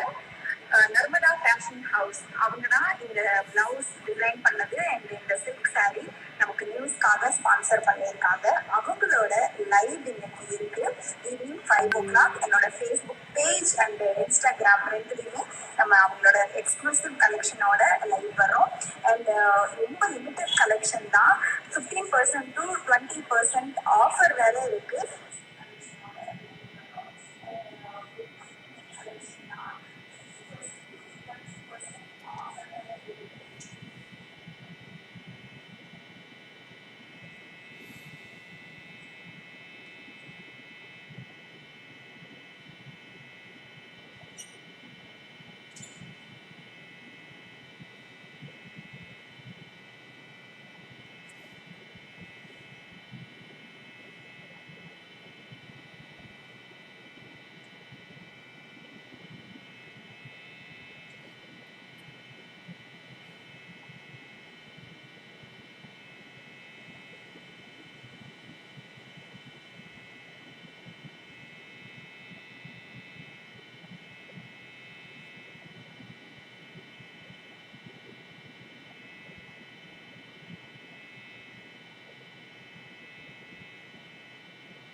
Madam நீங்க okay sir.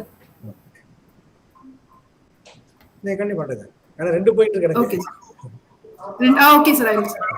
Sir இது நடுவில் check பண்ணிக்கோங்க sir, screen share ஆகுதான்னு மட்டும். ஒரு நிமிஷம். இப்போ செய்யுங்க. இப்போ செய்யுங்க. Okay sir. ஓகே.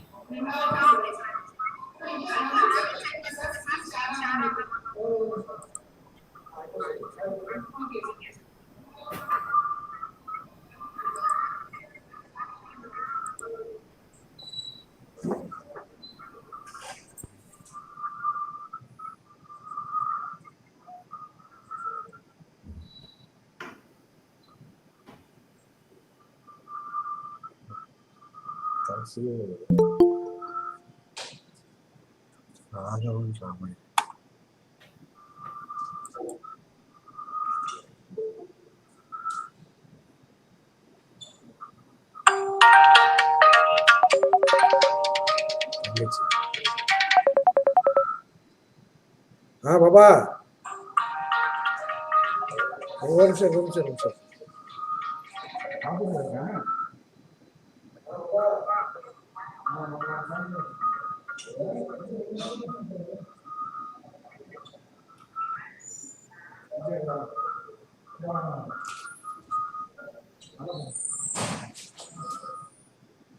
சார்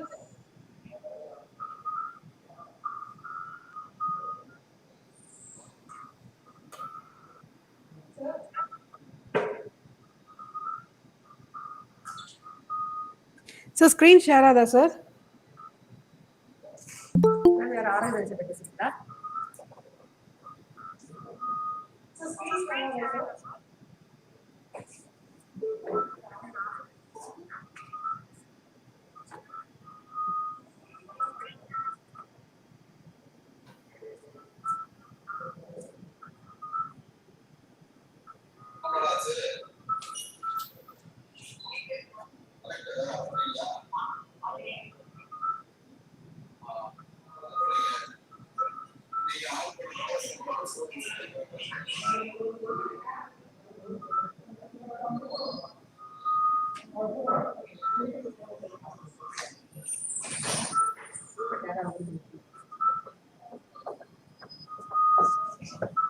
சொல்லுங்க மேடம். சார் ஸ்கிரீன் ஷேர் ஆகுது மட்டும் கொஞ்சம் பார்த்துக்கோங்க. இல்லம்மா ஷேர் ஆகலையே. இப்போ பாருங்க. இல்ல உங்களுக்கு இதே வரலையே. எனக்கு ஃபுல் ஸ்கிரீன் வருதே.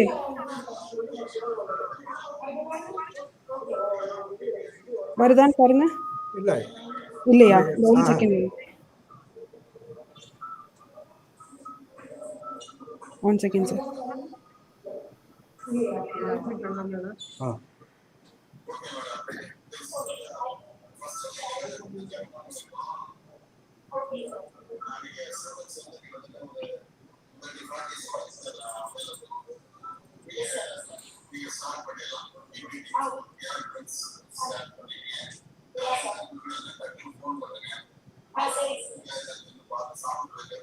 சார் இப்ப பாருங்க.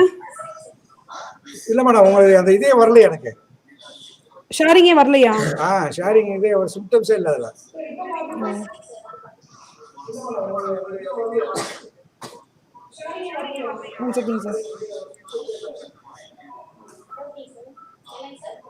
சார் இப்போ நான் பண்ற பாருங்க. பிரசன்ட் நான் கொடுக்குறேன்.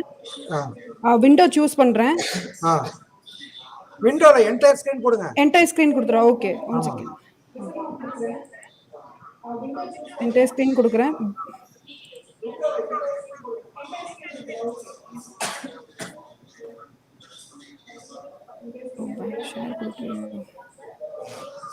சரி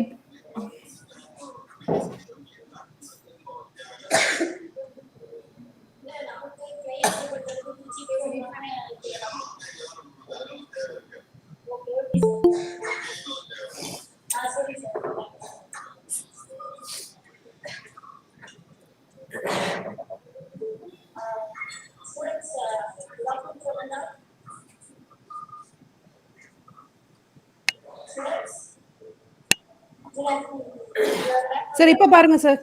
இல்ல மேடம் வரல. இப்பயும் வரலையா? இப்போ ஓகே. இப்போ வந்துட்டு ஓகேவா? Okay sir. இப்போ என்டையர் ஸ்கிரீன் ஆகுதான்னு மட்டும் பாத்துருங்க. ஓகே. ஓகேவா சார்? Okay sir. நீங்க கண்டிப்பா பண்ணுங்க. Okay Okay, sir. Okay, thank you, sir.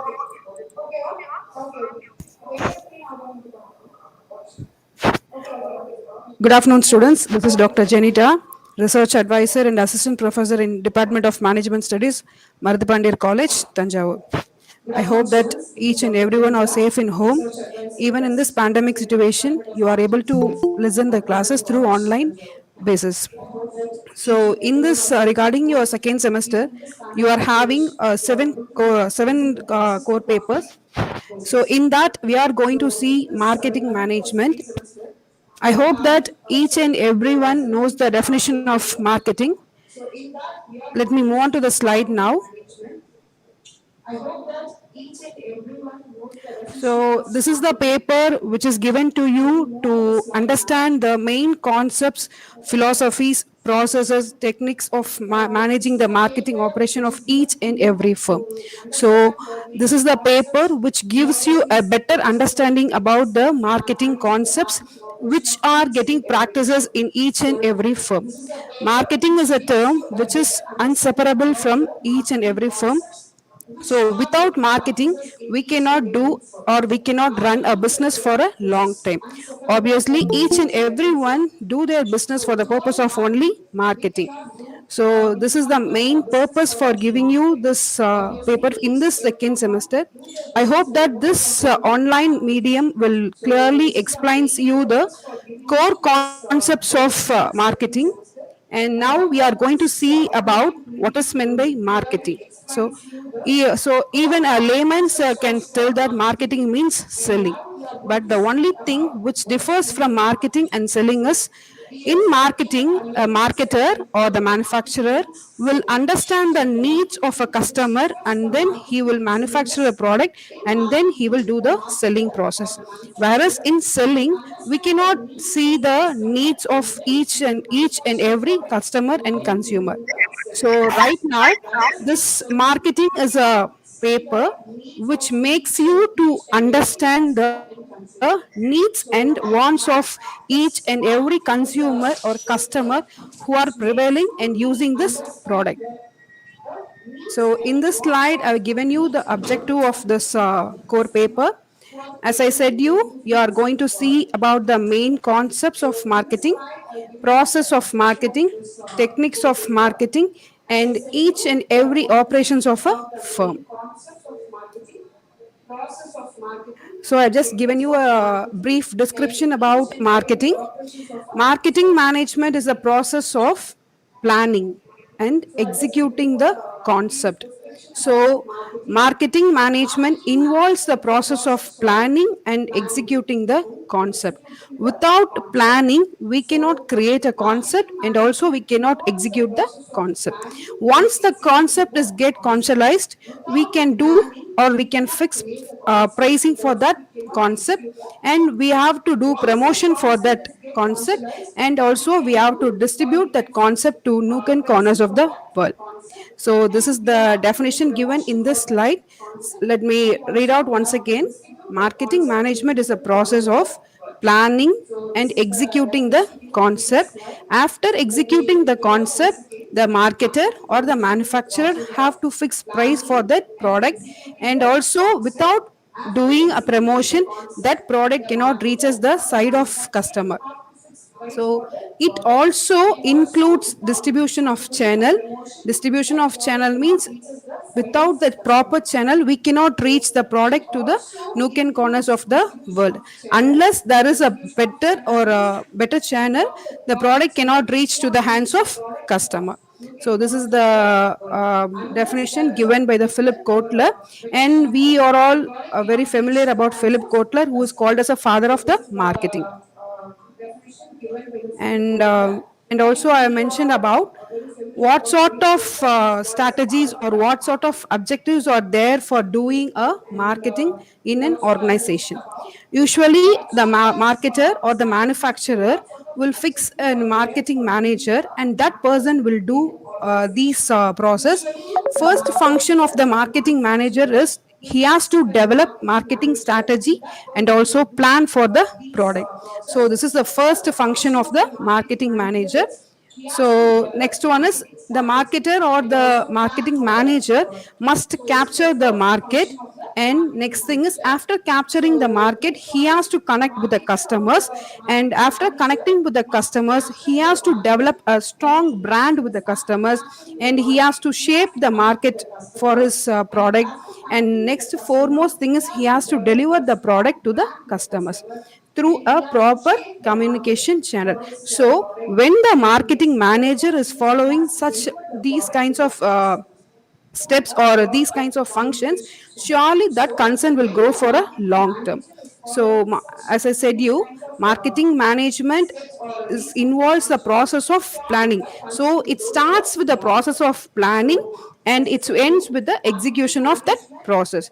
So the marketing manager has to do certain functions. Those are, he has to develop a proper marketing strategy. He has to capture the market, and next he has to connect with the customer. After getting connected with the customer, he has to build a strong brand with those customer. Once he has built a strong brand with the customer, he has to shape the market. And next thing is, after shaping the market, he has to deliver the concept which he has developed through a proper channel. And if the marketing manager has done these functions, that organization or that firm can grow for a long term. And in the next slide, I have just mentioned you the core concepts which are in your unit 1. In your unit 1, you are having introduction about the marketing management, and next thing is you are having the concepts which are prevailing in the marketing management. Next thing, you are going to see about the functions of marketing management. Next thing is, you are going to see the process of marketing management. Then you are going to see what sort of marketing programs are available now in the market. Then you are going to see about the marketing environment. Then you are going to see about the topic called market segmentation.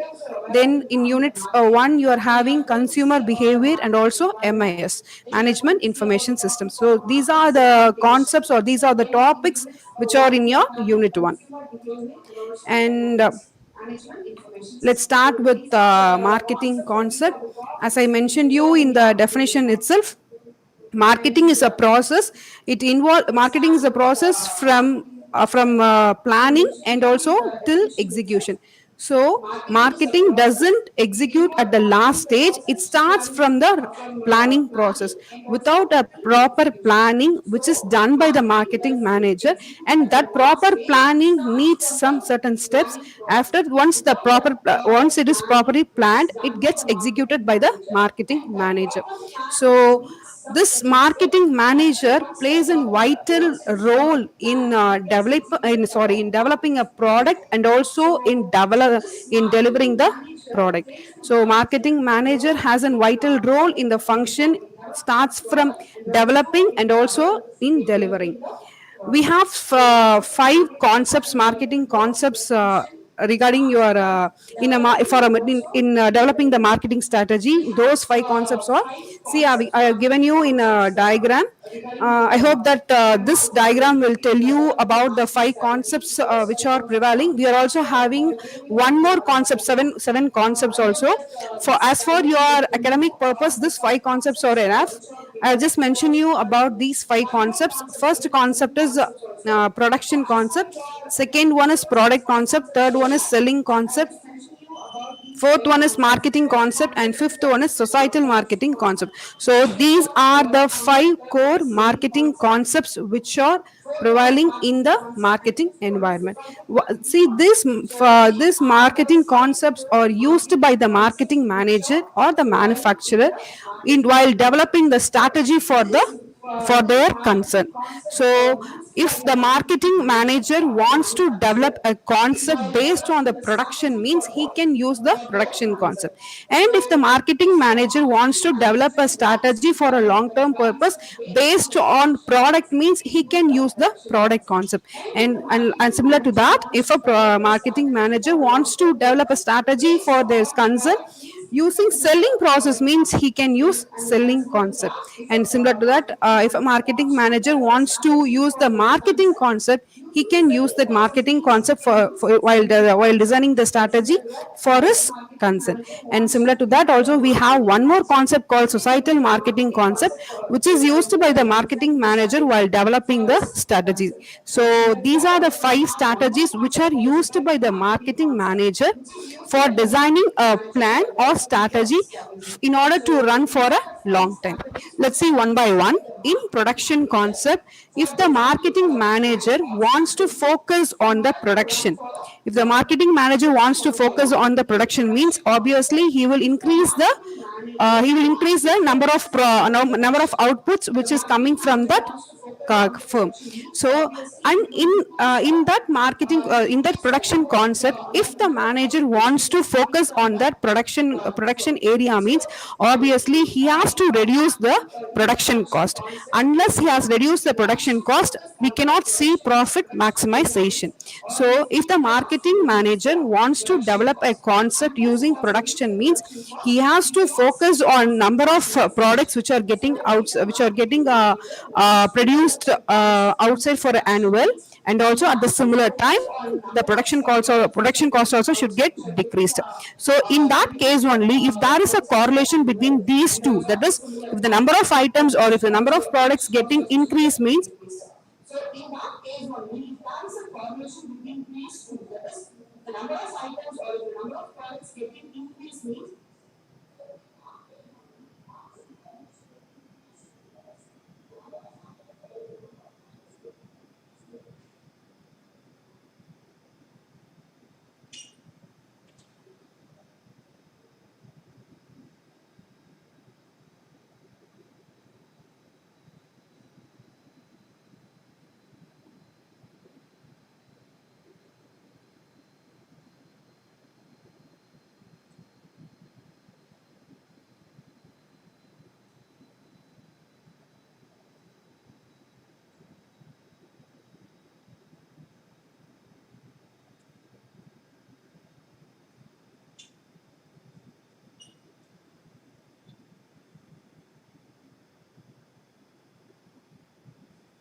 Hello Jenita madam.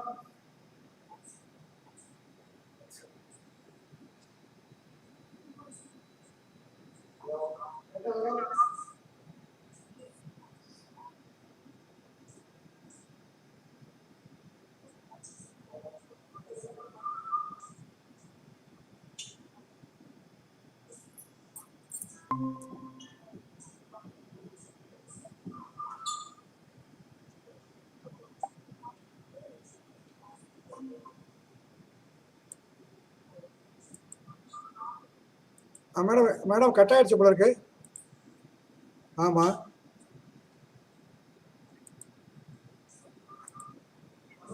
இல்லை sir, இப்போ நான் வெளில போயிருந்தேன். இப்போ எங்கள் assistant சொன்னாங்க just ஒரு 5 மினிட்ஸில் சவுண்டே சவுண்டே இல்லை.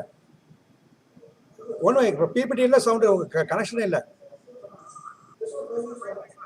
முதல்ல நீங்கள் ஆரம்பத்தில் இருந்துச்சு, ஒன்றும் பிரச்சனை இல்லை. எவ்வளோ நேரம் ஆச்சு? இப்போ தான் முடிச்சேன்.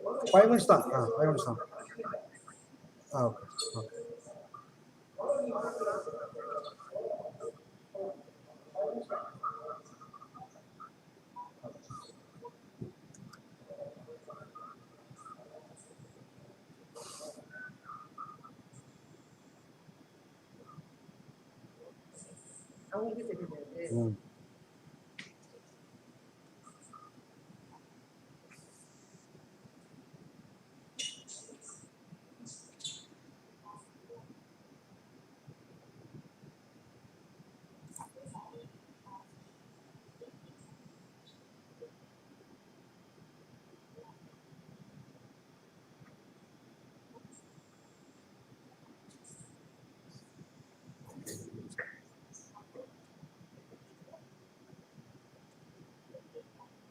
ஒன்றுமே வரல.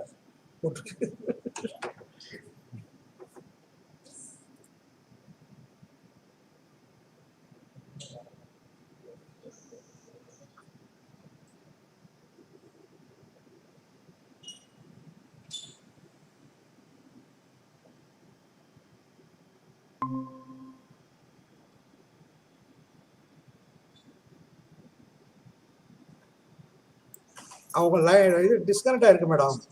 ஆமா சார், கால் வந்தோடனே டிஸ்கனெக்ட் ஆயிருக்கு. எனக்கு அதுக்கு முன்னாடி சுத்தமா தெரியல, வாய்ஸ் வந்து பிரேக் ஆச்சுங்கிறது எனக்கு தெரியல. நல்லவேளை நீங்க அலர்ட் பண்ணீங்க. நான் அப்பதான் என் சீட்டுக்கு போனேன். அப்படியா? எனக்கு சுத்தமா தெரியல சார்.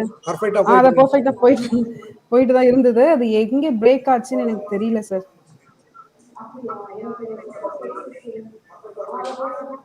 சார் இப்போ ஸ்கிரீன் வருதான்னு கொஞ்சம் பார்த்து சொல்ல முடியுமா? Okay okay okay sir. Okay வந்துட்டு இருக்கு மேடம். வருதா சார்? Okay sir. வந்துட்டு இன்னும் வரல. அவங்க பிபிடி ஓபன் பண்ணுங்க.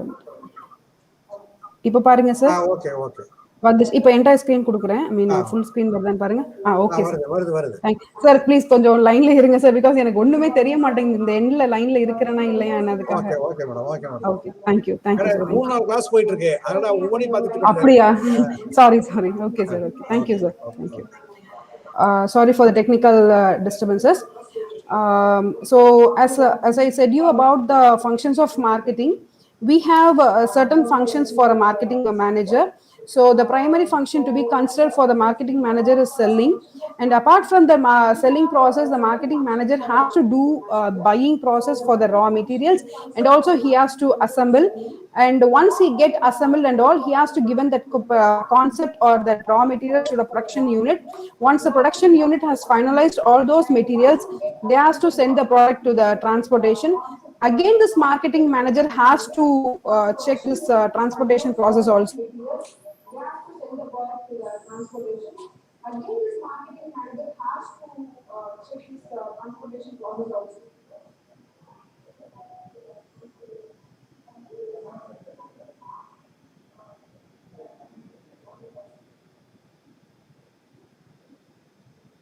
Process. Sorry, the interruptions. And once marketer has doing the process of storage, he has to grade the products based on the grading level. So based on the standard and based on the grade of the product, the marketing manager has to separate, and also he has to finalize the product based on the standards which are available and also which are approved by the government of India. So this is the major, so this is also the function which is done by the marketing manager. Then he is doing the function called financing, and he is the one which is doing the risk taking process also. Because why we are using this risk taking process means, since marketing manager is the one who is doing the field work, and he is the one who is going and meeting all the customers, and he is the one who is knowing the needs and wants of the customer. So after knowing the needs and wants of the customer, the marketing manager is the one who is giving a clear cut concept about, or clear cut picture about the needs and wants to the production unit.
இல்ல நீங்க இதுல வேற ஏதாவது வச்சிருக்கீங்களா? வேற ஏதாவது connect பண்ணுங்க அது. ஏன்னா வெறும் நெட்வொர்க் தான் திருப்பி திருப்பி கட் ஆகிட்டே இருக்கு. பசங்க வந்து மெசேஜ் கொடுத்துட்டே இருக்காங்க.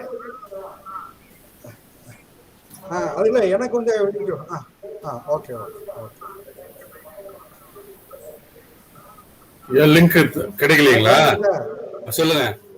சவுண்ட் ஒரு நிமிஷம் இருங்க. இல்ல அவங்க கொஞ்சம் நெட்வொர்க் இஷ்யூ அவங்களுக்கு அதுக்கு அடிக்கடி கட் ஆகுது. ஓகே, திருப்பி சொல்லிட்டு வரேன் இருக்காங்க.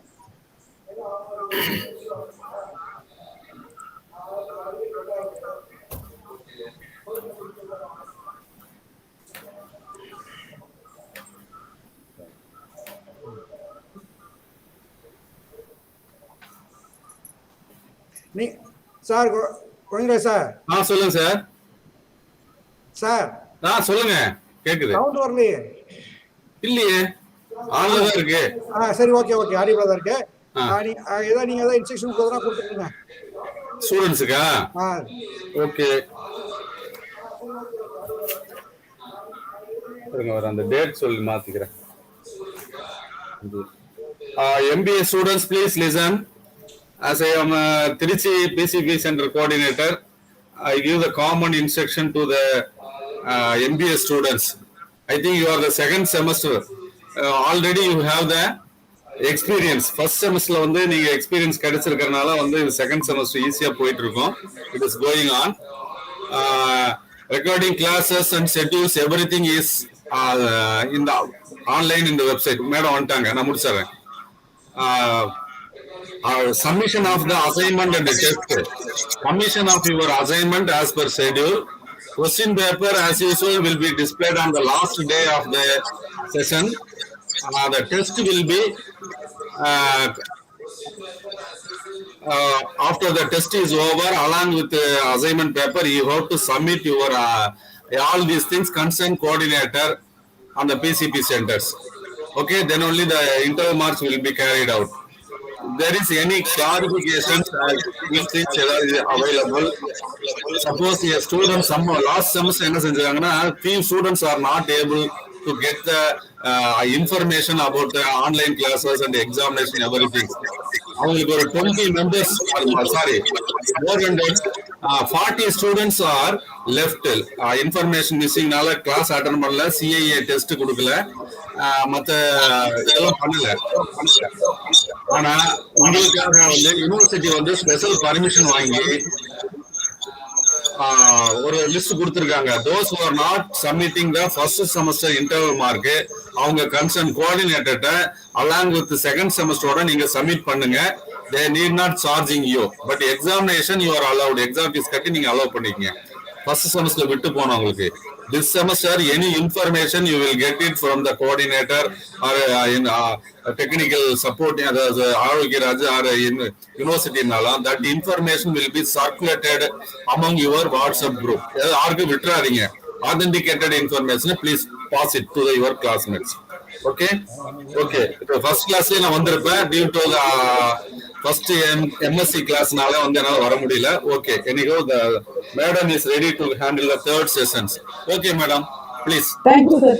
Thank you. Thank you madam. Sorry, sir, because I'm having some technical issues right now. Sorry, sir. okay carry on. Okay, thank you, sir.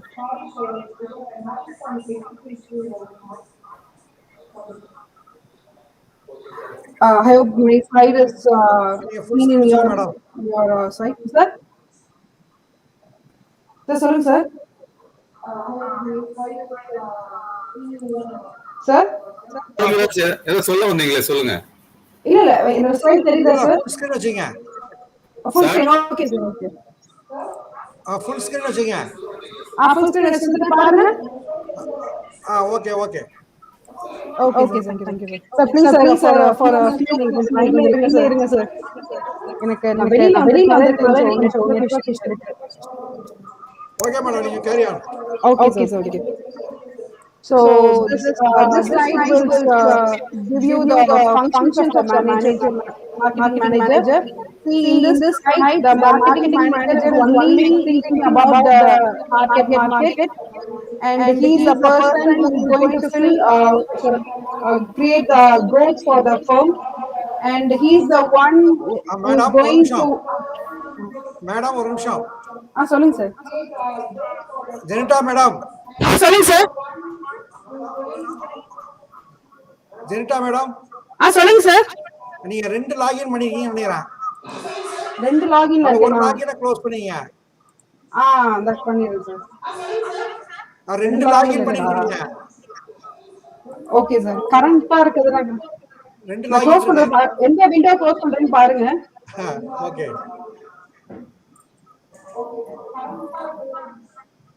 ரெண்டுமே அவேலபிளா இருக்கு. முன்னப்பா இல்ல இல்ல 2 லாகின் 2 சார் இப்போ ஓகேவா சார்? எனக்கு என்னோட சைட் நான் க்ளோஸ் பண்ணிட்டேன். ஒண்ணா நீங்க க்ளோஸ் பண்ணிருங்க. இல்ல இல்ல இப்போ நான் க்ளோஸ் பண்ணிட்டேன் மேடம். ஒரு லாகினை க்ளோஸ் பண்ணிட்டேன். நீங்க பேசுங்க. இப்ப பேசுங்க மேடம். அத க்ளோஸ் பண்ணிட்டீங்க. இல்ல இல்ல மேடம் நீங்க பேசுங்க.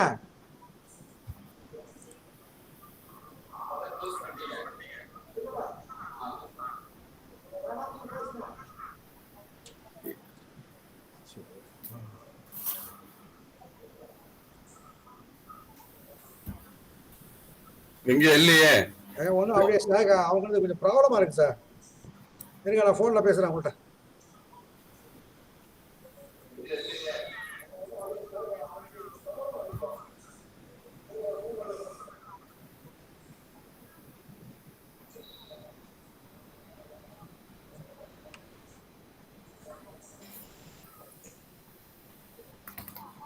மேடம் திருப்பி லாகின் பண்ணுங்க. 2 லாகின் இருக்கு உங்களுக்கு. இப்போ ஒரு லாகின் இப்போ ஆமா எல்லாத்தையும் எப்போ எல்லாத்தையும் க்ளோஸ் பண்ணிட்டீங்க, ஃப்ரெஷ்ஷாக பண்ணுங்க. ஆ ஆ ஆ ஓகே.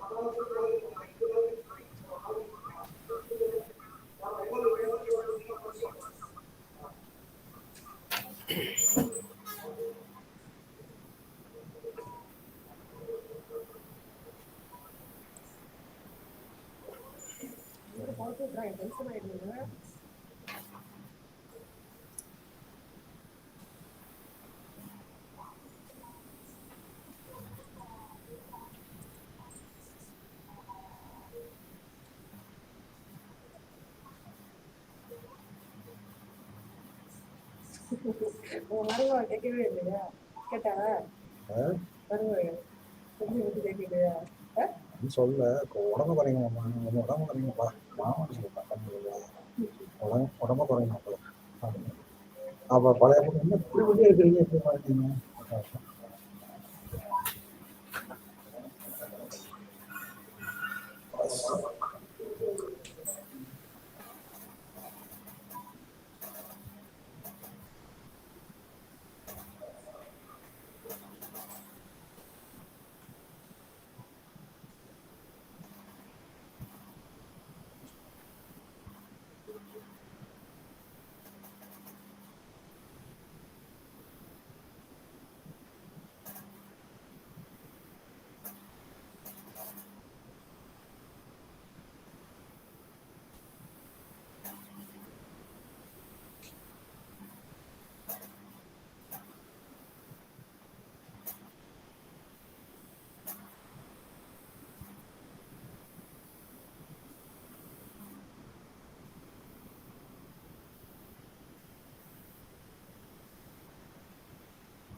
அவங்க ஏதாவது ப்ராப்ளமா இருக்கு சார் கொஞ்சம். ஆஹா, வெளியூர்ல இருக்காங்களா? தஞ்சாவூர் அவங்க. தஞ்சாவூர் தான் அவங்க. ஆனா இப்ப எங்க வெளியில இருக்காங்களான்னு தெரியல, எங்க இருக்காங்கன்னு தெரியல. வேணா இவங்கள வர சொல்லிடலாமா அப்போ? ஏதோ சார் அடுத்தவரு இப்ப அடுத்தவர் ராகினி. இப்ப ராகினிய வர சொல்லி சீக்கிரமா முடிக்க சொல்லிடலாமா, வேஸ்ட் பண்ணாம? பண்ணலாமே. இவங்க இல்ல, அவங்க ட்ரை பண்ணிட்டு இருக்காங்க, மொபைல்ல இருந்து வரேன் இருக்காங்க, பாப்போம்.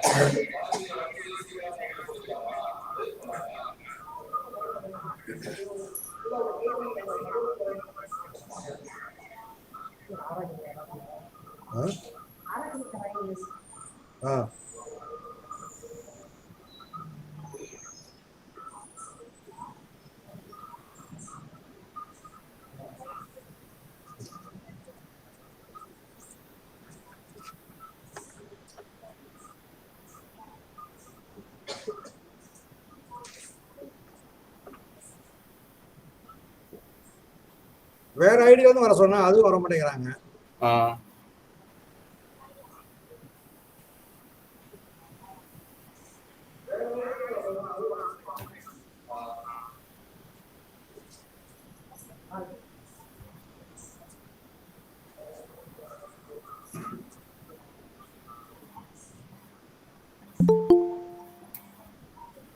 வராங்க. இல்லைங்க, ஜெனி பேக்கிங் யாரு இருந்தது அது? ஜெனி பிங்கின்னு ஒன்று வராங்க, யாருன்னு தெரியல. வராங்க. Hello. Okay madam, okay madam. Sir okay, இப்போ நீங்க பிரசன்ட் பண்ணுங்க. ஓகேவா சார்? ஓகே. சாரி சார், பரவாயில்ல. வெளியில அவுட் ஆஃப் ஸ்டேஷன் சார், எனக்கு இங்க ரொம்ப technical. Thank you sir, thank you. Okay okay. Okay sir.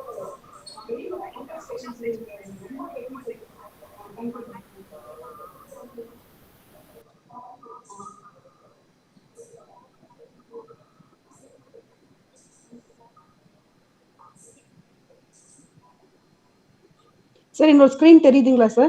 சரி, தெரியுது madam. Okay sir, thank you sir.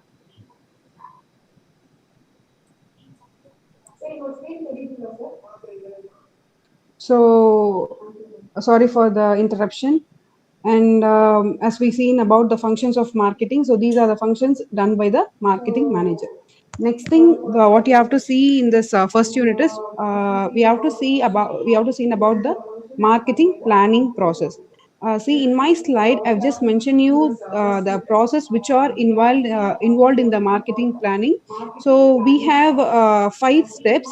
So I've just started out the marketing process in these 5 steps itself. So in step 1, the marketing manager has to given the mission statement, and he has to see about this corporate objectives. So based on these only, he has to think what sort of concept he is going to design. So the step 1 process is mission creation process, that is done by the marketing manager. Then next step is in the second step, he has to do a situation analysis. So in this situation analysis, the marketing manager has to think about the opportunities which are available in the market. So based on the opportunities which are available in the market, and also in his in its firm, he has to do this situation analysis. See, in this situation analysis, we have 5C analysis. So the 5E's are company, customer, competitors, collaborates, and climate. So these are the 5C's which the marketing manager has to analyze, and based on that analysis, he can know the opportunities which are available in the environment. Okay, so in situation analysis, we can do the 5C analysis. So this 5C analysis also gives the clear cut picture about the situation of the marketing environment. So apart from 5C analysis, the marketing manager can do SWOT analysis, that is strength, weakness, opportunities, and threats. So strength means what sort of strength the firm is having in terms of sorry, in terms of market share, in terms of feature, in terms of innovation, in terms of uniqueness, etc. So these are considered to be the strength of the firm. And apart from that, the market manager can see the weakness of the firm through this SWOT analysis. Okay, so the SWOT analysis gives the marketing manager about the strength and weakness.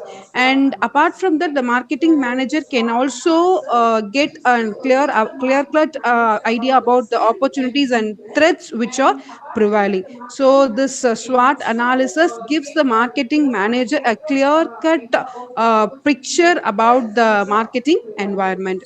So in situation analysis, he can also do the pest analysis. So in pest analysis, he can see the political status of the marketing environment, economic status of the marketing environment, social status of the marketing environment, and also the technical status of the marketing environment. So in step 2, the marketing manager has to find the opportunities which are available in the marketing environment. So for this process, the marketing manager can adopt any of these three techniques, that is 5C analysis or SWOT analysis or pest analysis. So these are the analysis which are used by the marketing manager right of now.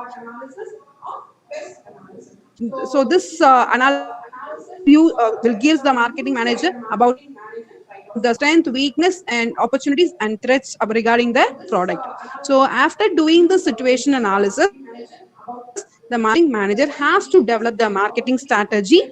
So that marketing strategy involves certain processes. So in that strategy formation, the marketing manager has to see who are their target audience. So those target audience are considered to be the target customers for that market for that particular product. So that thing has to be done by the marketing manager.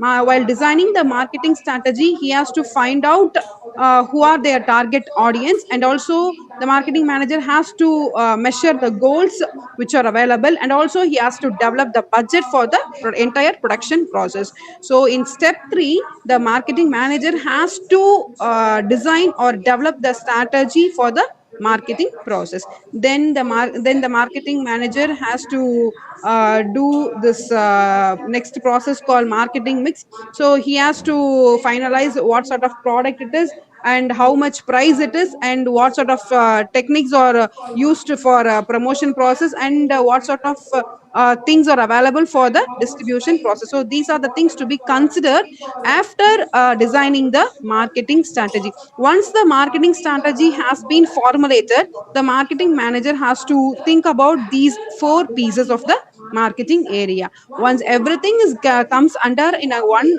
single proof, the marketing manager can implement that thing. So in implementing process, we can have two strategies. One is put plan into action, that is once the plan is getting conceptualized and it can be implemented, and we can see the net result. Okay, so these are the five steps or 5 processes while doing the marketing planning. So as we seen in the marketing definition itself, we have seen that marketing management involves the planning process. So that planning process consists these 5 steps. Okay, this question can be asked in 5 marks, and also it can be asked in 10 marks. Okay, so in planning process, the marketing manager should not skip any of these steps.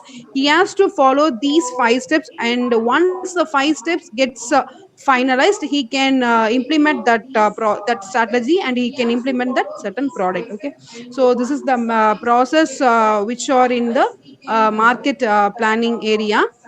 And next thing, regarding your unit 1, you have market environment. So market environment is can be defined as the environment where the product is getting sold out. Okay, so market environment is the area where the marketing manager is doing the marketing process. In a brief, we can say that marketing area or marketing environment is a place where the marketing manager is doing his or her function. Okay, so we can split out the market environment into two. One is micro environment, another one is macro environment. Okay, see, in my slide I have just differentiated two environment. In my left hand side I have micro environment, and in my right hand side I'm having macro environment.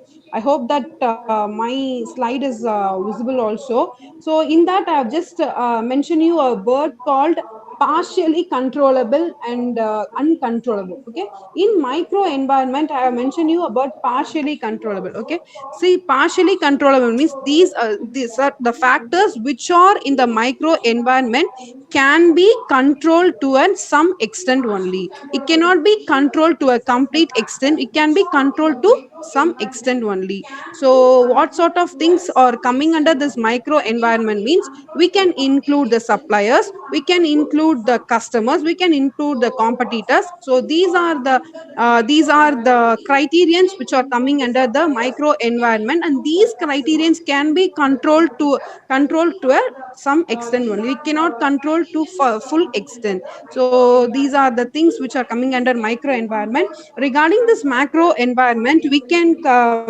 have the political factor, we can have the economic factor, we can have the demographic factor, we can have the technological factor, we can have natural factor, and also we can have the global factor. So marketing environment or marketing area is the area where the natural factor, and also we can have the global factor. So marketing environment or marketing area is the area. Marketing environment can out this micro environment, another one is macro environment. See, this micro environment is otherwise called as internal environment, and this macro environment is otherwise called as external environment. So this is how this market environment is getting differentiated. This market environment is the place where the marketing process is getting taken place. In this we have certain factors. Those factors can be classified based on the criterion called controllable. See, the factors which can be controllable to the some are called as micro environment factors or internal factors, whereas certain factors cannot be controlled to some cannot be controlled to any extent. Those factors are called as macro environment factors or external environment factors. So for that only I have just given you that example under a box. In the left hand side we can see the internal factors, and in the right hand side we can see the external factors. Okay, so moving on to the market segmentation, we can define the market segmentation as the splitting out or differentiating the market.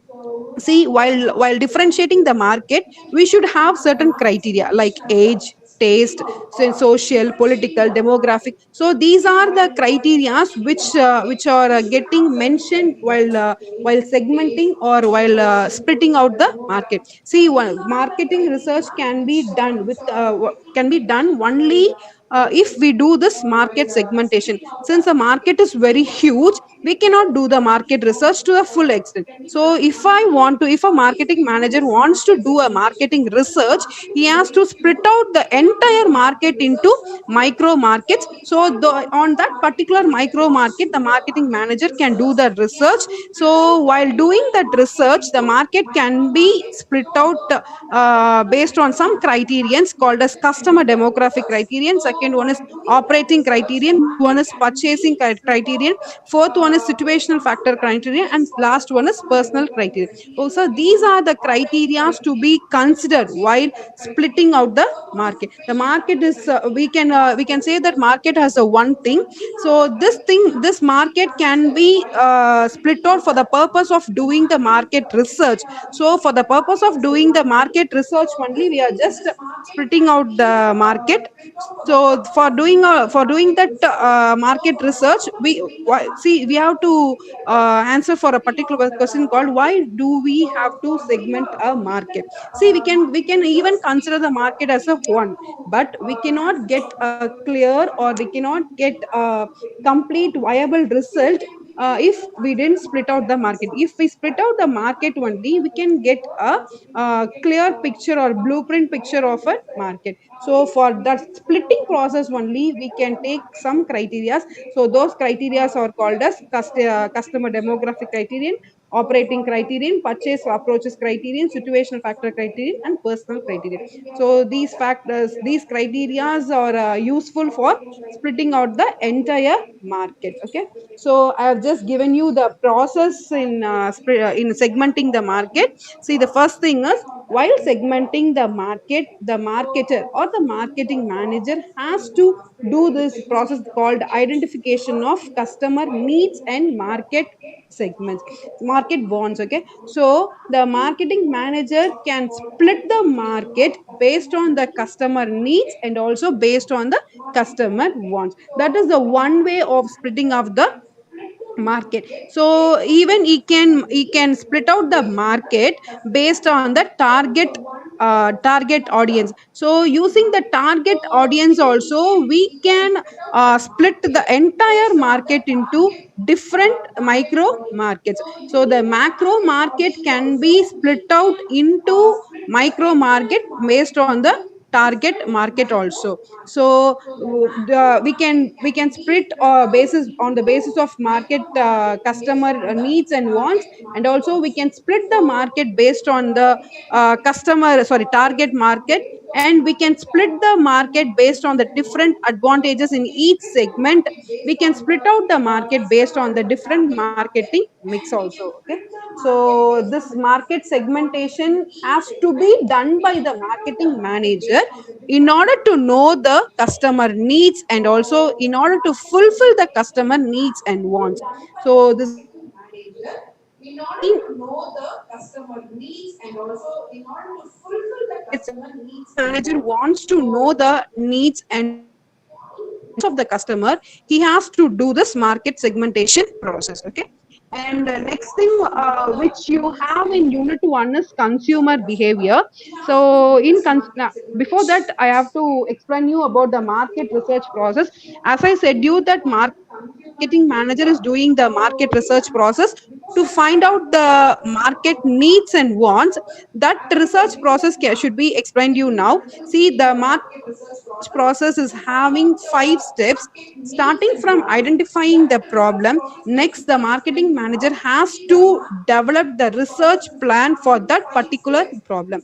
So for identifying the problem, the marketing manager has to do this market research. So in that identifying the problem, the marketing manager has to see the problem to be solved, and has to see about the objectives of that marketing research, and have to find out the research questions also. Okay, so in step 1, the marketing manager should focus on the problem to be solved, and the marketing manager should focus on the objectives to be solved, and also the questions arise during the research process. So these are the 3 things which are done in first step, that is in the step of identifying the problem. And second step is, after once the marketing manager has identified the problem, the marketing manager has to develop the research plan for that particular problem. See, in step 2, I just mentioned you in the right end that information needed, and in the second thing I have mentioned you about the research and analysis method.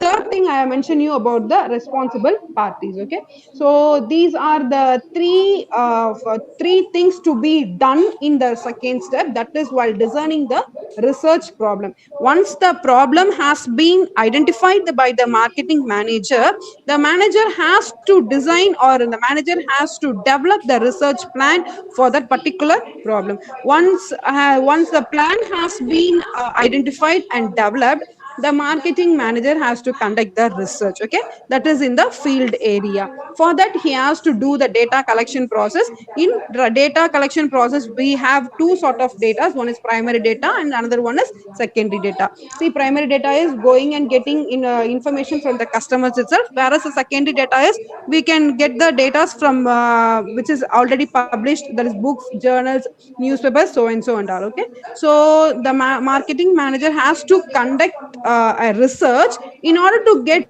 either primary data or secondary data. Okay, so for this purpose, for getting the data from the customers, the marketing manager is doing this research process. Okay, once the data is being collected by the marketing manager, he has to do the process called analysis. Okay, for this analysis, the marketing manager can use statistical tools also.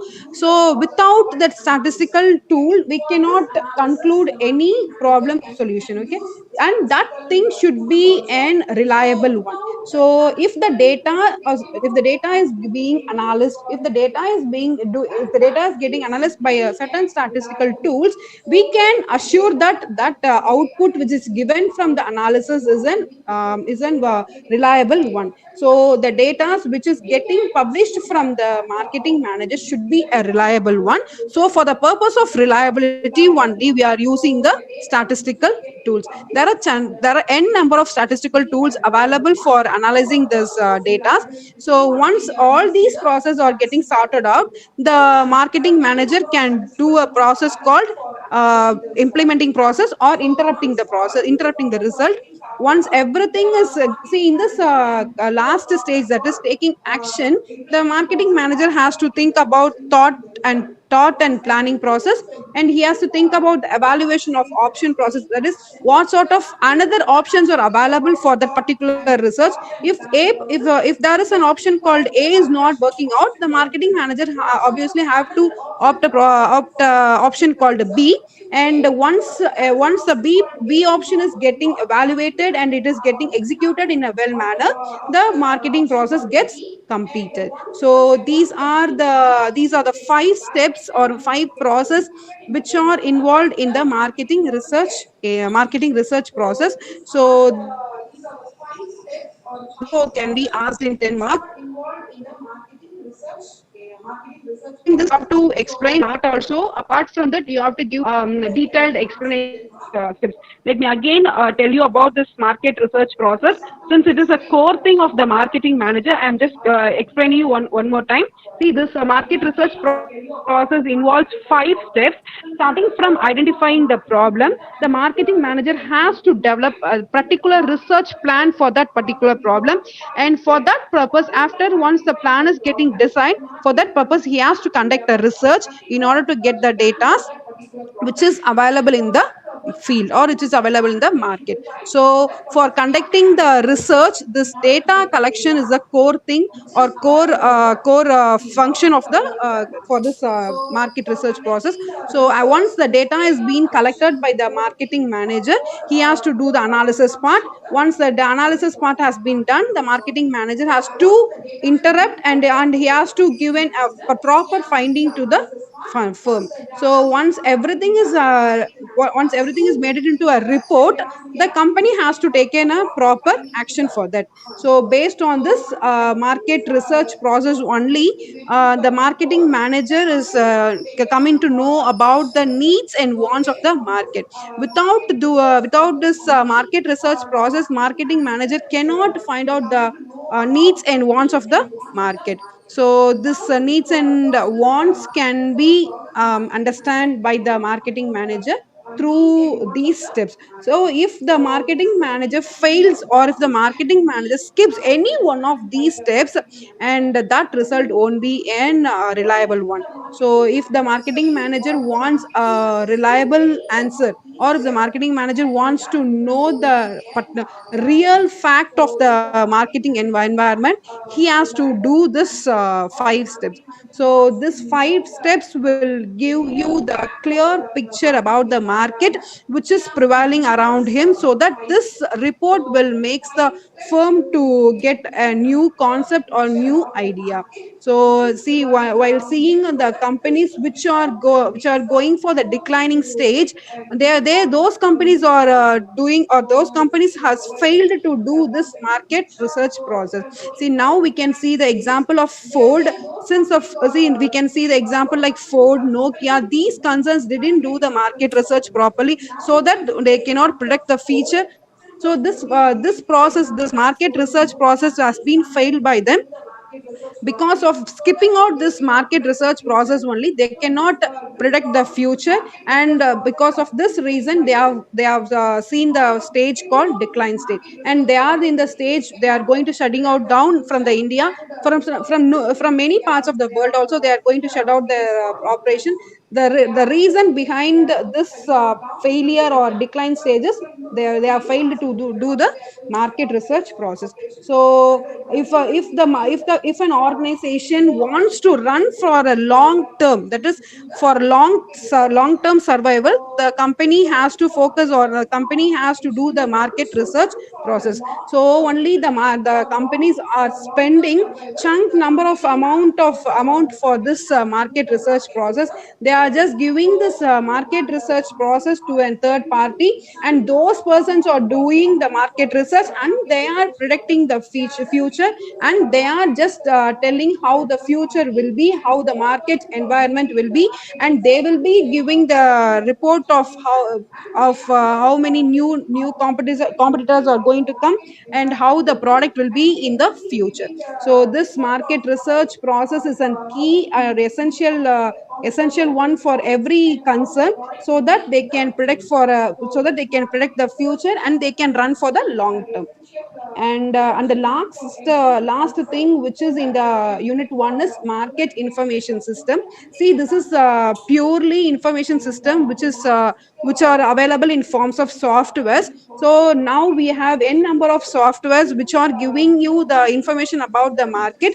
So we have certain softwares, like, see, the main purpose of using this management information system is, if this management information system is a permanent and continuous process. See, this system is a valuable tool for doing the planning process. This information system is a tool which is used for implementing process, and also for controlling the market activity. This management information system technological world of one, or which we are using the technology for storing, for planning, and for also implementing purposes. This role of MIS, the main role of this MIS is to identify, that is, find out what sort of information is required by the marketing manager. See, the marketing manager can store the information which can be used by the future managers, or which can be used by the concern in the later purposes. So once the information is getting sorted out by the market research, they can store their information in form of MIS. Okay, so this MIS also integrate the information flow which is required by many marketing activities. It is also consists of people, it also consists of equipment, and also it consists of procedures. Why for this marketing management information system is, they are doing this management information system in order to gather, and also in order to sort it out, and in also analyze, evaluate, and distribute the needed, and also to in order to make the proper decision by the marketing manager. So the main purpose of doing this market information system is to make a proper marketing decision by the marketing manager. So these are the things which are in your unit 1. See, we have seen about in the previous class, previous hours, we have seen about the definition of marketing, and in that we have seen about the definition which is given by the Philip Kotler, and we have seen about the functions of the marketing. So in that we have seen about what sort of functions are done by the marketing. So these are the, we have seen about 7 functions which is done by the marketing, and later on we have seen about the marketing concepts. See, these marketing concepts are used by the marketing manager while developing the strategy, or while developing the proper plan for the for. So we have 5 marketing concepts which are used by the marketing manager, and also apart from this 5 marketing concepts, we have 7 more marketing concepts. And I have just for your academic purpose, I have just given you this 5 core marketing concepts. In that we have seen about the production concept. Second thing, we have seen about the product concept. Third thing we have seen about the selling concept. Fourth thing we have seen about the marketing concept. And the fifth one we have seen about the societal and marketing concept. And later on we have seen about the functions of marketing manager. We have seen that selling is the primary function of a marketing manager. And apart from primary function, we have seen about the secondary functions of the marketing manager. In that we have seen about buying and selling process. And the second thing is we have seen about the transportation. Third thing we have seen about the storage. Fourth thing we have seen about the standardization and grading process, which is done by the marketing manager. And later on we have seen about the financing process, which is done by the marketing manager. Then the marketing manager is the one who has to take the risk bearing process. And last thing, he has to store the information which he has gathered from the marketing research in form of marketing information system.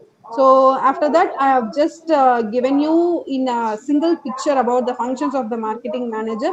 Then we have seen about the marketing planning process. As I said you that marketing process involves planning process also. So while doing this planning process, the marketing manager has to follow these 5 steps. Starts from creating a proper mission, and after that he has to do the situation analysis. So while doing the situation analysis, the marketing manager can find out the weakness, opportunities and threat.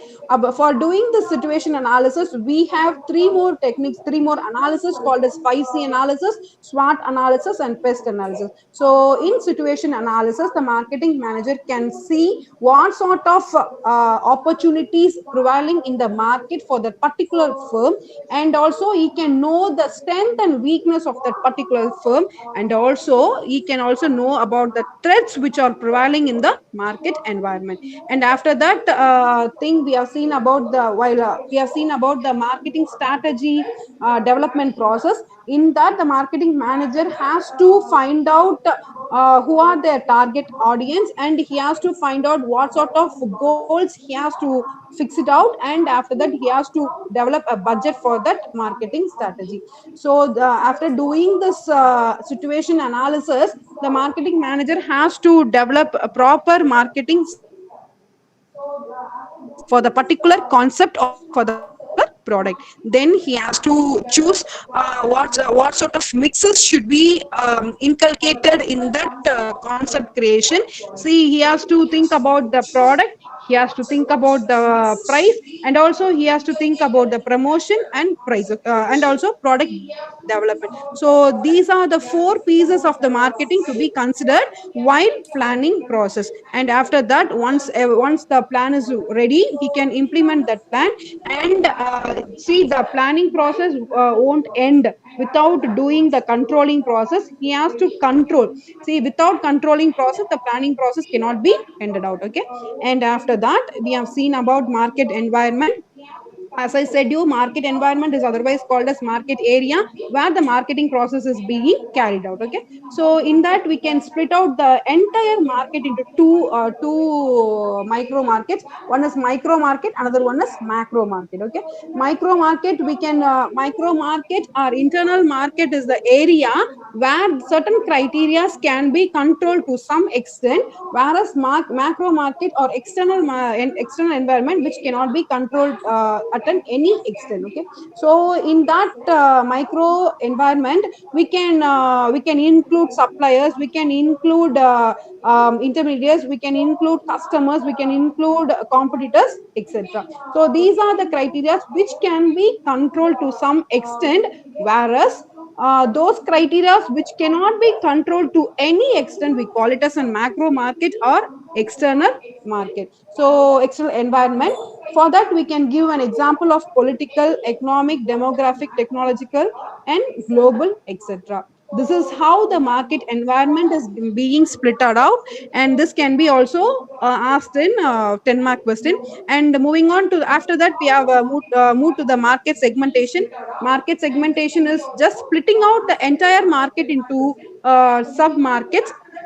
So for that splitting process only, we are just taking out some certain criteria. So based on those criteria only, we are just splitting out the macro markets into many micro markets. So that the criterias are customer demographics, that criterias can be in operating characteristics, that criteria can be purchasing approaches, that criteria can be situational factors, that criteria can be personal characters. Okay, so these criteria pays a ways for splitting out the entire market. So why we are doing this market segmentation means in order to know the complete clear picture of the market. So if a marketing manager wants to know the complete picture of the marketing area, he has to he has to segment the whole market so that he can know the complete picture of the needs and wants of the customer. And after that, we have seen about the market research process. We have seen that marketing manager has to do this market research process. In that, we have seen about 5 process. The marketing manager should not skip any of these steps. So right from identifying the problem, the marketing manager has to develop a proper research plan for that problem. And after that he has to collect the data. So for collecting the data, he has to conduct the research. Once the data is being finalized, the data should be go for the analysis process. Once the analysis process is over, the report or the interpretation should be done by the marketing manager. So that report will gives us the needs and wants of the customers. Okay, so for this purpose, in order to know the needs and wants of the customer only, this marketing research process is being carried out. And at the last, we have seen about the marketing information system. So this market information system, we are once the marketing manager has developed or has finded out the marketing needs and wants, he has to store those things in form of information system. With the using of information technology, he can also store those information for the future purposes or future references. So while preparing or while developing a new strategy or new plan for the concern, this MIS can be used by the marketing manager. So these are the things which we have seen in unit 1. And moving on to your unit 2, you have a product. Okay, so in unit 1 is a general area which are included in the marketing management, and in unit 2 you can see about the as we all know the 4 pieces,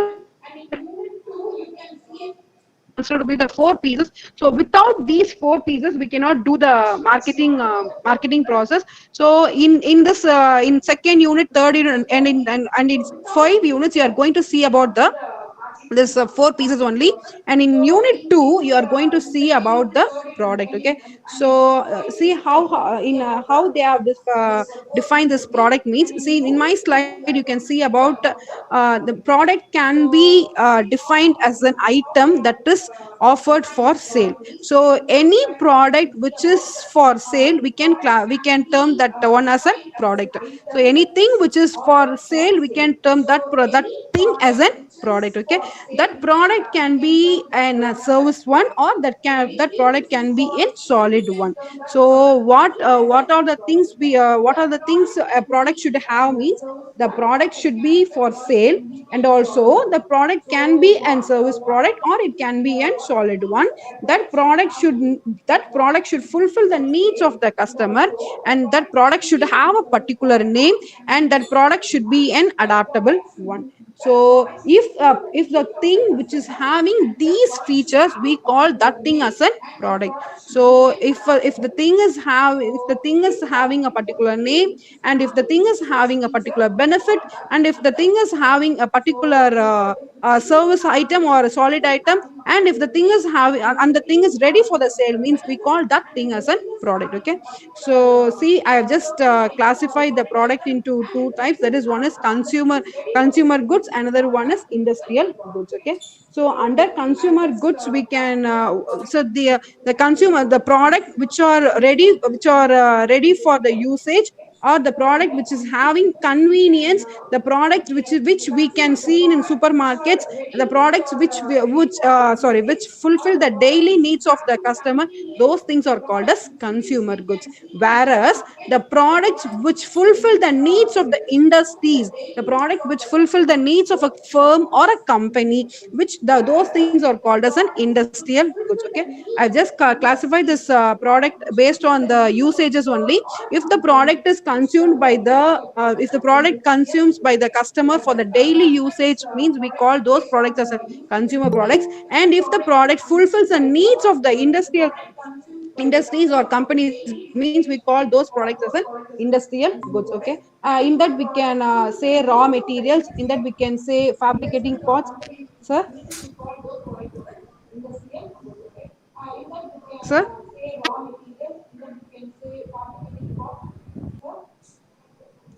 So industrial products are the products which can be a raw சொல்லுங்க material madam, for a சொல்லுங்க. company. Country பண்ணலாம்ல sir?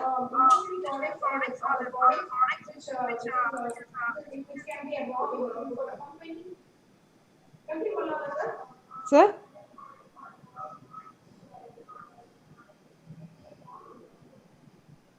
I hope that my time is over. And sorry for the interruption which is done by from my side. And see this the interruption which is done by from my side is a technical issue. சொல்லுங்க And in madam. future classes, I will make sure. Sir, class wind up பண்ணிக்கலாமா sir?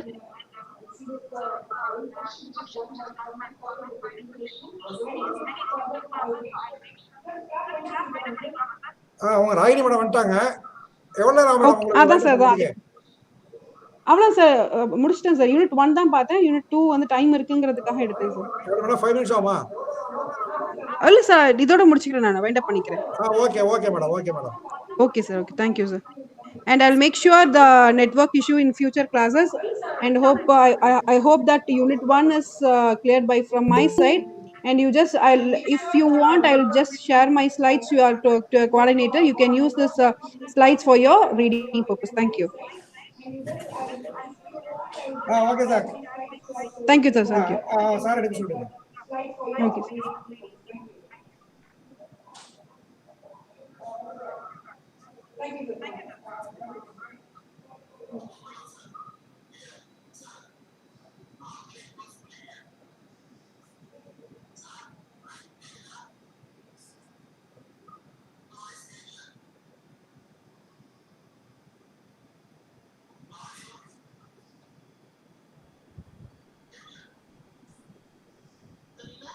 இப்ப கேக்குது.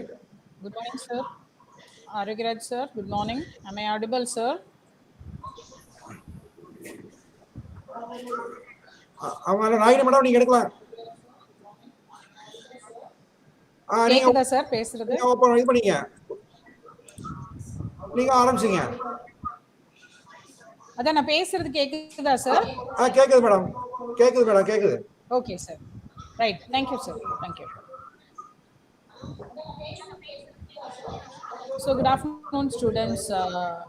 We are going to just discuss about the financial management, so which is supposed to be the core paper you are going to study in MBA. The people, those who are interested to take financial management or the finance as their subjects, you should be very, very careful, because this will help you to understand the future finance papers.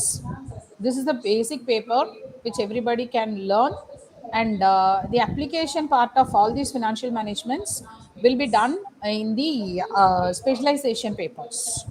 Okay, so let me go to the syllabus of you. First of all, you have the syllabus with you, I know that. So let me just give a glimpse of your syllabus, what is available in your syllabus. So the first unit is talking about your the basics of financial management. That is, we mean it as what is mean by financial management, what are all the overview, scope, and other things. The second unit, you should be very, very careful about the second unit, because second unit will give you a lot of inputs to you that I told you already. It will be helping you to attend different type of specialization papers. So that is the very basic ideology of taking this paper in detail to you. Students, those who want to take MBA specialization as finance, please be careful about Unit 2, because unit 2 talks about time value of money, and then instruments of long term finance, cost of different share capitals or capital rising from the market, and you will have cost of capital and computation of all the sources of finance, mainly talking about EPS, EBIT, average cost, and you will have leverages also. So the second unit is the most important unit. All the students, those who would like to take finance as their subject, should concentrate. And coming back to the third unit is again a branch of finance elective, investment management, or otherwise called SAPM. In this, we will be talking about the capital structure, decision makings with the different approaches. That is NI approach, NY approach, and MM approach. And the fourth unit, it talks about the working capital management. And the fifth unit is talking about the internal financing and dividend policy, types of dividend policy, and financial modeling, how the CAPM model or financial modeling will be done in this. So coming back to the subject, it's a very easy subject. A little bit of concentration you should have it. That's all. People may be scared about finance and they don't want to take it. But as a person of finance, just I would like to give you a few tips about the finance elective. Try to please take finance as your elective, because the marketing guy or the HR guy, he may have the competition in the market. In the sense, anybody those who are doing the marketing, maybe from different perspectives, that is they are from even the botany guy can do marketing, max people can do marketing, or the English literature can do marketing. Likewise the HR people, so the competition is wide, and you will have a lot of people to compete with you. When you're coming to the HR, the people those who are in the core HR, they need some law paper or law knowledge, and people those who are in the HR sectors should have experience, then only you can become a HR consultant or recruiter. But in the case of finance, you have a lot of opportunities and a lot of possibilities are there, because not only in the banking sector, or in the organizations or the multinational companies, you also participate in NBFCs, non-banking financial corporations. So you can also go with Muthoot Finance or with any other type of non-banking financial operations, microfinance, any type of organization. The finance role is very very key role, and you will get a chance in that. You may be thinking that why ma'am is talking like that, finance is better. Compared when you're running in the race of life, you should always have less competition in certain things, then only you will achieve your employment opportunity. When you're comparing with the other discipline, the finance discipline, people are scared about it, and it is more technical, people are thinking it is more cautious, they are not taking it. So the role of finance manager, that is what we are going to talk about. That's why I'm giving the introduction about what is the role of finance first, why we have to take MBA finance as elective. Then I'll go to the role of financial manager in each and every organization, or what is financial management all about. The people those who are trying to take finance as their elective, please listen. You will get chance of high percentage in the employment. When you're going for an interview, for example, if 10 or 20 guys are coming for the interview, the categorization, if you are dividing the entire people into finance, HR and marketing, you can find hardly 3 people or 4 people in finance, right? The rest of them may be marketing or HR people, right? Lots and lots of people are, because the papers are very easy, they are thinking it and they are doing it. But like that, the HR, I mean the finance paper is also very easy, so you can choose it. And out of 10 people, only 3 are finance, then you are getting a very bright future for you. Or 2 or 1 may be the finance guy. So if you're going and presenting and there is one vacancy, then that will be given to the finance guy. Try to understand that. So the finance guy can manage any sort of the job in the organization, like marketing, he can manage it, like HR, he can manage it.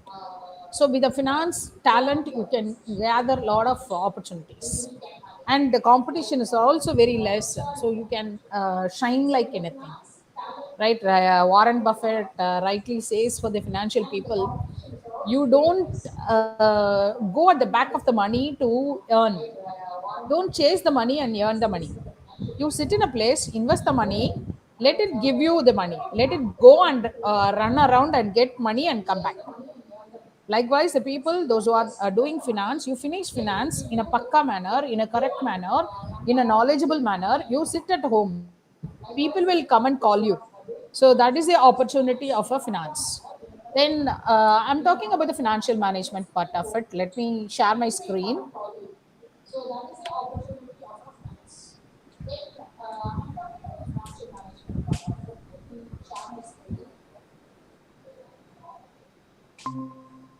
Just a second, guys, and I just want to show you my PPT to you, and my slide is with you. I think I'm audible and visible to you. So, what's mean by the financial management? So the first point, the financial management talks about the basic ideology. So what is the financial management talks about? The questions, thousands and thousands of questions are coming to us in our mind. What is this financial management? What it talks about? What it comprises of? A lot of questions are there. A lot of answers are there. I have a very less slide for you. I'll finish off that and I'll ask you the questions for you. The basic ideology, lots and lots of questions about financial management and areas of financial management are there. The basic ideology, what is meant by finance? There are a lot of definitions given about finance. What is the finance? People think that the money is the finance. Money is not a finance. Money is only money, and money itself is having a separate definition, right? Money means it is nothing but not only currencies and coins, it is also money's worth, we call it as money's worth. It is nothing but money's worth is nothing but the people talks about the currencies and coins. Along with that, money's worth is checks, DDs, treasury bills, everything put together called as money's worth, and that is called as money. But finance is beyond that. Finance include not only the money, it is not only the currencies and coins and checks and demand drafts. It talks more than that. It talks about the market conditions of share market. It talks about the venture capitals. It talks about the working capital. It is talking about how to manage things. So that is what we call it as the finance. What is the definition of financial management? Financial management is concerned with the management decisions that result in the acquisition of finance or the financing of the long term and short term of a firm. This is according to Philippa too. What is mean by that? Management decision making. So with the help of financial management, we have to take major decisions in the management. And the other important point is acquisition of finance. We are going to get finance for the organization. And what is meant by financing? With the help of that acquisition of finance, we are going to invest in various types of opportunities, and we are going to get gain for the organization. Put together, this entire circle is called as the financial management. So coming back to the next one, the financial management deals with how the cooperation obtains the fund and it uses them.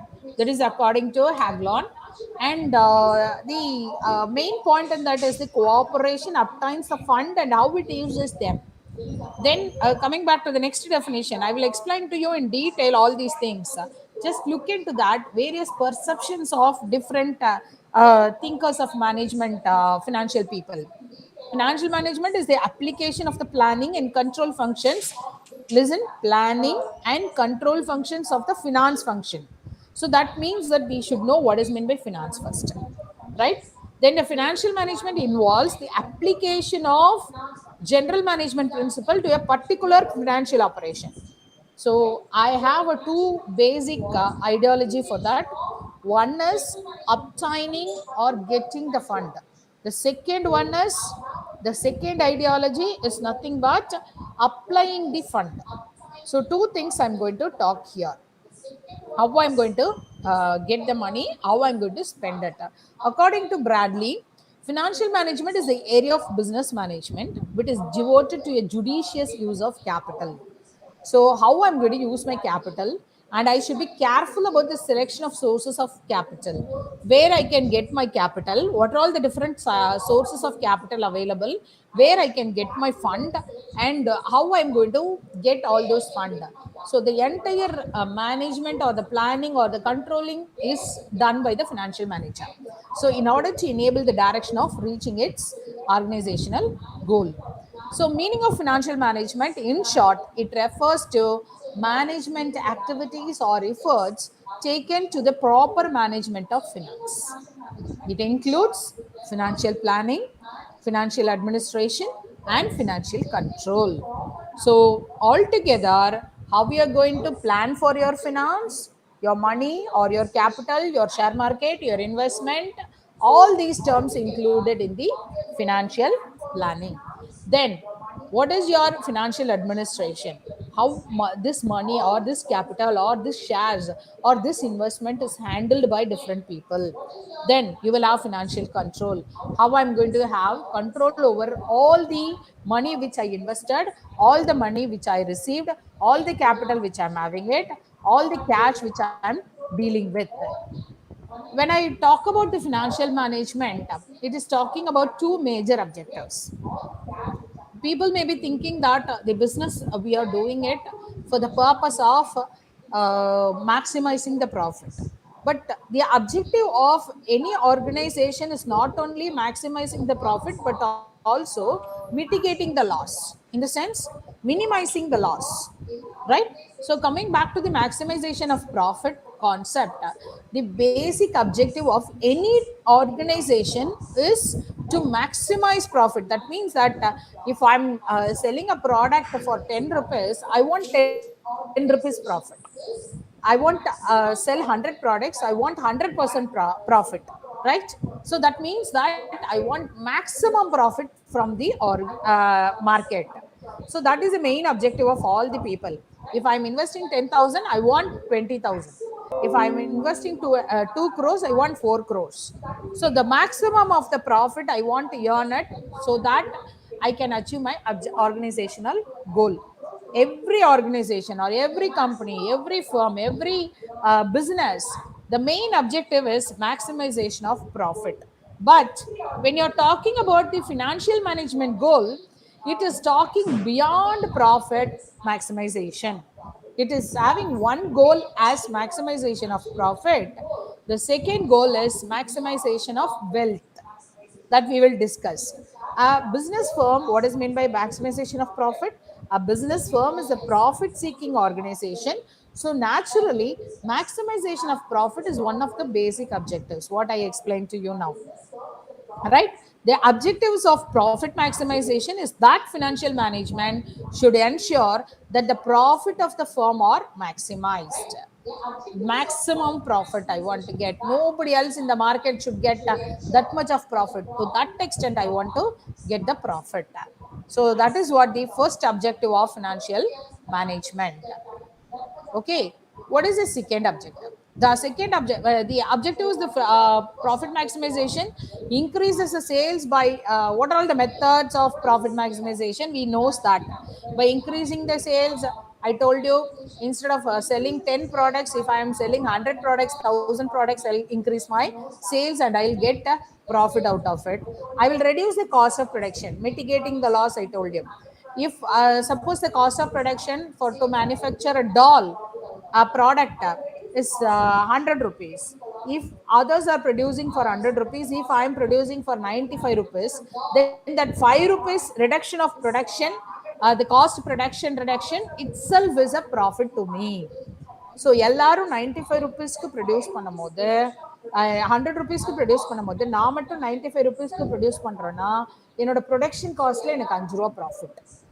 எல்லாரும் 105 ரூபாய்க்கு விற்கிறாங்க, நானும் 105 ரூபாய்க்கு விற்கிறேன். But the market condition is 10 rupees profit I'm getting it, but others are getting only 5 rupees profit. So this is what reducing the cost of production, through which efficiently we can use the resources and we can earn profit. Then by making judicious choice of fund, ஒரு chit கம்பெனியில் போட்டு every month 3 ரூபா வட்டி கொடுக்குறான், 5 ரூபா வட்டி கொடுக்குறான், 15 ரூபா வட்டி கொடுக்குறான், நான் வந்து அந்த மாதிரி ஒரு ஃபண்டை போட்டு I don't want to lose my money. I want judicious choice of fund. I want to choose a fund which is giving me maximum profit. I want to invest in the share market. I want to invest in the mutual fund. I want to invest in the joint venture projects. And by the way, I want to get a genuine profit out of it. Then by minimizing risk. So I don't want to take any risk. I just want to deposit my money in the bank. What is the excess money that I want to deposit in the bank? And then I want to just get the minimum interest. So by the way, I can also accumulate more fund and putting it in the bank, and I can earn money. Or the orders I'm getting it, then I'm doing the business. So if I am getting an order, I will be manufacturing. If not, I will not manufacture. So this is a risk. Ordering a lot of items and keeping it on the showroom, which is not selling it on the time, so I have to pay interest for the capital also. I'm very much hectic about a rotation of money. I don't want to take such a risk. Like very big MNCs, like Mercedes Benz or the Rolex watches, or somebody like the Volkswagen. These people are also, the automobile industry especially, are doing the minimization of risk process with maximization of profit. What does it mean by, if I want a Mercedes Benz, I should wait at least for 1 year, 1 year to 1.5 years. I have to book that, and I have to wait for 1 year to 1.5 years. After that only I can get the car. But I have to pay the entire money, and then they will manufacture it and they will send it to me. Fine. So you are they are assured that you want the car, and they got the money. With that money, they are manufacturing it and they are supplying it to you. So this is minimizing risk and earning maximum profit out of it. Then arguments in favor of profit. People may be thinking maximizing profit means it is looting the customer, so cheating the customer, or with exploitation of the customer, you are earning profit. 10 ரூபாய் dollar 10 ரூபாய்க்கு நான் வித்தேன்னா பரவாயில்ல, 10 ரூபாய் dollar 20 ரூபாய்க்கு, 10 ரூபாய் manufacturing cost வருது, நான் வந்து 20 ரூபீஸ்க்கு அதை விற்கணும்னு நினைக்கிறேன். So that means a worth of 10 rupees, I'm selling it for 20 rupees. I'm exploiting the customer. So that is doing it. So people are arguing in favor as well as against. If a favor பேசுறவங்க எப்படி பேசுறாங்க, profit is the prime motive which contributes to better and more efficient performance. என்ன சொல்றோம், எனக்கு இதுதான் prime motive. Business பண்றவன் சும்மா பண்ணுவானா? Nobody will do that. So I want maximum profit. So that is what the first step people are talking in favor of it. Then the second point is that it ensures maximum return to the shareholder. நான் வந்து எவ்வளோ profit earn பண்ணுறேனோ அவ்வளோ தூரம் என்னோட ஷேர் ஹோல்டருக்கு dividend கொடுப்பேன். So I want maximum profit. Then if this object is not there would not be any place for competition. Suppose I am the leader in the competition, என்னோட ப்ராடக்ட் மட்டும் இல்லை அப்படின்னா, தென் there will not be any competition at all. People காம்படிஷனே இல்லாமல் இருப்பாங்க, சாய்ஸே இல்லாமல் இருப்பாங்க. So அதனால I want to make profit out of it. And it plays important role in growth of a business. Always when the firm is growing, they want to improve the sales, they want to improve the profit. That is the symbolization of growth. It acts as a protection against risk. So நான் எனக்கு ஃபியூச்சர்ல என் business run ஆகுமா ஆகாதா, ப்ராஃபிட்ல போகுமா போகாதா, I don't know that. But I want to protect my business by maximizing the profit. I want to get opportunities of the market. I want to grab the opportunities. I want to sell more products, and I want to accumulate fund for my future activities. Then coming back to the next point of it, the wealth maximization concept. What do you mean by the wealth maximization? I told you the basic objectives of financial management is two. One is profit maximization, another one is wealth maximization. Every business will have only one motive, profit maximization, but financial management is having two motives. One is wealth, profit maximization. Along with that, I should also look into, as a financial manager, I should also look into the other matter which is called as wealth maximization. So what is meant by wealth maximization? It is the main objective of financial management. It means to maximize of wealth of a company over the long run. I should have properties for me. My shares must be listed in the stock exchanges in the international market. My shareholders should not sell my share. I should give more dividend to my people. So these are all merits, I mean, various type of wealth maximization, increasing the shareholders wealth and company's wealth. Not only the business but also the wealth, the property, the fund, the money. Companies maximum wealth in the sense, I should have a property, I should have my own machinery, I should have my own employees, I should have my own patent right, copyrights, I should have my own factory premises, I should have my own vehicles for transportation. So these are all properties for me. That means I don't have any debt at all. கடனே இல்லை எனக்கு, எல்லாமே ப்ராஃபிட்ல கொண்டு வரணும். அந்த மாதிரி ஒரு பொசிஷன்ல நான் இருந்தேன்னா என்னோட மார்க்கெட் ஷேர் ஹையா போகும். என்னை நம்பி எவ்வளோ ப்ராஜெக்ட்ஸ் வேணாலும் யார் வேணாலும் கொடுப்பாங்க. ஏன்னா எவ்வளோ பெரிய ப்ராஜெக்ட்ஸ் வேணாலும் ரன் பண்ணலாம், பிகாஸ் என்கிட்ட ஃபண்ட் இருக்கு. அண்ட் எவ்வளோ பெரிய ப்ராஜெக்ட்ஸ், பெரிய பெரிய ப்ராஜெக்ட்ஸ் எடுத்தேன்னா பெருசாக ப்ராஃபிட் கிடைக்கும். பெருசாக ப்ராஃபிட் கிடைத்தா என்னோட ஷேர் ஹோல்டர்ஸ்க்கு நான் நிறைய டிவிடெண்ட்ஸ் கொடுப்பேன். அப்போ என் ஷேர் ஹோல்டர் என்னோட ஷேரை விற்க மாட்டான். ஸோ மார்க்கெட்டில் எனக்கு டவுன் ட்ரெண்டே இருக்காது. என் கம்பெனி ஷேரை வாங்குறதுக்கு எவ்ரிபடி வில் பி காம்படேட்டட், ரைட்? அப்போ எனக்கு நிறைய ப்ராப்பர்ட்டிஸ் இருக்கும், லைபிலிட்டி கம்மியாக இருக்கும், என்னோட ஒர்த் ஜாஸ்தியாக இருக்கும், என்னோட capability of doing business is very big. I become the market leader. So this is the concept every organization wanted through financial management. Let me come to the merits of the wealth maximization. It helps in future cash flows. So நான் நிறையா பிஸ்னஸில் எனக்கு நிறைய properties வச்சுருந்தேன், நிறைய fund வச்சுருந்தேன் அப்படின்னா எனக்கு ஃப்யூச்சர் கேஷ் ஃப்ளோஸ், எனக்கு நிறைய பணம் இருக்கும். எந்த டைப் ஆஃப் பிஸ்னஸ் வேணாலும் நான் டேக் ஓவர் பண்ணலாம், என் பிஸ்னஸ் எக்ஸ்பேண்ட் பண்ணலாம், நிறைய பெனிஃபிட்ஸ் என்னோட எம்ப்ளாயீஸ்க்கு கொடுக்கலாம், நிறைய நிறைய நியூ பிஸ்னஸ் ஸ்டார்ட் பண்ணலாம், new line of products increase பண்ணலாம், யாரையும் நம்பி நான் பிஸ்னஸ் நடத்த வேண்டியதில்லை. Then it consider the time value of money. So consider the time value of money in the sense, if I want to maximize my wealth today, if I invest in one of the securities, I'm having excess fund. If I'm investing in one of the market, that tomorrow that will become multiplied. So time value of money is there for me. It is a protection for me. Whenever I'm investing money in any business as a financial manager, I should be very very clear that what is my maximum profit as well as how it is going to improve my organizational wealth. Then this concept allows the dividend policy of the company to have its effect on the market value. Already I told you dividend policies, companies dividend policy matters. If I'm going to give more dividend to the people, people will be very happy to stay back in my company. My market share will also be high, right? It also contributes the maximization of the other objectives of financial management. Coming back to the next slide, the other objectives. What are all the other objectives of financial management? Along with that, the two major objectives are profit maximization and wealth maximization. The other objectives are ensuring maximum operational efficiency through planning, directing, and controlling of the utilization of fund.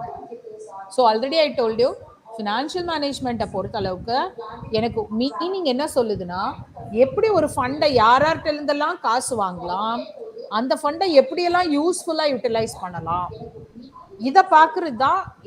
அதாவது procurement of fund, allocation of fund.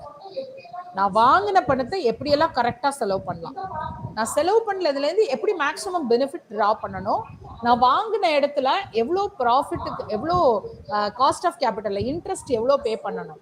So எனக்கு பே பண்ண duration வந்து எனக்கு இங்கே ப்ராஃபிட்டாக கிடைக்கணும். அந்த அளவுக்கு நான் ப்ராஃபிட்டாக ரன் பண்ணணும்.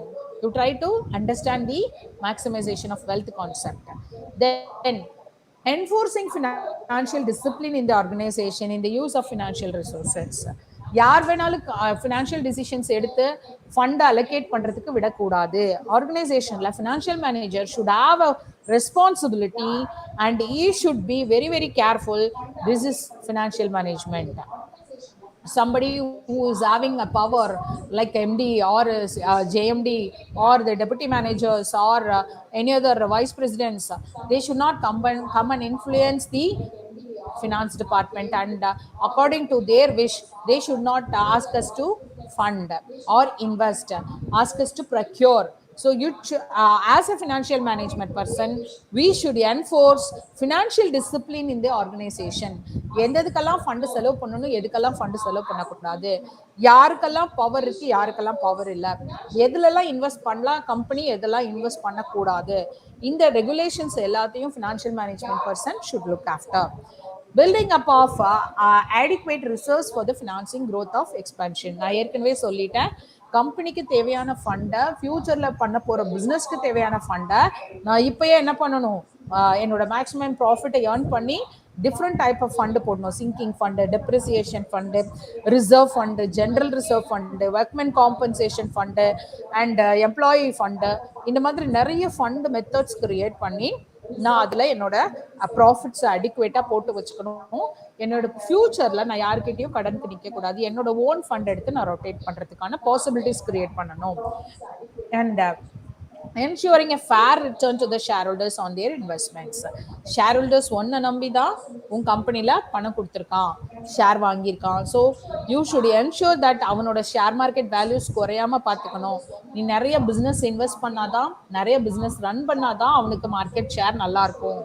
சப்போஸ் கம்பெனியில் பிஸ்னஸே இல்லை, ப்ராஜெக்ட்ஸே இல்லை, கம்பெனி டவுனாக இருக்குன்னா மார்க்கெட்டில் ஷேர் டவுன் ஆயிரும். மார்க்கெட் ஷேர் போட்டவன் எல்லாம் வித்துட்டு போயிடுவான். So you will in turn, உனக்கு கம்பெனி ஷேர் டவுன் ஆயிடுச்சுன்னா மார்க்கெட்ல யாரும் கடன் கொடுக்க மாட்டாங்க. people started telling you are running a business at a loss. So you should not create such a position. So that the role of the financial person or the financial management is that to ensure a fair return to the shareholders on their investments. Then talking about the next point in that scope of financial management. So according to Dr. S.C. Saxena, the scope of financial management is a very wide concept, and he is talking about 5 A's. How நீங்க மார்க்கெட்டிங்ல 4 P's படிச்சிருப்பீங்க, 5 C's படிச்சிருப்பீங்க கம்யூனிகேஷன்ல.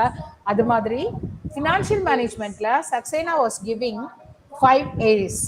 What are the 5 A's? That is what we are going to see. Number 1 is the anticipation. As a financial management person, you should anticipate, always you should predict, you should forecast the market and estimates the financial needs of the company. நாளைக்கு என்ன செலவு கம்பெனிக்கு வரப்போகுதுங்கிறத நீ இன்னைக்கே predict பண்ணணும். நாளைக்கு ஒரு check பேங்க்ல வரப்போகுது உன்னோட கம்பெனி பேர்லனா you should ensure that money பேங்க்ல இருக்கணும். ஸோ நாளைக்கு தானே வருது நான் பார்த்துக்கலான்னு இருக்காது தயவு செஞ்சு. So that is the role of a financial management. And இன்னைக்கு நான் எனக்கு ஒரு பேமெண்ட் வரணும் அப்படின்னா, இன்னைக்கு உனக்கு டியூ டேட்னா நாளைக்கு போய் கஸ்டமர்கிட்ட கேட்க வேண்டிய அவசியம் இல்லை. இன்னைக்கு டியூ டேட்ல பேங்க்ல உனக்கு காசு வந்துருச்சான்னு செக் பண்ண.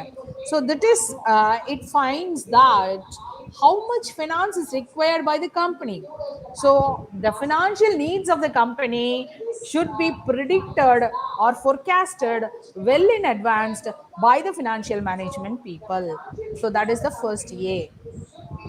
Okay, we are talking about the second A, acquisition. So acquisition, already I told you, acquisition na ஒண்ணும் இல்ல, ஃபண்ட கையில வாங்குறது. கம்பெனிக்காக நம்ம யார் யார்கிட்ட இருந்தெல்லாம் சோர்ஸ் ஆஃப் ஃபண்ட்ஸ் வாங்கலாம், பணம் வாங்கலாம், கம்பெனி பிஸ்னஸ் ரன் பண்றதுக்கு ஷேர் மார்க்கெட்ல வாங்கலாமா, டிபென்ச்சர் மார்க்கெட்ல வாங்கலாமா, பேங்க்ல கடன் வாங்கலாமா, வேற ஏதாவது ஃபினான்ஷியல் இன்ஸ்டிடியூஷன்ஸ்ல இருந்து கடன் வாங்கலாமா அப்படின்னு சோர்ஸ் ஆஃப் ஃபண்ட்ஸ் எல்லாத்தையும் ப்ரக்யூர் பண்ணி ஃபைண்ட் அவுட் பண்ணி வைக்கிற வேலை யாரோடது? ஃபினான்ஷியல் மேனேஜ்மெண்ட் டிபார்ட்மெண்ட்டோட வேலை. Acquisition of funds, that is what A, second A. It collects finance for the company from different sources. இது வந்து பின்னாடி படிப்போம், what are all the different sources of financeங்கிறது பின்னாடி படிப்போம். Okay, and third A is the allocation.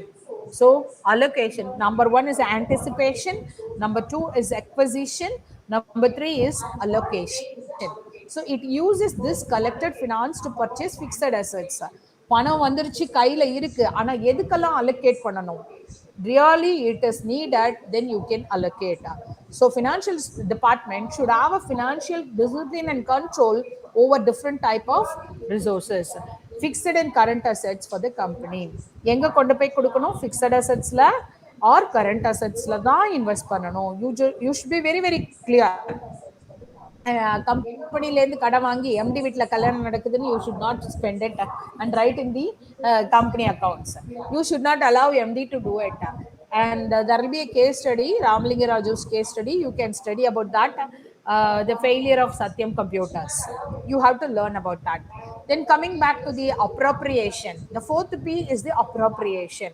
It divides the company's profit among the shareholders, debenture holders, or the creditors of the company, the bank loans, etc., etc.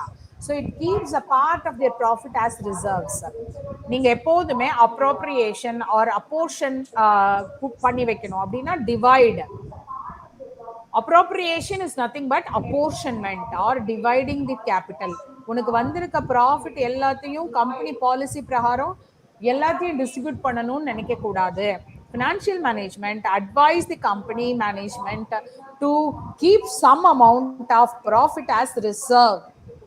இருக்கிற எல்லா அமௌண்ட்டையும் கஸ்டமர்ஸ்க்கு கொடுத்தா, அதாவது share ஹோல்டர்ஸ்க்கு கொடுத்தா share holder ரொம்ப சந்தோஷப்படுவான். இந்த வாட்டி 20,000 கோடி ப்ராஃபிட் வந்திருக்கு, எல்லா ஷேர் ஹோல்டருக்கும் அப்படியே பிரிச்சு கொடுத்துடலான்னு கம்பெனி டிசைட் பண்ணி எல்லா அமௌண்ட்டையும் அப்படியே பிரிச்சு கொடுக்குது டிபென்ச்சர் ஹோல்டருக்கு, ஷேர் ஹோல்டருக்கு. அப்படின்னா கம்பெனிக்கு அடுத்த ஏதாவது ஒரு பிஸ்னஸ் வந்துச்சுன்னா அதை எடுக்க முடியாது, பிகாஸ் கம்பெனி கையில எந்த ஃபண்டும் இருக்காது. அப்போ ஃபினான்ஷியல் மேனேஜ்மெண்ட் ரோல் என்ன? Financial management should ask the entire organisational management or top management or administrative management to give some portion of the profit as reserve. தயவு செஞ்சு எல்லா பணத்தையும் ஷேர் ஹோல்டருக்கு கொடுக்காதீங்க, டிபென்ச்சர் ஹோல்டருக்கு கொடுக்காதீங்க. சில அமௌண்ட்டை பேங்க்ல போட்டு ஒரு ரிசர்வா வைங்க. நாளைக்கு ஏதாவது ஒரு எம்ப்ளாய்க்கு ஒரு ஆக்சிடென்ட் நடந்தால் அவனுக்கு காம்பன்சேஷன் கொடுக்கறதுக்கு ஒரு ஃபண்ட் வேணும்.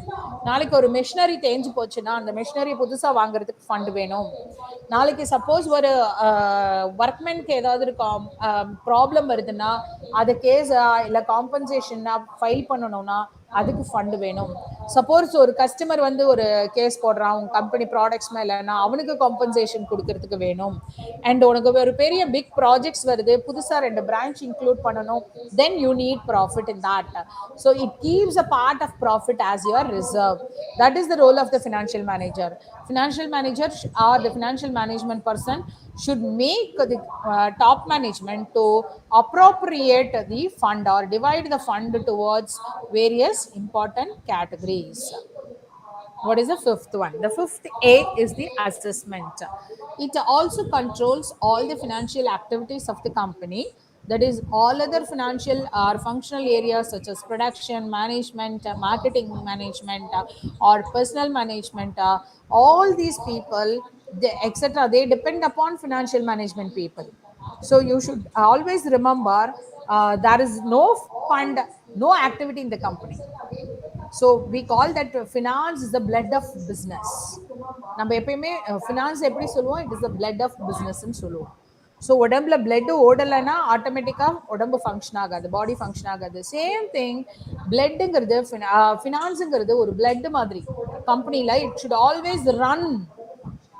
Money should come inside, money should go outside, fund flow inflow ஆகணும், fund outflow ஆகணும். அப்பதான் வந்து you will get lot of benefits. So production department ஒன்ன நம்பி இருக்கு, HR department ஒன்ன நம்பி இருக்கு, marketing department ஒன்ன நம்பி இருக்கு. அதனால financial management should be very very carefully assess the activities and control the activities of financial nature. And efficient financial management is required for the survival, growth and success of the company. என்னதான் எவ்வளோ ace பேசினாலும் கடைசியா உயிரோட இருக்கணும்னா, ஒரு company உயிரோட இருக்கணும்னா, that is survival, grow ஆகணும்னா, இல்ல சக்சஸ் ஸ்டோரிஸ் காமிக்கணும்னா, financial management or financial department should be active, very very efficient. எப்பயுமே ஃபினான்ஸ் பீப்புளுக்கு ஒரு தனி டிமாண்ட் இருக்கு. எவ்வளோ பெரிய கோடீஸ்வரனா இருந்தாலும் ஒரு ஆடிட்டரை பிலீவ் பண்ணி தான் இருப்பாரு. ஒரு ஃபினான்ஷியல் அசிஸ்டன்ஸ் கன்சல்டன்ட் வச்சிருப்பாங்க. So that is what the financial management objectives, the scope. Then coming back to the importance of financial management, why we should have a financial management. Economic growth and development is based upon only financial management.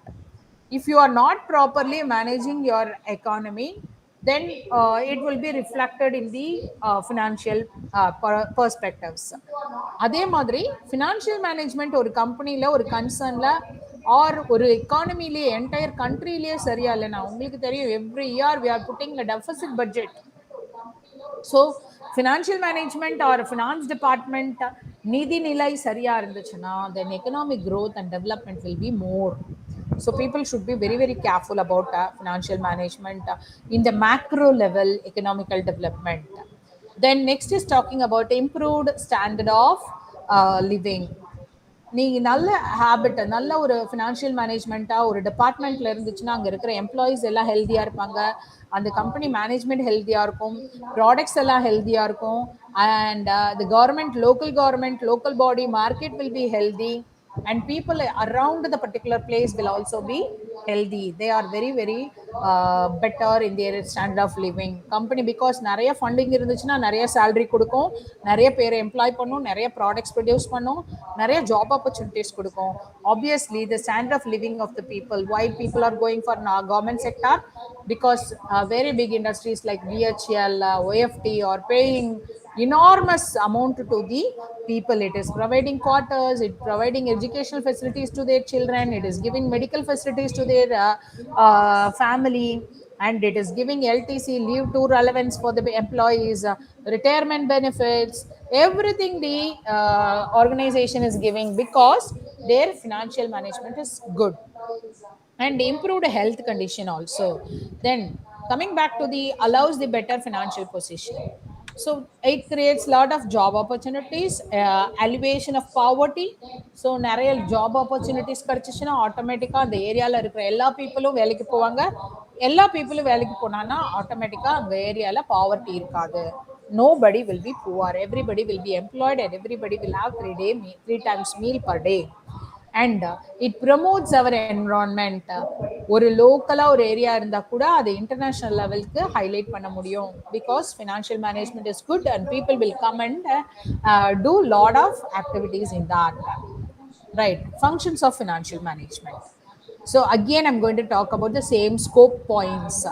So functions of financial management, number one is it is talking about the financial forecasting. Forecasting in the sense nothing but predicting the future. This is the major function or one of the important function of the financial management. In future or tomorrow or for the next financial year, what is the money which I needed for to run my company? The financial management person should know, should predict, should estimate, should calculate, and should be ready. And it means to establish long term and short term financial needs of the company. 5 years company oda new building கட்டியிருக்கணும், 10 years கம்பெனிக்கு புதுசா machineries எல்லாமே import பண்ணியிருக்கணும், and 15 years company ஒரு 10 branches world லெவலில் start பண்ணியிருக்கணும், 20 years world wide business expand ஆகணும். These are all the major forecastings and everything. Suppose now or short term next year la company own building வாங்கணும்னா கம்பெனிக்கு financial forecasting இருக்கணும். Next இயர்ல எனக்கு 2 crores வேணும். So 2 crores இருந்தால் தான் நான் என்ன பண்ண முடியும், next year I can construct my own building. I should and 10 years கழிச்சு I have to replace all the machinery, because machineries will be outdated, worn out or depreciated, or 5 years கழிச்சு நான் machinery ஃபுல்லா மாத்தணும். Then I should have a forecast. எப்படி 10 இயர்ஸ்க்கு funders சேர்த்து வச்சுக்கிறது, the financial forecasting should be done by the financial department. Then the total financial requirement of the firm, 1 monthக்கு எவ்வளோ salary வேணும், எவ்வளோ மெட்டீரியலுக்கு வேணும், எவ்வளோ பேங்க் லோன்ஸ்க்கு பே பண்ணணும், எவ்வளோ கிரெடிட்டார்ஸ்க்கு பே பண்ணணும், எவ்வளோ டெட்டார்ஸ் கிட்ட இருந்து பணம் வரும், எவ்வளோ இன்டர்நேஷ்னல் பேங்க்ஸ்க்கு பே பண்ணணும், ஆர் கவர்மெண்ட்டுக்கு எவ்வளோ டேக்ஸ் பே பண்ணணும், everything should be predicted and forecasted, and the various physical activity of the concern is estimated by the financial forecasting. each and every moment is depending upon the financial department activity. Then estimating and controlling the cash flow. Sufficient funds are required at the proper time for financing the smooth flow of operations of the enterprise. So that means sufficient flow or the fund are required at the proper time.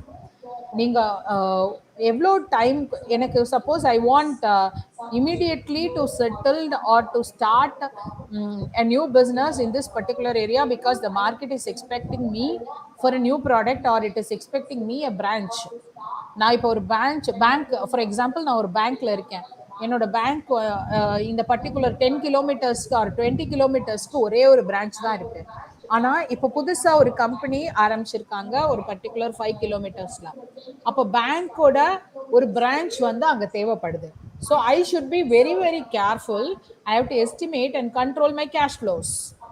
Try to understand proper smooth financing flow of operations and adequate funds எல்லாமே நான் ரெடியா வச்சிருக்கணும். Adequate funds at proper time can ensure by proper estimating and controlling of cash flow of the enterprise. Then determination of financial objectives and financial policies and operational procedures. எனக்கு எப்படியுமே கம்பெனியோட objectives கிளியராக நான் determine பண்ணணும் as a financial management person. I should also talks about financial policies of the company. What is my financial policy?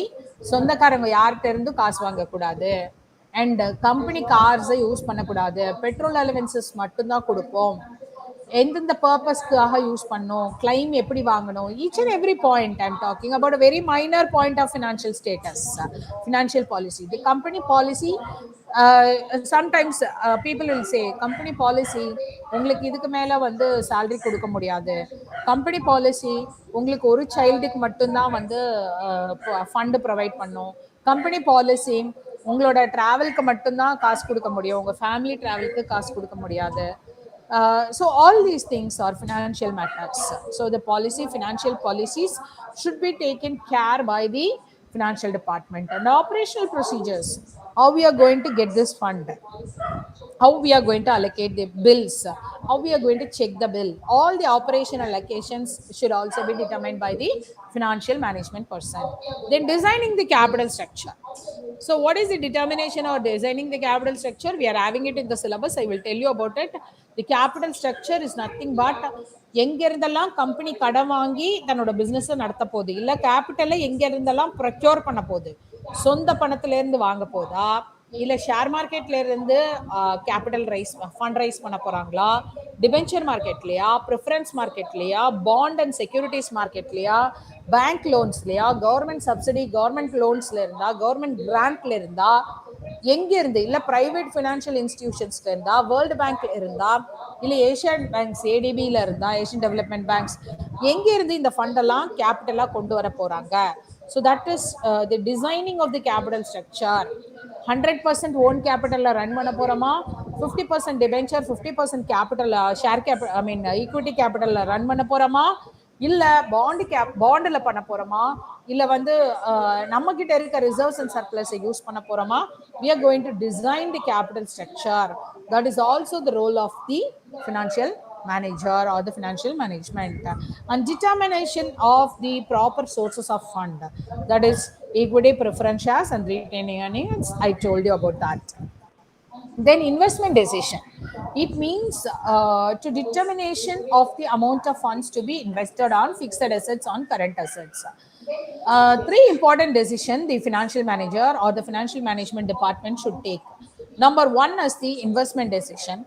Number two is the dividend decision. Number three is the financial decision. So it is just like a structure of a triangle.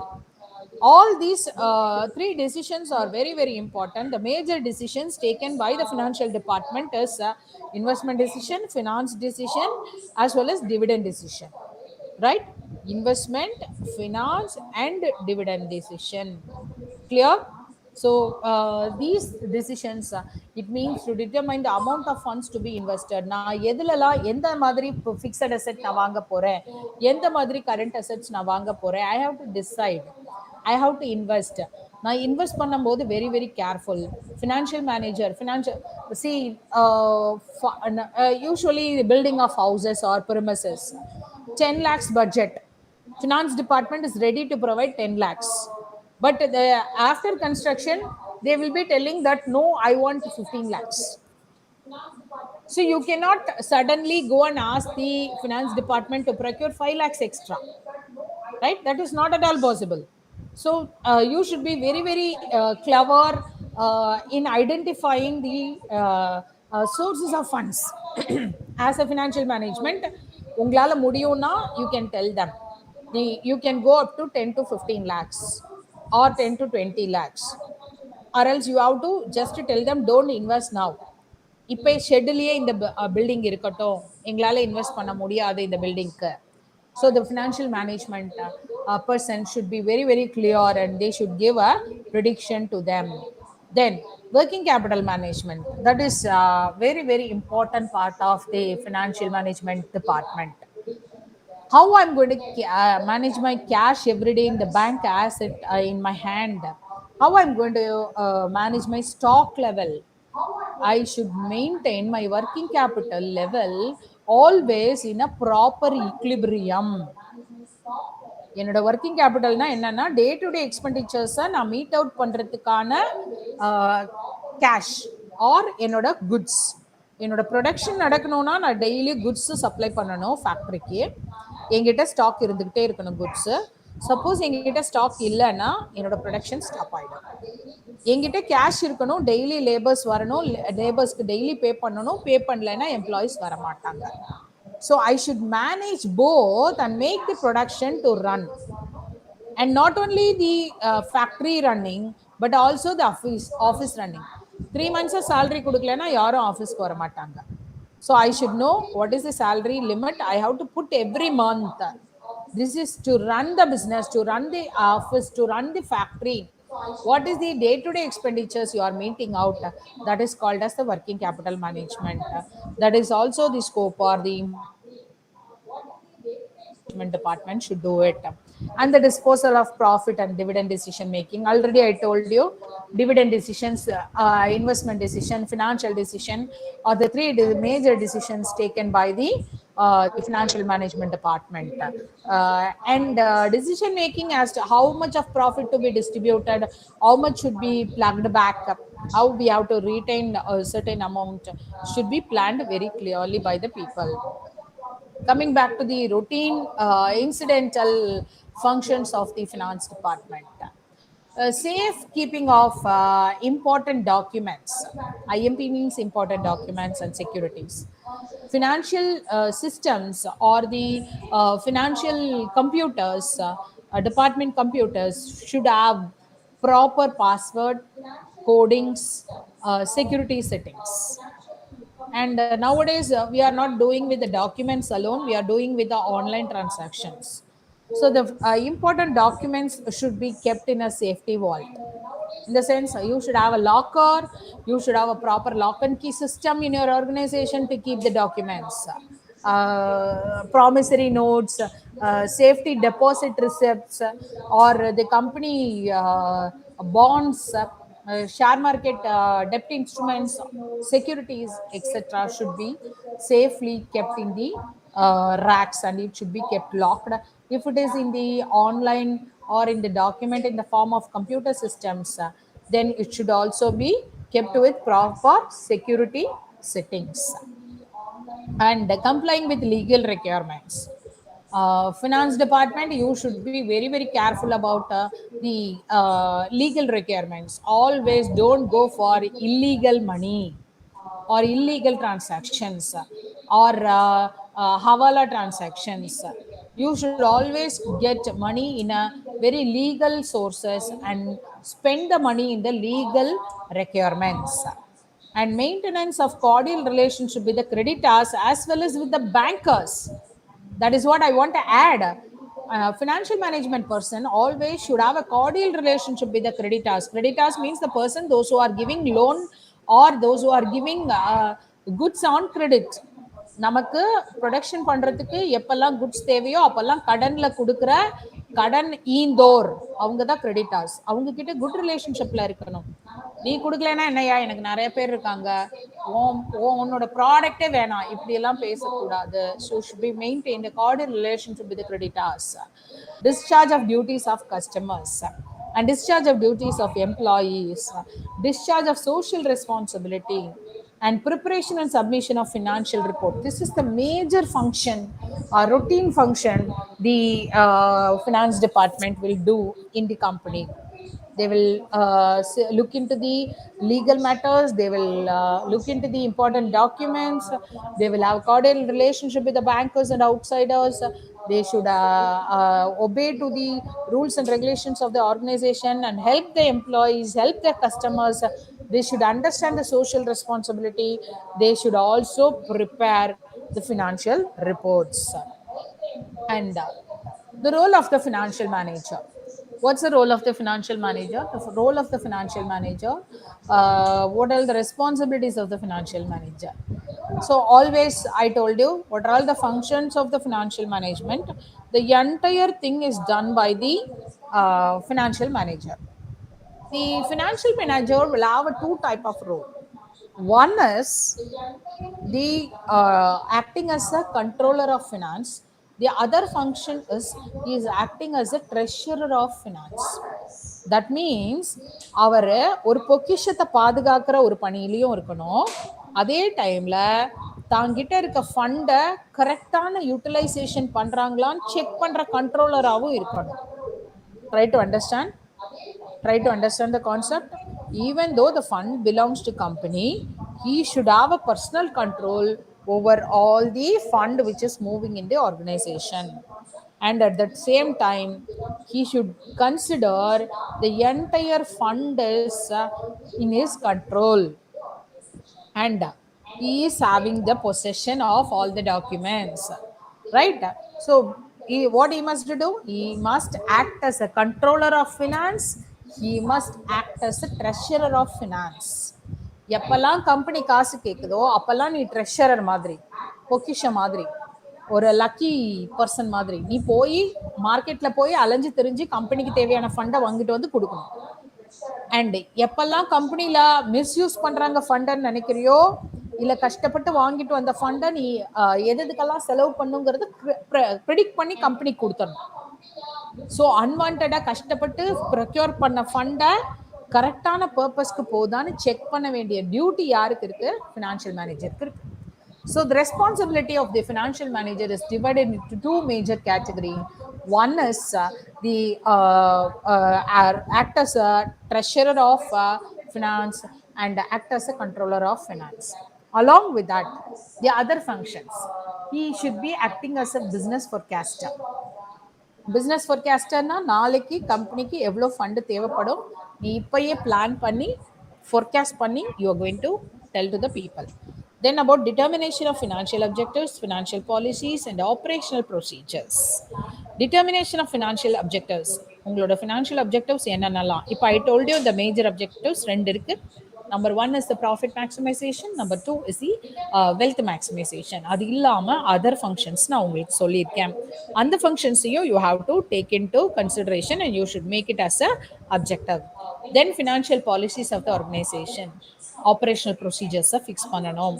ஒரு ஃபண்டை ஒரு department வாங்கணும்னா என்னென்ன steps எல்லாம் அவங்க follow பண்ணணும், யார்கிட்ட எல்லாம் கையெழுத்து வாங்கணும், ஒரு பில்லை பாஸ் பண்ணணும்னா என்ன மாதிரி செக்கிங்ஸ்லாம் பண்ணணும், இதெல்லாம் சைன் பண்ணி செக் பண்ணி வந்தாதான் இந்த ஃபண்டை ரிலீஸ் பண்ணணும்.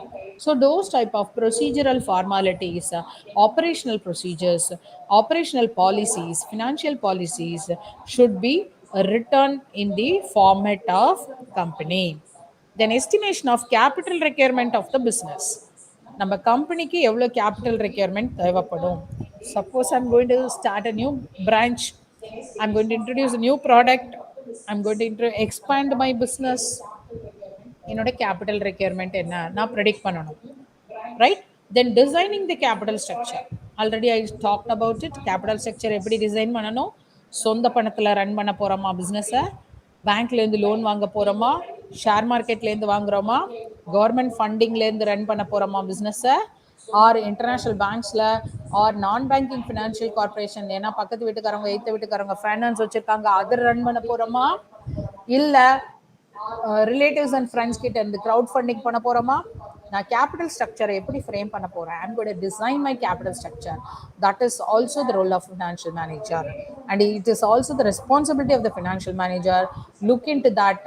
நிறையனா கேபிட்டல் ஸ்ட்ரக்சரை வெளியிலேருந்து நிறைய பேர் பணம் கொடுக்கறதுக்கு இருக்காங்கன்னு வாங்கிட்டு at last I should not make my capital structure complicated, right? People, I should not pay more interest. எனக்கு கடன் கொடுக்க நிறைய பேர் இருக்காங்க என் கம்பெனிக்கு. ஸோ நான் நிறைய ஃபண்டை வாங்கி வாங்கி கம்பெனிக்குள்ளே கொடுத்துட்டு அது கரெக்டாக ப்ராப்பராக யூட்டிலைஸ் ஆகாமல் அதுக்கப்புறம் நான் I have to pay interest for the capital. எனக்கு யாரெல்லாம் கடன் கொடுத்துருக்காங்களோ அவங்களுக்குலாம் நான் வட்டி கொடுக்கணும். ஸோ அந்த வட்டிக்கு நான் கரெக்டாக ப்ராப்பராக யூட்டிலைசேஷன் எனக்கு பிஸ்னஸில் போட்டு ரன் பண்ணி எனக்கு ப்ராஃபிட் வருமானு செக் பண்ணிட்டு தான் அந்த கேபிட்டல் ஸ்ட்ரக்சரை நான் டிசைன் பண்ணணும். பிகாஸ் நான் எனக்கு பிஸ்னஸில் ப்ராஃபிட் வந்தால் தான் நான் ஷேர் பண்ணுவேன்னா ஷேர் மார்க்கெட்டுக்கு போகும். எனக்கு வந்தாலும் வரலைனாலும் நான் மினிமம் அமௌண்ட் வந்து நான் கொடுத்துட்றேன் அப்படின்னா then you have to go for debenture market, right? Then determination of the proper sources of finance. எனக்கு ப்ராப்பர் சோர்சஸ் ஆஃப் ஃபினான்ஸ் என்னோட நான் வந்து ப்ராப்பராக யார்கிட்ட கடன் வாங்கணும், வட்டிக்காரன் ஈட்டிக்காரன்ட்டெல்லாம் கடன் வாங்கக்கூடாது. Even the financial management, my dear children, the role of the financial manager is your applicable to in your life also. நீங்கள் உங்களோட லைஃப்பில் இந்த ஒரு விஷயமே உங்களை நீங்கள் ஆஸ் அ ஃபினான்ஷியல் பர்சனாக நீங்கள் ஃபினான்ஷியல் மேனேஜராக யோசித்து எந்த டிசிஷன் எடுத்தீங்கன்னாலும் அந்த டிசிஷன் பக்காவாக இருக்கும். உங்கள் லைஃப்பில் ஃபினான்ஷியல் ப்ராப்ளமே வராது.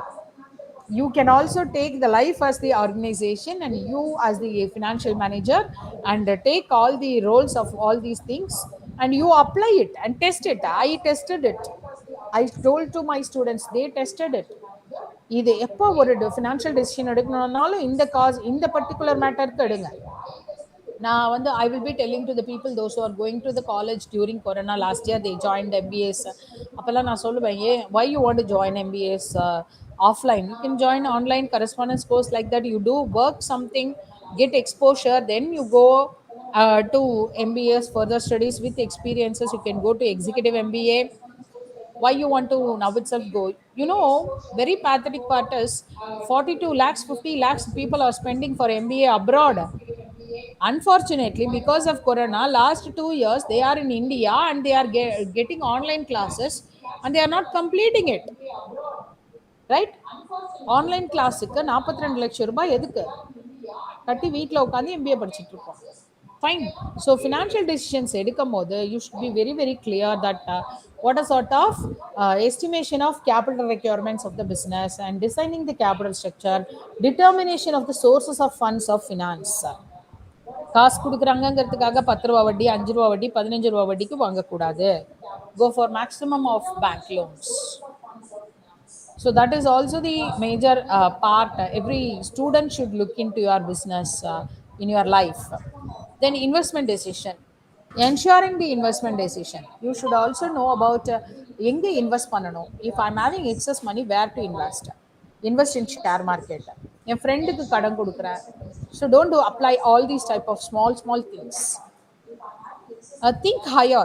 The investment should be very very conducive. It should be genuine. It should be legal. It should give maximum profit. A particular chip company or a company which is giving 25% profit, 30% profit, 50% profit, please don't go to such type of organizations. That is not at all possible. ஒரு company வந்து நீங்க 1 லட்சம் ரூபாய் மாசம் போட்டீங்கன்னா உங்களுக்கு 10,000 ரூபாய் மாசம் கொடுக்குறோன்னு சொன்னா எப்படி possible? Nobody can do such business. So அதுல இன்வெஸ்ட் பண்ண சொன்னா please don't invest. Even you can take it in your personal life. நிறைய சிட் ஃபண்ட் கம்பெனிஸ் அப்படிதான் சொல்லுவான், நீ 10,000 3 இயர்ஸ் நீ மந்த்லி கட்டிட்டே வந்தனா I will give you some 3 lakhs to you. How is it possible? And you can just calculate it. You're going to give this much of money and you're getting extra 200% 300% extra. Nobody will do such a business. Every organization will do a business of investment. நீ invest பண்ணனா உனக்கு 14% 10% 15% maximum அவ்வளோதான் உனக்கு investment returns. That is ஒரு ரூபா வட்டி, ஒன்றரை, 2 ரூபாய் மேக்ஸிமம். அதுக்கு மேல உனக்கு இன்வெஸ்ட்மெண்ட் ரிட்டர்ன்ஸ் வராது. ஷேர் மார்க்கெட்ல நீ போடுற, you are good in trading, you can do that. And that too subjected to market risk. I told you, mutual funds la podra illa share market la podra, treasury bills vaangra, so everything is subjected to market risk. Securities market la invest panna, you will get nice profit, but you should know where I have to invest my where I invest my fund, how I'm going to invest it. Investment decision is very very crucial. As a financial manager, you should be very clear in taking the decision, because something goes wrong, the entire company will be swallowed by the people. அதனால investment எங்கேயாவது ராங்கா போயிடுச்சுன்னா, நீங்க தப்பான share மார்க்கெட்ல introduce பண்ணிட்டீங்க உங்க ஃபண்டனா, என்டையரா மணி ஃபுல்லா லாஸ் ஆயிடும். So that entire fund will be swallowed by the people. உங்க கம்பெனி லாஸ்ல போயிடும். Ensuring supply of required funds, company எவ்வளோ கேட்குதோ அவ்வளோ ஃபண்டு மட்டும் ப்ரொக்யூர் பண்ணுங்க. சப்போஸ் எனக்கு வந்து government is willing to give 1 crore loan for my MSME, medium and small scale industry. எனக்கு 1 crore கவர்மெண்ட் கொடுக்கலாம், but whether I need that fund, ensure the supply of required fund. எவ்வளோ வேணுமோ அவ்வளோ மட்டும் supply பண்ணுங்க. 10 lakhs என்னால் project பண்ண முடியும்னா 10 lakhsல ப்ராஜெக்ட் பண்ணுங்க. Then you increase your projects and அந்த 10 lakhsல என்ன ப்ராஃபிட் வருதோ அதை வச்சு பிஸ்னஸ் ரன் பண்ணும். Suddenly you don't go for very big industries and get 1 crore of government funding, and then you will get into problem. Then controlling the use of fund. I told you already, எதுக்கெல்லாம் ஃபண்டை use பண்ணணுமோ அதுக்கு மட்டும் use பண்ணு. Don't go for unwanted items. Then profit planning. So what do you understand by the profit planning? So profit planning is nothing but நான் எதில் invest பண்ணாலும் என்னோட ஃபண்டு ஃபுல்லாகவே ப்ராஃபிட் வரணும். நான் லாஸ் மேக்கிங் ஃபண்ட்ஸ் எதுவுமே பண்ணக்கூடாது. You try to understand that.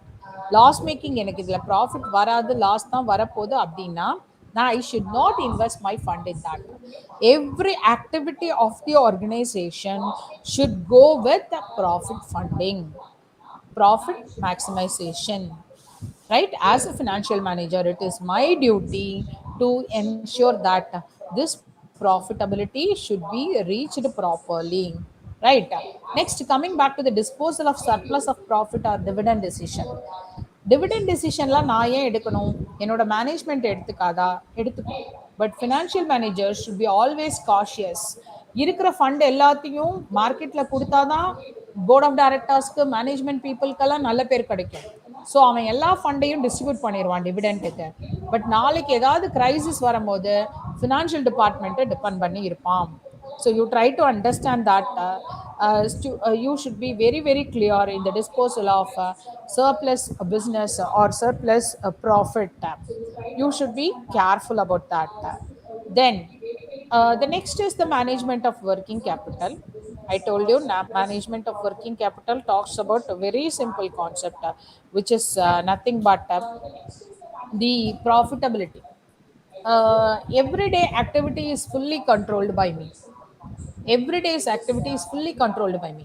So what I should be clear, நான் என்னோட டெய்லி ஆக்டிவிட்டீஸ் ரொட்டீனுக்கு தேவையான ஃபண்ட் என்கிட்ட இருக்கா, என்னால் பிஸ்னஸை பிரேக் இல்லாமல் ரன் பண்ண முடியுமா? So I should B calculative in working capital and I have to manage my working capital. Then helping in evaluation of decisions. That is, valuation decisions is nothing but I should value my properties properly, I should value my securities properly, I should value my funds properly, I should value my market properly, and I should be very very clear in my decisions.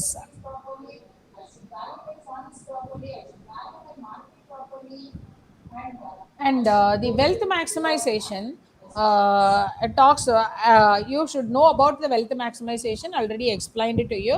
And legal responsibilities. As a manager or as a finance manager, you should know that what are all the legal formalities available. Sometimes the lawyers will be appointed, or the ICWS will be appointed, or CMAs and CFAs will be appointed as the financial manager. The reason is that they knows what are all the rules and responsibilities and laws, legal frameworks, everything. Right? And designing suitable system of providing information. Finance டிபார்ட்மெண்ட்டுக்கு கம்பெனியில் நடக்கிற எல்லா மீட்டிங்ஸோட மினிட்ஸும் வரணும். Because production manager என்ன decision எடுக்கிறாரு, marketing manager என்ன டிசிஷன் எடுக்கிறாரு, ஸ்டோர் கீப்பர் என்ன டிசிஷன் எடுக்கிறாரு, everything should be known to the finance department. So store keeper எதுக்கு டெசிஷன் எடுக்கிறது தெரியணும். Because store keeper suppose stock இல்லைன்னு இன்ஃபர்மேஷன் டைரக்டா சொல்லலை அப்படின்னா, ஒன் ஃபைன் மார்னிங் அவர் என்கிட்ட ஸ்டாக் இல்லை, இமிடியேட்டா நாளைக்கு ஆர்டர் போட்டு நாளைக்கு வாங்கி கொடுங்கன்னு சொன்னாரு, நியூ ப்ராஜெக்ட் வந்திருக்குன்னு சொன்னாரு, இல்ல 10 பேர் எக்ஸ்ட்ரா வேலைக்கு வந்திருக்காருன்னு சொன்னாரு, again you will be in trouble. You cannot provide material immediately, you cannot release the fund immediately. So HR department people, extra the people, they will be available, and the tracking of the tracking problem will also be there. Keep track of everything, all the activities in the organization, and designing a suitable system of providing information makes that your management information system, which is called as MIS, should be proper, and keeping track of stock exchange quotation. So நான் finance manager தானே, why I should look into the stock exchange quotation? It is my duty. I should look into the stock exchange quotations, right? And the coordination of the activities of subordinates is very much important. The coordination of the activities of the subordinates are needed for me, right? Suppose the subordinates are not okay with that, then I should be immediately respond to the company, and that company should take initiatives, right, to change those subordinates, because if they are doing a small fraud which affects the entire organization. Next, other responsibilities of a financial manager. So responsibilities to shareholders, he is responsible for the employees, he is responsible to various creditors, he is responsible to customers, he is responsible to the society. We call it as two type of public. One is the internal public, another one is the external public, otherwise called the stakeholders of the company. Stakeholders are primary stakeholders and secondary stakeholders. Stakeholders na the company இருக்கிறதுனால யாருக்கெல்லாம் பெனிஃபிட்டோ அவங்கெல்லாம் ஸ்டேக்ஹோல்டர்ஸ். இந்த கம்பெனில இருந்து benefits derive பண்றவங்க பேர் ஸ்டேக்ஹோல்டர்ஸ். யாரெல்லாம் இந்த கம்பெனில பெனிஃபிட்டா இருக்காங்க? ரெண்டு குரூப் ஆஃப் பீப்புள். ஒன்னு இன்டர்னல் பப்ளிக், அப்படின்னா கம்பெனிக்குள்ள இருக்கிறவங்க, கம்பெனியை சுத்தி இருக்கிறவங்க. Then next is external public, otherwise called the secondary stakeholders. In the society, in the government, and the other organizations, the village, the panchayat, இவங்கெல்லாம் the world on the whole, they are secondary stakeholders, right? Appo the financial manager role to look into the internal stakeholders and the external stakeholders. Anything goes wrong in the organization, யாரெல்லாம் அதுக்கு ரெஸ்பான்சிபிள்னா ஒரே ஒரு person, CFO, Chief Financial Officer. CFO is the in charge, or Vice President Finance may be the in charge of the finance department, financial department or financial management. Every organization will blame. Even Warren Buffett was asking in an interview to the people, எப்போ ஒரு company loss ஆனாலும் அந்த கம்பெனியோட CFO தான் blame பண்ணுவாங்க. Yeah, why they are blaming the CFO of the company? You know, CEOs of all the companies are marketing guys. So marketing people தான் CEO postingல போடுறாங்க. But ஆனா கம்பெனி ஃபெயிலியருக்கு காரணம் யாருன்னா CFOன்னு சொல்றாங்க, Chief Financial Officer. Appo people, Warren Buffett was, as a financial person, he is asking a fantastic question. He is asking to the people, to the entire business world. நீங்க appoint பண்ணும்போது ஒரு CFO company CEO appoint பண்ணீங்கன்னா, then we know that where the funding is going down. But marketing guy நீங்க appoint பண்றீங்க. So what is the role of the marketing guy? Increase the sales. That is the main target. Increase the sales, pushing out the product, selling the product. இத தவிர maximizing the profit, pushing the product in the market. இததான் marketing கை செய்வாரு. இந்த வாட்டி எவ்வளோ turn over வந்திருக்கு, எவ்வளோ sales ஆயிருக்கு, இதை மட்டும் தான் பேசுவாரு. எவ்வளோ டார்கெட் அச்சீவ் பண்ணியிருக்கோம், இதை மட்டும் தான் பேசுவாரு. எங்கேருந்து ஃபண்ட் வந்திருக்கு, எவ்வளோ கஸ்டமர்ஸ்க்கு வித்தவன் திருப்பி கொடுத்துருக்கான், எவ்வளோ பேட் டெப்ட்ஸ் வந்திருக்கு, he is not going to talk about that. Every meeting the CEO will talk about the target of future. இந்த வருஷம் 10,000 டன் ப்ரொடியூஸ் பண்ணியிருக்கோம், 10,000 டன் சேல் ஆயிருக்கு. Next year we are going to do 20 tons. We are going to sell the entire 20 tons. This is what the target. Everybody will clap. Right. அந்த 20 டன்ஸையும் மார்க்கெட்ல push பண்ணி விட்டுருவாரு, யாராச்சும் ஒருத்தர் தலையில கட்டிடுவாரு. பட் அந்த customer, அந்த பர்டிகுலர் கஸ்டமர் கிரெடிட்ல வாங்கி திருப்பி ரீபே பண்ணானா, it is a question mark. But CFO இருந்தான்னா சிஎஃப்ஓ என்ன பண்ணுவான், மார்க்கெட்ல ப்ராடக்ட்டை விற்கிறது மட்டும் வேலை கிடையாது, ஃபாலோ பண்ணி வாங்குறதும் மார்க்கெட்டிங் கையோட வேலை. But marketing guy once he sold out the product, he will wash his hands, right? So as a financial manager, ada Warren Buffett சொன்ன மாதிரி, every activity goes wrong in the organization, everybody will blame CFO. If every activity goes well, it will go to CEO. So the other responsibilities, you should also be very clear. You should control the shareholders, you should control the employees of the organization, you should control the various creditors. கடன் கொடுக்காத, ஏற்கனவே நீ கடன் கொடுத்துருக்க, நான் fund release பண்ண மாட்டேன், right? Production ஜாஸ்தியா பண்ணாத, பண்ணனா நான் விற்கிற பொருட்கள்லாம் திருப்பி காசு வராது, இல்லை என்னால் பே பண்ண முடியாது. You should have a checkpoint to each and every personalities inside the organization and outside the organization. That is the major role of the responsibility and role of the financial manager. Responsibilities to the society. So any questions, you can just raise the questions to me. Lots and lots of questions may be with you. So today we discussed about what does mean by what are the definitions of finance, financial management, and we talked about the scope of financial management, objectives of financial management, the functions of financial management, role of a financial manager. So almost the first unit, I hope so, all the first unit entirely got over. Any clarification in this regard can be sought. ஏதாவது clarification இருந்தா, so you can contact me. Just I'm putting my mail ID to you, you can contact me, which is available. rahinianline@gmail.com is my mail ID. So you can just pass my mail ID to me, and I will also respond to you. So the next important point which I want to highlight for today's summary is that the financial management is not only a subject. Every student should practice the financial management in your career, right? Almost I'm talking about the practicality of applying the finance in your life, day-to-day life. Even people, those who are constructing very big factories, they are not making concrete buildings. Why? The reason is they are putting shed. The reason is that they don't want to invest more money and accumulate the money in the fixed assets.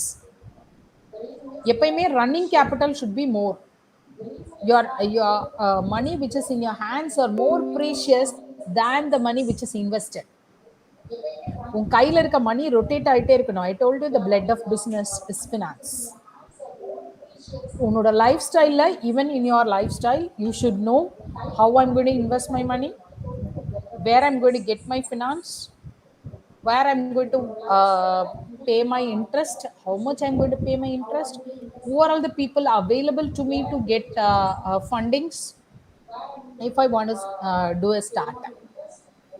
For example, I am the owner or I want to do a startup or a business or a company na start பண்றேன் அப்படின்னா, I am the financial person, I am the manager, I am the owner, I am the employee. So put together, I should look into only one aspect. என்னோட ஐடியாக்கு யார் fund பண்ணுவாங்க, அப்ப நான் யார்கிட்ட இருந்தெல்லாம் கடன் வாங்கலாம், யார்கிட்ட இருந்தெல்லாம் வாங்கலாம்? ஃப்ரெண்ட்ஸ் அண்ட் ரிலேட்டிவ்ஸ் கிட்ட இருந்து வாங்கலாம், உன்னோட ஓன் சேவிங்ஸ்ல இருந்து எடுக்கலாம், ஃபேமிலில இருந்து வாங்கலாம், பேங்க் லோன்ஸ் வாங்கலாம், private financial institutions இருந்து வாங்கலாம், கவர்மெண்ட் ஃபண்டிங்ஸ் வாங்கலாம். But you should know what is the amount of cost of capital you are paying for it. Friends தருவாங்க, ரிலேட்டிவ்ஸ் தருவாங்க, Okay, but what is the cost of capital you're going to pay for them? உன்னோட cost of capital அவங்க ஃப்ரீயா கொடுத்துருக்காங்க, எனக்கு fund எனக்கு ஃப்ரீயா கொடுக்குறாங்க capital, please go for that.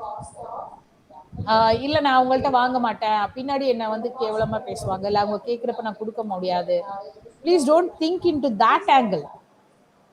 Right, you don't think into that angle. It is not necessary for you to think into that a particular scenario. Just think in a scenario where you can project your financial skills. If fund is available, just get it and think about those things in later part of it. பின்னாடி யோசிச்சுக்கலாம், how I'm going to return back, I'm going to pay interest, நான் வந்து அவங்கள பிஸ்னஸ்ல பார்ட்னரா சேர்த்துக்க போறேனா, இல்லை நான் எப்படி business run பண்ண போறேன், those things I will look into the next part of it. Right, I'm not going to talk about it now. And likewise, any fund which is free of cost will always create problem to you. Don't get any help or any fund from the people free of cost. So as a financial manager, ma'am என்ன குறுக்கிட think பண்றதுக்கு சொல்றாங்க, இல்ல எந்த ஆக்டிவிட்டியா இருந்தாலும் ஒரு ஆர்கனைசேஷன்ல finance person should see that activity what is the benefit for the opponent party. ஒரு ஆக்டிவிட்டியா ஒருத்தர் பண்றாங்கன்னா அதுக்கு ஆப்போசிட் பார்ட்டிக்கு என்ன பெனிஃபிட் இருக்கு. Are your friends and relatives are favoring the fund to you, what is the benefit they are getting out of it? Your friends are giving you, asking you to start the business, what is the favor they are expecting from you? You try to understand, think in both the dimension. That is what I told you.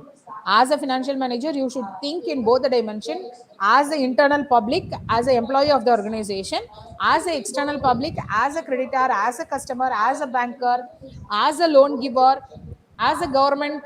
You should also think as an outsider, what are all the responsibilities you're having it, what is the expectations every business is having it.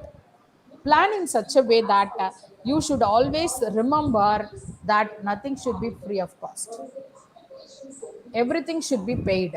But to what extent I'm going to get the fund, என்னோட ப்ரெக்யூர்மெண்ட் சோர்ஸஸை நான் ready பண்ணிக்கணும். As a start up பண்ணும் போது என்னோட அலோகேஷனை நான் control பண்ணிக்கணும். நான் யார்கிட்டலாம் fund வாங்கணுங்கிறத determine பண்ணணும். எவ்வளோ வட்டி கொடுக்க போகிறேங்கிறத டிட்டர்மைன் பண்ணணும். என்னோட கேபிட்டல் ஸ்ட்ரக்சர் எப்படி இருக்குன்னு நான் டிசைன் பண்ணணும். என்னோட கேபிட்டல் பட்ஜெட்டிங் நான் எதுக்கெல்லாம் ப்ரிஃபரன்ஸ் கொடுக்கணுங்கிறத நான் தெரிஞ்சுக்கணும். தென் நான் ஃபியூச்சர் கண்டிஜென்சிஸில் எனக்கு எவ்வளோ காஸ்ட் எவ்வளோ கேபிட்டல் தேவைப்படுங்கிறத நான் ஐடென்டிஃபை பண்ணணும். If I come as a wholesome, if I have a control over all these variables, then I am a successful financial manager. If I'm not having control over it, obviously I will lose my profitability or I will lose my entire career. Coming back to the working management capital or capital, working capital management part of it. Working capital management part talks about the basics of running the business. But I should be very clear that my total amount of capital should be divided into two categories. One is my fixed capital, where I bought all the goods and services. I bought the fixed assets. The second part is to run the business every day. There are two situations available in that. One situation is that excess of working capital. Another one is the deficit of working capital. நான் என்னோட working capital, அதாவது daily run பண்ணுறதுக்கு என் கையில் நிறைய காசு இருந்தாலும் problem, என் கையில் கம்மியாக காசு இருந்தாலும் problem. Fine. For example, if I'm going to Chennai, if I'm having 5,000 rupees, my family is giving me, எதுக்கும் இருக்கட்டும் வச்சுக்கோன்னு 5,000 rupees if they are giving me to go to Chennai, they will book the ticket and everything they will do it for me. But in spite of that, நான் எதெல்லாம் பார்க்குறேனோ அதெல்லாம் purchase பண்ணுவேன். I will do unwanted expenditure. If my family is giving me only 50 rupees and go to Chennai, it is creating me a lot of trouble how I will go to Chennai. It is not possible to go to Chennai. Fine. It is creating my mental stress. I'm going to shout with them. I will not be happy with that journey. நான் interview போகிறேன், எனக்கு at least ஒரு 500 rupees தாங்க, but they are giving only lesser amount because the month end I cannot give you more, only 50 rupees. right? Or 250 rupees I can give you. They will book the ticket and they will send it to you in Parliament, right? You remember, two situations always will be there for the financial manager to handle. One is excess fund, the other situation is deficit fund. எப்பயுமே ரெண்டு சுச்சுவேஷனை மைண்ட்ல வச்சுக்கிட்டே இருக்கணும் financial manager. Financial மேனேஜ்மெண்ட்டோட main role அதுதான். Excess fund வந்துருச்சா அதை என்ன பண்ணணும், immediately it should be disposed and it should be rotated. How many number of rotations you are making it, that many that much of profit you will earn. எனக்கு எவ்வளோ number of rotations பண்ணுறோமோ அவ்வளோ number of ரொட்டேஷன்ஸில் I will get the fund profit. நான் ஒரு இந்த metre வட்டிக்கு விடுறவங்களெல்லாம் பார்த்துருந்தீங்கன்னா 1 ஹவரில் வெங்காய மண்டியில் கொடுப்பாங்க, அடுத்து 1 ஹவர் வாங்கினோடனே திருப்பி கொண்டு போய் காய்கறி மண்டியில் கொடுப்பாங்க, திருப்பி அந்த 1 ஹவர் முடிஞ்சதுக்கப்புறம் ஒரு கடைக்காரங்களுக்கு கொடுப்பாங்க, திருப்பி அந்த 1 ஹவர். இதுதான் மீட்டர் வட்டி. அப்படி நிமிஷத்துக்கு நிமிஷம் வட்டி வரும். So how many number of rotations the money you are making it, that much of profit you will get. Fine. So the same procedure, the financial manager should always look into that. நான் என் கையில் excess fund வந்துருச்சுன்னா நான் எதில் invest பண்ணலாம் முன்னாடியே நான் select பண்ணி வச்சுக்கணும். Option 1, option 2, option 3, option 4, option 5ன்னு ஒரு 10 option I should be very clear. Suppose என்கிட்ட டெஃபிசிட் ஆயிடுச்சு, ஃபண்டு இல்லை கையில், இருக்கிற சுச்சுவேஷனை வச்சு மேனேஜ் பண்ணலாம். Please don't think it. நான் எப்போ கேட்டாலும் ஃபண்ட் இல்லை ஃபண்ட் இல்லை ஃபண்ட் இல்லைன்னு மேனேஜ்மெண்ட் சொல்லிக்கிட்டே இருந்தேன்னா you are not a good financial manager. You will be thrown out from the company. Try to procure fund. எங்கேயாவது இருந்து வாங்கி வை கையில். சரி, ஓகே, எனக்கு எங்கேயுமே வாங்க தெரியல, நான் 10 ரூபா வட்டிக்கு வாங்கி வைக்கிறேன். Again, that is a wrong decision. That is a wrong decision. Because the company is already poor position, not having fund for rotation, but you are getting the fund for higher interest rate. Already கம்பெனியில் fund இல்லை, பணம் இல்லை, நீ வாங்குற interest higher இன்ட்ரெஸ்ட்ல இருக்கு. So company cannot pay 10 rupees interest. As a financial manager, be clear about it. You know what you're doing it, and the entire circle of the business will be talking about a financial manager. That's called a CFO. Organizationsல CFO பத்தி தான் பேசும். Olden daysல we don't have a separate department called finance department and accounts department. ஒரே ஒரு கணக்கு புள்ள இருப்பாரு, அந்த கணக்கு புள்ள மட்டும்தான் எல்லா வேலையும் பார்ப்பாரு. அந்த கணக்கு புள்ள தான் வந்து பணம் எங்க இப்போ நெல் வித்திருக்காங்கன்னா அந்த பணத்தை கொண்டு வந்து கணக்கு பிள்ளைகிட்ட கொடுப்பாங்க, அவர் அக்கௌண்ட்ல எழுதி வச்சுக்குவாரு. அப்புறம் பூச்சி மருந்து வாங்க காசு வேணும், இல்லை வீட்டு செலவுக்கு காசு வேணும், கணக்கு புள்ள காசு தருவாரு, எழுதி வச்சுக்குவாரு. ஸோ இந்த சோர்ஸ் ப்ரக்யூர் பண்றதும் அவர் தான், அந்த சோர்ஸஸ் அலோகேட் பண்றதும் அவர் தான், அதுக்கப்புறம் இந்த அக்கௌண்ட் எழுதும் அவர் தான். இந்த மாதிரி ஒரு பொசிஷன்ல இருப்பாரு. பட் இப்போ அப்படி கிடையாது. எவ்ரி ஃபங்க்ஷன், ப்ரக்யூர்மெண்ட் ஃபங்க்ஷன் தனி, அலோகேஷன் டிபார்ட்மெண்ட் தனி, அக்கௌண்ட்ஸ் டிபார்ட்மெண்ட் தனி, right? We have a separate departments in the organizational structure. So when you talk about the organizational structure, the Indian system talks about financial management in late 60s and 70s. Internationally, when we talk about it, even in late 50s and 40s and 50s, separate financial department as a discipline. Fine. The financial department is no way connected with the accounts department. In the sense, we are not liable for the bills, right? The checking of bills and the other things are done by the accounts department. MBA finance not only looking into accounts. நிறைய பேருக்கு அந்த doubt இருக்கு, M Com படிக்கிறவனுக்கு MBA finance படிக்கிறவனுக்கு என்ன difference? MBA finance படிக்கிறவன் he is going to procure in the market, invest in the market, dividend decisions முதற்கொண்டு எல்லாமே கம்பெனியோட எல்லா டிசிஷனும் எல்லா டிபார்ட்மெண்ட்டோட கண்ட்ரோல்ல இவன் கையில இருக்கும் ஃபினான்ஸ் பொறுத்தளவு.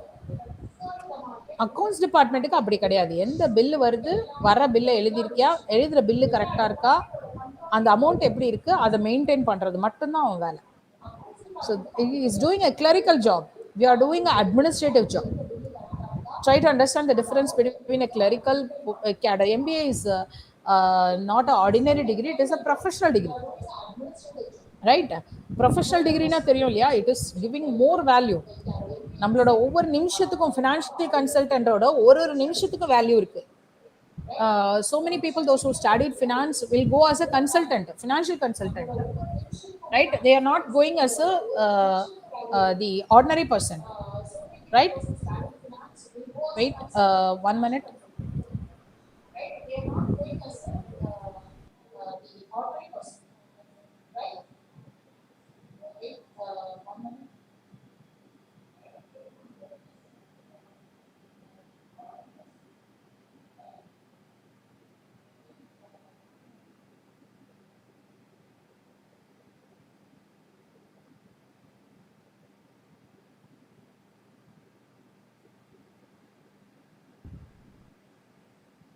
So this is the major role of a financial management and financial circle. The scope, the objectives, the definitions, the entire functions, aims, everything we discussed detail. The first unit, I think it is over, and I was also talking about the organizational structure and frameworks of Indian scenario and international scenario, right? Anything if you want to.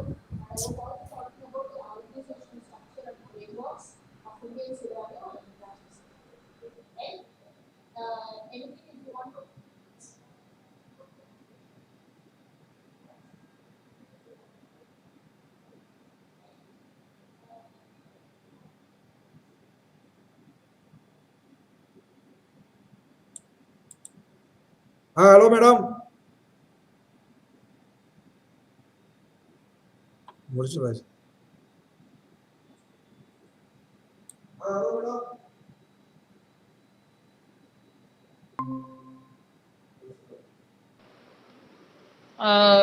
So this is what the total first unit talks about. The entire first unit is depending upon the concept of objectives of financial management, the scope of financial management, and the merits and demerits of various objectives, the role of financial management. I think this is what the first unit talks about. Okay, thank you very much for joining the class. Sir? Madam. Yes, sir. Time's out, and thank you very much, sir. Okay, ma'am. Thank you very much. See you tomorrow.